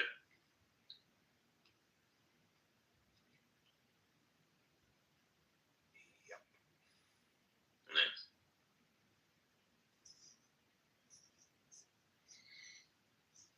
So I have this 4-part argument against Christianity that I think is pretty strong. So the question is always asking, what's more likely? Did humans write it or did God write it? And I have 4 different angles for that. One is hell is a scare tactic. It's really plausible that humans would scare each other with hell because it's like really, really like, you know, scary. People exaggerate to get people to do stuff. Whereas it's not really believable that a loving God, a merciful God, would torture people for forever. So you have hypothesis A, humans made it up to scare each other. Hypothesis B, loving being tortures for billions of years. It's just like way more likely that humans made it up. And that's just like 1 of 4. Argument 2, the difference in morality in the Old Testament and the New Testament is very large. It's more likely that humans just wrote down their changing norms versus that the creator of the universe that's outside of space-time has changing morality. So he changed up his like vibes. So that's like argument 2. Argument 3 is in the Old Testament there's all sorts of stuff about stoning people, burning them alive, slavery. That makes total sense if it's just Bronze Age people writing down their norms. It doesn't make very much sense if it's a God who's perfectly loving, giving you commandments. So that's like 3. And 4, God's morality could have been anything. He could have had like, you know, trillions of different options for his morality. So the fact that his scriptural ethic, like his ethics in the Old Testament, for example, is so similar to other ancient Near Eastern peoples, it's much more likely that people are just writing down their culture than that the weird coincidence that out of the trillions of possibilities, God's morality just looks like ancient Near Eastern morality. So I think all 4 of these together just make it kind of like blindingly obvious that humans made this up rather than God did it. So, you use the word blindingly obvious. Remember that idiot who was in the room yesterday and was saying, oh, you didn't understand what my premises were, right? And you aptly put him in his place and told him. I did hear his argument, but then what was blindingly obvious was him stating twice, would you rather this punishment or would you rather that punishment? And I was thinking, that's a blindingly obvious thing, right? Why do you want me to proceed to the rest of the nonsense that you're going to say when you're telling me I'm either going to be punished for this or I'm going to be punished for this, but one is a lesser punishment? Did you get my point? Yeah, I mean, if someone's giving you two punishments, like you could just say, I don't want either punishment. Yeah, I'm entitled to the third option. And here's another thing, right? So think about caveman or early man, right? Living around the most fertile area that you're going to get, which is probably going to be around a mountain, correct? I mean, that's where you get fertile soil. And then all of a sudden there's a volcano eruption and, there are rocks flying all over and coming and landing on people, probably even killing them, nothing, stoning. Or there's lava and there's, hot flames and everything around. So now you're thinking of hellfire. So now because this was a phenomenon that they couldn't control or they didn't know why it was happening. So they kind of attributed it to some other force which was external from somewhere, which wasn't within them because in the village everything was nice and cool and you had the chieftain or the leader who was the boss and whatever he would say everyone would do. But he was another external force which no one had control over. So obviously human beings created the element of fear and then said if you don't do X, Y, Z, then there's a possibility that you're going to be stoned or fall into hellfire and that kind of shit. And that way now they're able to control people. So fear has been the bedrock of religion. Create an element of fear, tell people you can save them from that same hellfire that you created in the first place, and then people just become subservient to religion. It's a formula that's worked for so many millennia. Yeah. And probably will still keep on working as long as people think that religion is, the way to God. I think it's the thing that actually divides people from an existence of God and their own experience of what that God is. Why would you need religion to come and tell you this is what you need to do or this is what you ought to do? We can all decide collectively as a society that, hey, this serves us and we're going to choose to do this for now. But yeah. I agree with your points. I think they're really good points. Thank you.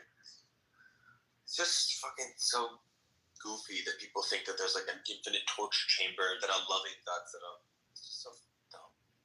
Yeah, and then what really irks me is when they use examples like, oh, if your dad did this, or, if your dad put a cookie in, and told you don't touch the cookie. And I'm thinking, what absurd examples are you using?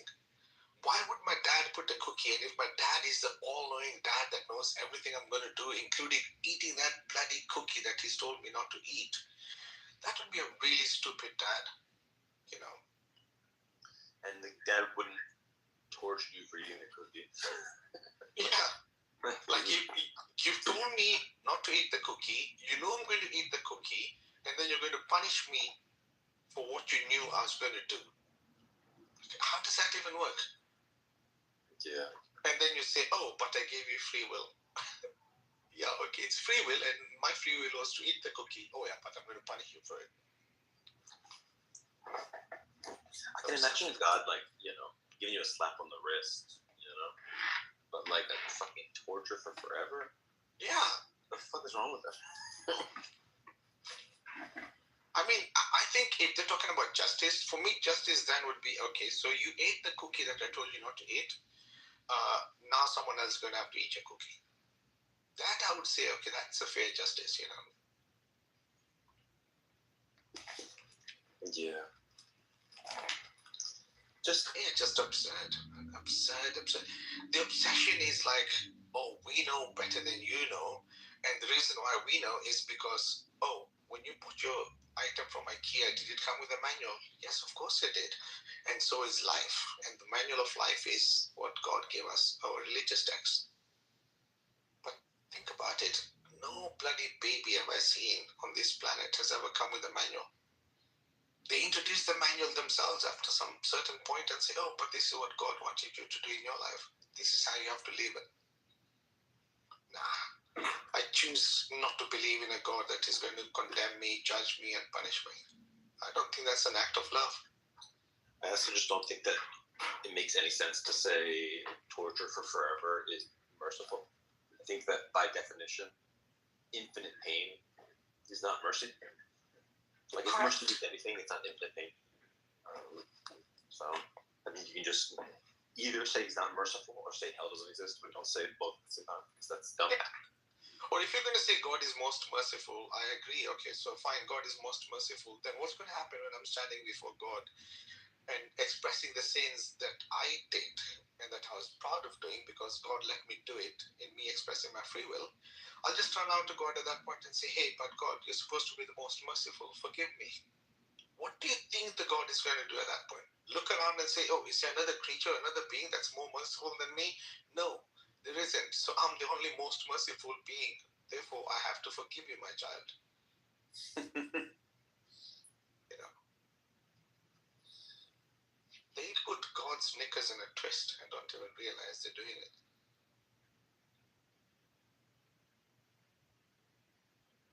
I just think humanity has got the whole concept of God so wrong, so perverted. And yet they try and, polish that turd and sell it to us. Like little snake oil merchants,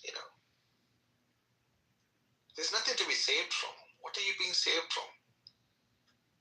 Yourself?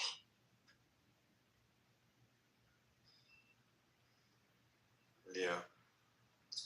It's God sets up a system where you need to be saved, and then because he had credit for saving you.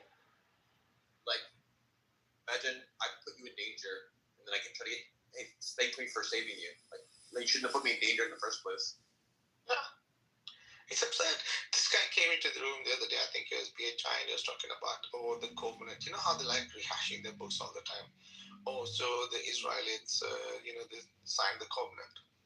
I was like, okay, so if I'm a businessman and I'm going to sign a contract with a group of people or a person that I know is going to default at some point, do you think I'll be stupid enough to sign that, covenant with them? I wouldn't. I would know that this guy's going to cock up at some point and not pay me back. Why then would an all-knowing God then sign a contract with people that God knows are definitely going to go against the covenant? It's stupid. You're literally saying your God is stupid without even realizing that's what you're saying.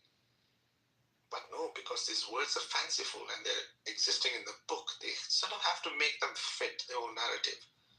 Oh yeah, they signed the covenant, but God knew they were going to break the covenant. Why did God know? Oh, because they're given free will. It's all bullshit, man. I'm telling you, if we started explaining these things to kindergartners, they'll probably understand this and laugh at adults who believe in these stupid concepts. They're probably thinking, what's wrong with you people, man? Yeah, absolutely. I think the best thing someone can do, to be honest, is not to say, hey, stop reading these books. I think the better way is to actually read these books even more. And my hypothesis is that the more you read these books, the more you'll find the ridiculousness and the absurd claims of truth and just run away really far from them. Because you'll realize a loving God is not going to behave this way. When you say God is going to judge you, you've actually said in that same statement that God doesn't know. You've claimed that your God is not omniscient. Yet they're the same people who will say God knows everything. Well, if God knows everything, then you compare it to a local, a court. The reason why a judge performs as a judge is because the judge doesn't know what both parties are going to say. So the judge listens to all of this and then makes a decision based on what that person was saying and what the judge heard. But now you're using the same example with God and saying, oh, God is going to judge you. You're literally saying this God didn't know. Because if God knew, what's the point of judging? And the other silly one, which I constantly keep on hearing, it's a test. Why would I, as a teacher, put a test if I knew exactly how the student was going to answer? I know I'm going to put these choices, and I know that Zabu is going to answer D in all of them because she likes D. What sense does that even make? Why would they put a test in the first place? I think people get confused with the idea that we have got all these concepts that we want to experience. I want to experience the concept of generosity. I want to experience the concept of stealing. I want to experience the concept of killing someone. And then we perform all these concepts as an act, which might be the most heinous things that we're ever going to do. But they're simply just an act. That is all it is. But yet we turn around and say, oh, you did this, we're going to kill you. And then you think, but aren't you the same people who are saying that killing is a bad thing? Now you're going to kill me for leaving your religion?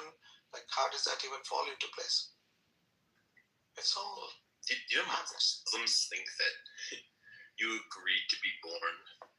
You agreed, like God asked you when you were just a soul before you're born, like, hey, do you want to be given this test?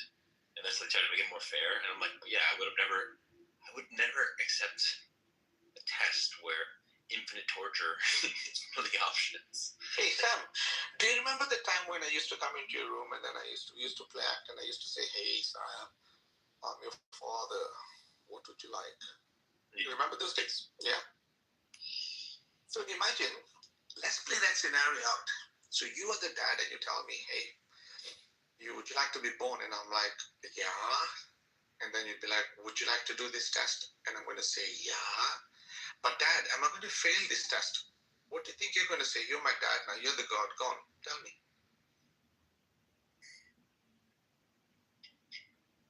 What would you say to me? Dad, am I going to pass this test? Am I going to fail this test? You're going to fail this test. Then why are you letting me do this test, Dad, if you know I'm going to fail? It's stupid. Religion is the continuator. You have to face Shruti. Yeah, I just think it's absurd. I would never do a test. Like if God told me, hey, you're going to do a test, I'd be thinking, God, if you know the answer, why are you making me do this test? And like, if I was like, hey God, am I going to fail the test? He's like, I'm not telling. It's like, okay. never. No, I don't want to do it then. Yeah. Sam, tell me something about philosophy and religion, what you know. Tell me something that you know that nobody knows. Tell me something which is of your own, not the rhetoric of other people or the people actually who have listened, heard, or discussed. Tell me what you know of philosophy or religion. Let's see. Well, be very cautious. I will be interpreting if you are using somebody's information, somebody's knowledge. I will put a B. Cool. Well, I gave these 4-point argument for why humans wrote the Bible, not God. So one is hell is a scare tactic. So it's really believable that humans would lie to scare people to do stuff. People lie all the time in marketing. So it's totally believable that humans would invent hell as a scare tactic. It's very unbelievable that a being that's love itself would torture people for quadrillions of years. So that is not your. Before you people have already discussed. No? I'm saying something you know. Yeah, which has not been used by mankind. Yes. Tell me is that. Don't repeat something which you know. Don't repeat the obvious. Yeah. Don't repeat the obvious. Don't repeat the language. Tell me what you know about philosophy or religion. I'm interested in knowing that. What you can't really talk about. So stop being controlling. You're acting like a control freak right now. Stop being a control freak. Stop telling me what to talk about. So anyway, there's the hell is a scare tactic. Then there's God's morality could have been one of trillions of things. God could have had any preference for norms in the world. But the fact that his norms look to like ancient Near Eastern norms, it's much more likely that that's just... Sam, this also you have heard picked up. Why are you interrupting Sam so deep? I really don't get it. Yeah, because he is using, I am asking him to say something which he knows, not the other people, what he actually saying. The very first thing that he is using a God means that he has been tutored. Now, I don't know whether he really knows the God or whether there was a condition where he has to go for a god or God is there, but God is relevant, this, that, and other. Yeah, tell me something about the word philosophy and religion, what you know. Not the what. Thank you. No, thank you. I don't want to. I don't want to. No, thank you. No, thank you. I don't want to. I know. Thank you, Sam. I hope okay. Thank you. Carry on. I have a philosophy that he is such an idiot. Telling me something like, who the hell are you to be told that? Seriously? That's not how a conversation goes.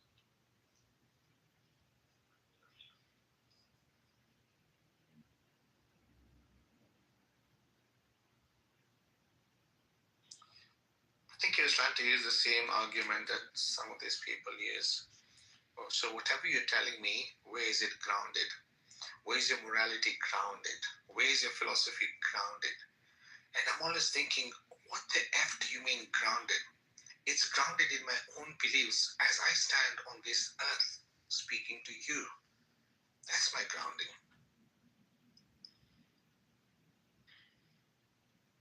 Yeah, I mean, we can just use common sense of like, how do we want to live with each other? How would it be fun to behave? Like, if I had a fucking dinner party, I don't need God to tell me that a better dinner party is one where we don't stab each other in the eyeballs. Like, a nice dinner party has people, lovely conversation, tasty food, chairs, a table. Yeah, I don't need God for that. So if I don't need God for that, why does that, like, same principle applies to a society? You know, society, people are, you know, happy, they have families, they have friends, they, you know, like, I don't need God to tell me. Yeah. Think about how I want to live and how it would be fun to interact with each other. I think they've grown up in such insulated like societies where they think like, oh, just because someone is an atheist, they're wild and doing all these hedonistic things, you know, like they've got no control, they're stabbing each other, they're probably fornicating all over the place. Where do they get these misconceptions from?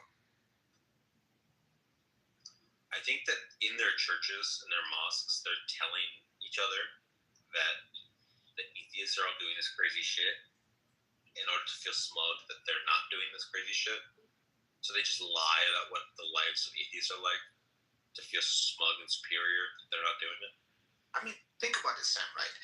Even if we had the freedom to express our free will, and our free will is like, hey, you know what, I want to stab Sam in the eye.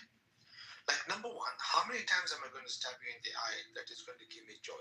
Number two, I'm also going to be exposing myself to you stabbing me in my eye. And I would like to think that amongst us all idiots, there's going to be one person who's going to say, guys, just stop, man. Like, really, where are we going with this? We can't have a party with people bleeding all over, you know, with their eyes stabbed.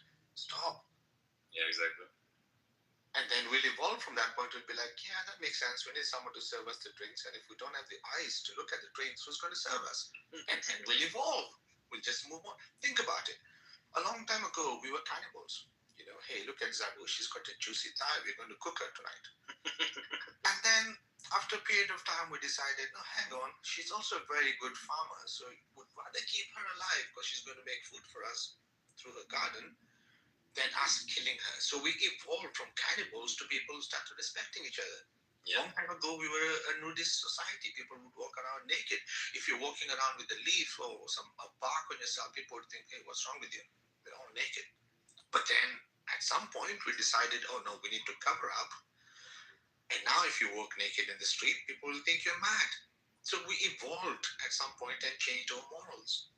I don't think God's got anything to do with morals. Like, why would that even affect God in the first place? Morals are just something that we decide as a society. And you know what? They're subject to change. We can decide this is what is serving us at this point, and that in another place, in another time, maybe it's not good to do that. We have nudist societies. People are okay with it. It's not like they're fucking each other all over the place. No, they're just nude. They enjoy living like their natural lifestyle, and they respect each other. Yep. Whereas we've got other societies which are living in the deep bloody sun, boiling at 58 degrees centigrade, and fully covered in a black cloth that even absorbs even more heat. Like, what? But we still let them. Yeah.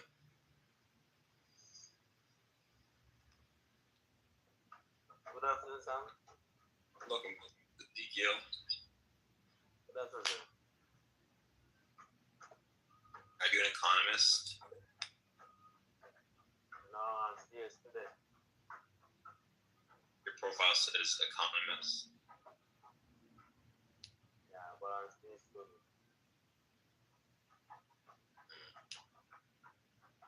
Okay, so what's you talking about? God. Sam? We're speaking about God. About what?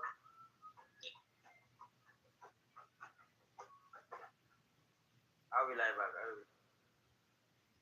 Goodbye, Vika. Hey Sam, Hey, Briti. How you doing?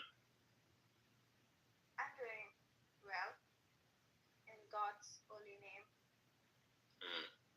Yeah, Sam. Are you a Christian, Muslim, Hindu, atheist? I consider myself a pluralist and also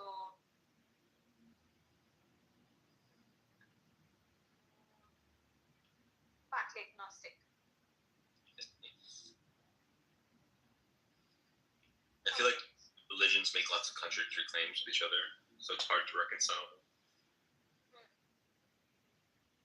Okay, so Sam, coming to philosophy and religion, right? Mm-hmm. I don't know if one must actually compare these two because religion is more towards control, administration, while philosophy is not restricted to just administrative purposes, but also an individual's ability to think, right? So I felt like that is where Sasha was going wrong, where as far as him thinking rape was wrong, yes, rape is wrong in all the countries in the world, and it's not legal anywhere to my knowledge. However, there are societies that condone rapists. There are lawyers who speak for rapists, right? So it is not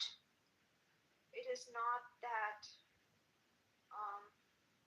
so depending, so it's a very subjective truth that it depends on who the rapist is and who the raped is, right? And okay, moving past the obvious. Now, comparing philosophy and religion could be problematic in several ways because philosophy is the mother of naturalism also. And the parts of religion that is related to philosophy goes back to the manger and Jesus being born there and the gifts of Magi. So Magi come with gifts and they are led to Jesus not by the ground but by the sky.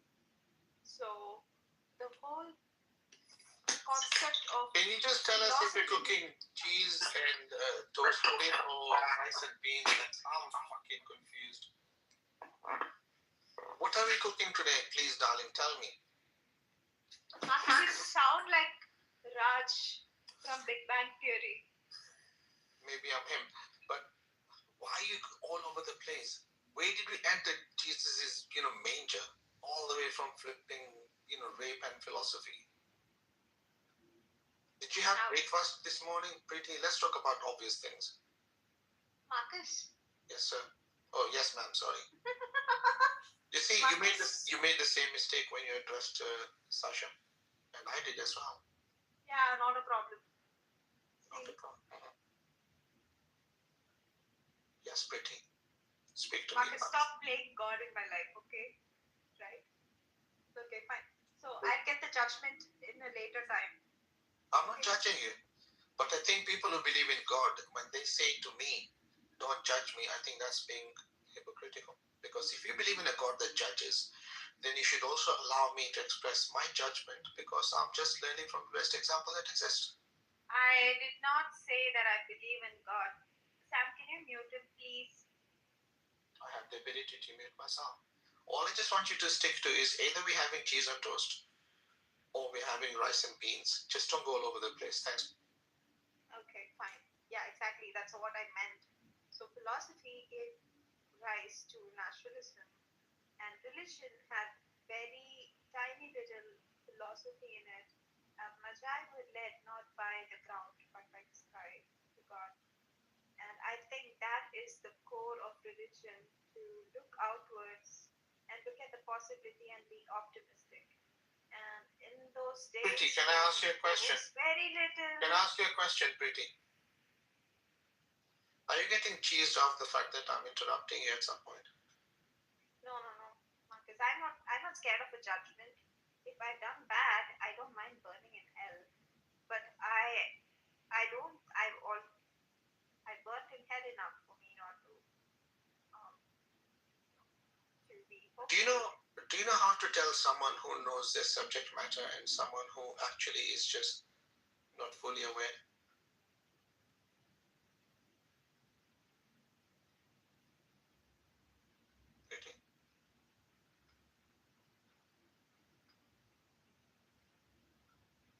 Are you there?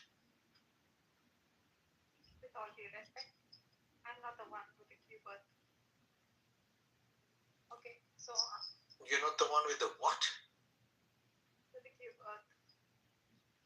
Yeah, so my question to you is, do you know someone who knows their subject matter and someone who is just not fully aware of what they're speaking about? And just because I'm not listened to by you, Marcus, doesn't mean that I do not know what I say. I asked you a question. Do you know how to tell the difference? Would you like to know? Yes, I know. Okay, tell me. How do you know? Vocabulary that is more relevant to the subject. You're gone. And?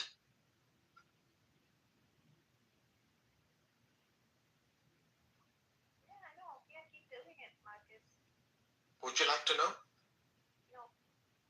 Not from you. I will learn it somewhere else. Okay. Go on. Express to us what you're trying to express to us earlier on. No, I feel like, this is.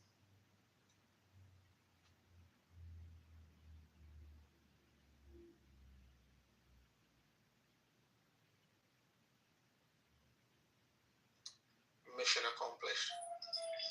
Goodbye, Preeti. You're missed. The only person who can actually miss you and then actually mean it is an assassin. Would you agree, Sam? It's a good one. If an assassin misses you and tells you I missed you, they actually mean it. That's true.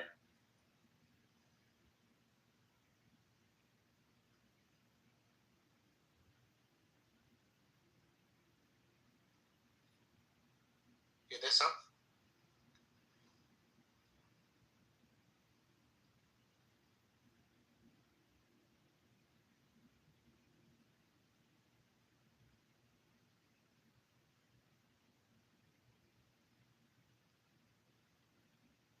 Now she's back.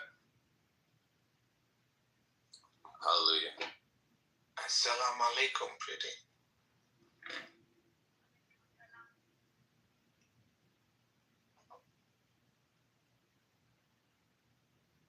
The stage is yours. I don't need this stage. I need people that actually respect and listen. Okay? If you have done your due, and so have I. Right, Marcus? How long have you lived on this earth, Marcus? Long enough to know that probably my end is near. Really? Yes.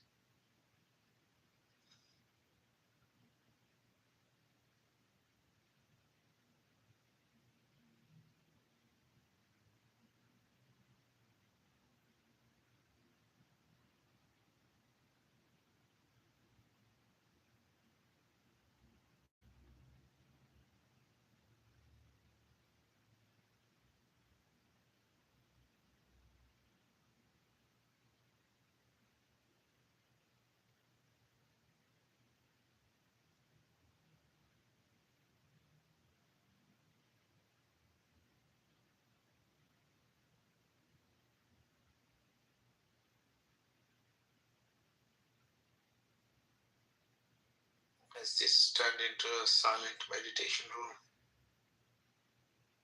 I made it for your end.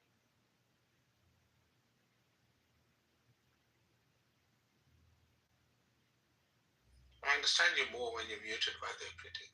Thanks.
For myself, I don't get it right.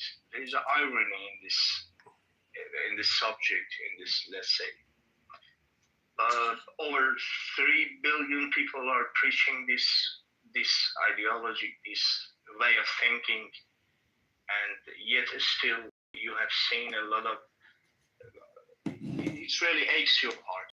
It's really disappointing that how even this is, why this is continuing, how this is allowed to be happened. You know, the MBS, the Mohammed bin Salman in Saudi Arabia are doing some reforms to, let's say, bring the main, let's say, it was the foundation of Islam, Saudi Arabia.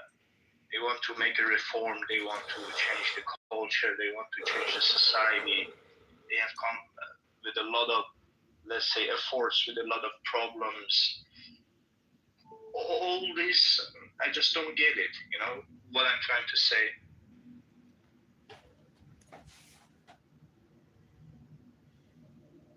Can I add something here? I think it feels terrible for the people who died, obviously. Very, very sad, heartbreaking. Some people will never come back to their homes again. You know, they won't see their family members again.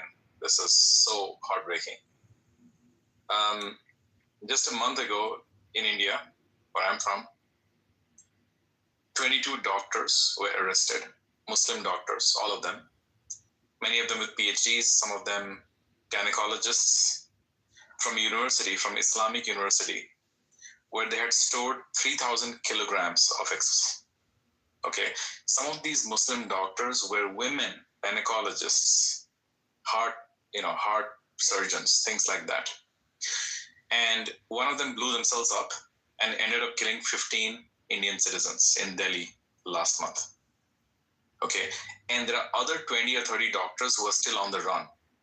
These are medical doctors we're talking about. They're supposed to save human lives. And here we have people killing. They were practicing bombing and things like that after their work, after 4 p.m. Imagine how dedicated they were. And some of them even had children at home. They were less in love with their children. They were more in hate. That's what Islamists do, Shiva. That's exactly what Islamists do. Doctors. Yeah, around that. I guess my point is these guys were not fighting for Palestine, because in India, Palestine issue, right? They were just killing Hindus and other religions. This is not an Israel-Palestine issue. This is not the killings in Paris from 2016, where 150 people died, right? Or Nice, where the truck driver just ran over a bunch of like 80 people or so. The bombings and the killings in Moscow, right? 9/11. I mean, this list goes on and on and on. And yet, you know, we're supposed to believe that Islam is a religion of peace and we're Islamophobes for saying these things. I mean, how many people have to die? I don't get it anymore. Like, it's not all Muslims, but it is always a Muslim. The problem is just let's keep silence on the moderate Muslims. I don't see them going in the street and chanting, not in our name, Islam is against this. It's silence. And that is the problem that I have with moderate Muslims, that they allow it and they're quiet about it, while every Jew is to defend all other Jews. And in every pro-Palestinian demonstration, you will have a few useful idiots, Jewish, that say not in our name. And we have 16 million Jews globally. In every demonstration you will find a few. Where are the 10 Muslims that will go down the streets of New York or London and Paris and will hide that says, this is not Islam, or release the hostages, or Hamas is a terrorist group? Not like the problem that I have, you know, radical Muslims at least are honest. We can deal with them. But why are the moderate Muslims so fucking quiet? Why don't they speak out? They have the pastors of the Egyptian the comedian, the Piers Morgan, Because them are stupid. frequently asked They don't know what this religion is. They said the Piers Morgan asked Pastor Yusuf that, do you condemn the 7 October attacks? And he said yes. And he said, what about the Hamas? He said, fuck the Hamas. Hamas is a terroristic group. There are moderate Muslims who condemn it. One, I said that you can go to the YouTube and see the video of the Pastor Yusuf, the Egyptian. That guy's amazing, but no, Eid Bassam. Have you seen that guy? He condemns. Eid Bassam. Where are the large protests, in city centers? One or two here and there is not, moderates who say Islam is religion of peace getting out and saying not in our name, that this, we condemn this. Like, there's no mass scale protests. I want to quickly pile on to what Shiva mentioned here. First of all, point number one, should not take. Okay. It should not take too long to feel sorry for something like this. I'm a practicing Hindu from India. I'm nowhere related to this, but I feel for you. And I just want to say that whatever happened, Shiva mentioned it even better. This should not have happened. And my condolences to your community, and I feel sorry for what has happened. Point number two, a lot has been said, so I'm going to just make 2 points just to contribute to the conversation. We need to come out of our shells, and we need to accept the fact that the moderates are the biggest problem. Just like someone else mentioned here, the radicals are not the problem. They're out in the street and they're wearing their opinion on their sleeve, and they're being very, very clear about what they're doing, why they're doing, quoting the scriptures and the verses, and only a blind person or a foolish person or a combination of both would be, stupid enough to ignore that. But the bigger problem is the moderates. Those who say it's not our religion, it's not Islam, it's not this, it's not that. They know exactly what they're doing, because they know when the terrorists come to knocking on their doors, slitting their throats, they will be spared and their neighbors won't be spared. They're being hypocritical and they're being munafiq, which is haram in Islam. They know they're just biding their time because it's never going to hit them. And those are the selfish people we need to stay away from. Those are the people, those are the enablers who will go and pay money to the mosques, knowing that their kafir friends and neighbors are going to be killed. And when push comes to shove, they're going to through their teeth and get them killed. That has happened. And this is not a point of just weaving out a story. This has happened in Kashmir. This has happened in several parts of India. In the past few years, we have seen cases when neighbors, well-meaning neighbors who had taken loans from their Hindu brothers and sisters in their own community, had been friends for more than 20-25 years, snitched on their neighbors and got them killed. And in fact, in some cases, killed their Hindu friends themselves. So first of all, we need to understand the definition of moderates. There are very, very few moderates. Most of them are radicals. Some of them are out in the streets. Some of them are working in institutions like Shiva mentioned. They're trained gynecologists, they're trained doctors. So we need to come out of this shell and smell the coffee. That's point number 2. Point number 3 is we're expecting a little too much. I think we're at a stage, just like someone mentioned earlier, this is an SOS related stage. Things have gone too far. Imagine a community of, they're saying we're a community of 3 billion people, followers of Islam and whatnot. What have you done? 90% of the people on the Interpol's red notice list come from one community. Have you ever sat down and thought about it? When you go to your mosques, when you go to these institutions and take funding from different people, when you apply for asylum, go to a different country for a better life, do you ever sit down and think and talk within your community there is something wrong and we need to reform it? The problem is, the fact of the matter is, you're incapable of reform because you think that we don't need to reform. Because at the end of the day, when push comes to shove, if you're not going to get killed, why to even bother? So these are the realities, I think, as non-Muslims, we need to be very, very aware of. And it took me a long time to kind of realize that and smell the coffee. And I hope a lot of other people in this room do too. And we need to just take these people as what they are. They will lie through their teeth. They will do al-taqiya, they will play the victim card, and when push comes to shove, when they're put towards a corner, they will say all these things that people like Arabi and other people have mentioned. They will issue rape threats, they will say bad things, and they will just leave the room. Their purpose of coming in these rooms is not to listen, not to talk, only derail the conversation. My challenge is, with these people, turn the chats off of the room and don't invite them on the stage. See how many of them sit in the audience to listen. None of them will. Okay, so hey everybody. Really good, Vindic. I just want to say a very good intervention. Thank you. Everybody who's been touched by the strategy, like just sending you good energy, and I hope people who have been injured recover quickly. And anyway, just Vindic, to your point really quickly, I think in principle you're actually incorrect, because like if we're talking about the actual moderate Muslims, we need to be welcoming and promoting them. The problem is, though, it is extremely difficult because of the nature of the Islam. It's extremely difficult. Fucking loser. That never has a Wi-Fi connection. Possible to differentiate somebody who is politically to somebody who actually is moderate and wants to reform it. And Bibi, I think of Takia, and I think it would be very helpful for people in general to understand what it means and how it interacts with like dawah and things and other concepts in Islam. And like maybe Phil has internal knowledge and can provide internal critique with examples from the Islamic law would be very helpful, just in general. I think I might be able to give us a hand. Or I also know it from. Oh, so who did you just say? Sorry, I didn't hear your name that you mentioned. Did you mention anybody?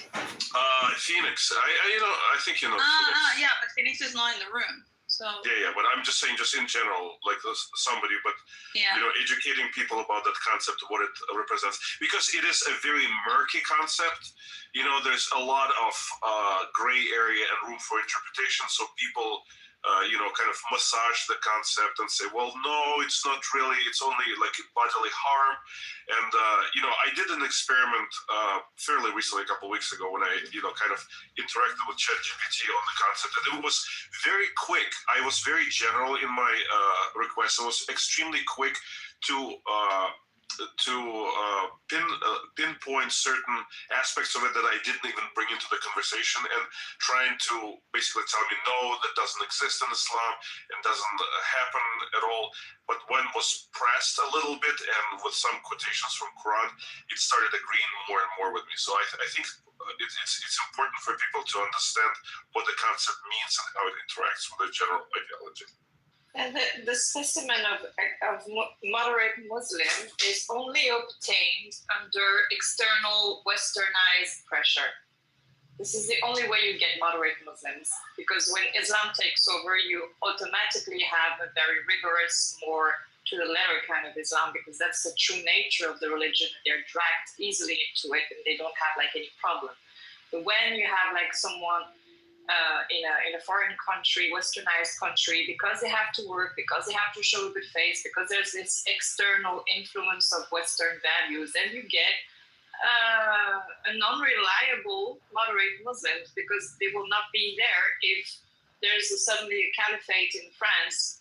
They will not help the non-Muslim escape or be saved from decapitation, let's say, if we take an extreme example. But they're already not acting. Like, do you see like an international association of moderate Muslims trying to catch their own terrorists? No, because they agree deep down that this is a way where Allah is acting and executing His plan to punish the disbelievers. So they're non-reliable. You want moderate Muslims? You just keep the Muslim community weak and scattered. That's the only way to obtain moderate Muslims. Unfortunately, when they have like a concept of relationship with the country they're living in based on domination and invasion, colonialism, that's the only way to deal with them, unfortunately. This is why I always say that there is no such thing as moderate Muslim. There is only Muslims, right? And then the reason why Muslims are able or quote unquote allowed to be moderate is just because they're protected by the laws of the land. And this is why Aya says you need to keep them scattered, because when you keep them scattered, they don't really because they gain strength through numbers. And the strength that they gain is also like the tough guys, exert a lot of pressure and bulliness, on the others that want to maybe be moderate, as she's saying. But you get that when you keep them separate from each other. That's how you keep them weak. Because if you allow them all to gather, they will exert their power and they will exert their numbers. And there is no moderate Islam. There's not such a thing. Islam is not it's very contradictory, because it is a very strict religion, as in you cannot pick and choose, yet it is the most flexible religion you will ever see on the face of the earth. You can lie depending on the situation. You can do flexible marriage, a marriage of 24 hours, just if you want to have sex with someone, and then you are not married anymore. So it's like a very progressive, very, very flexible religion, but it's not a pick and choose. It's weird to understand, actually. It doesn't make sense. It's a religion based on exceptions, but not when it comes to the core teachings and the core things, right? Those you can never, ever refute.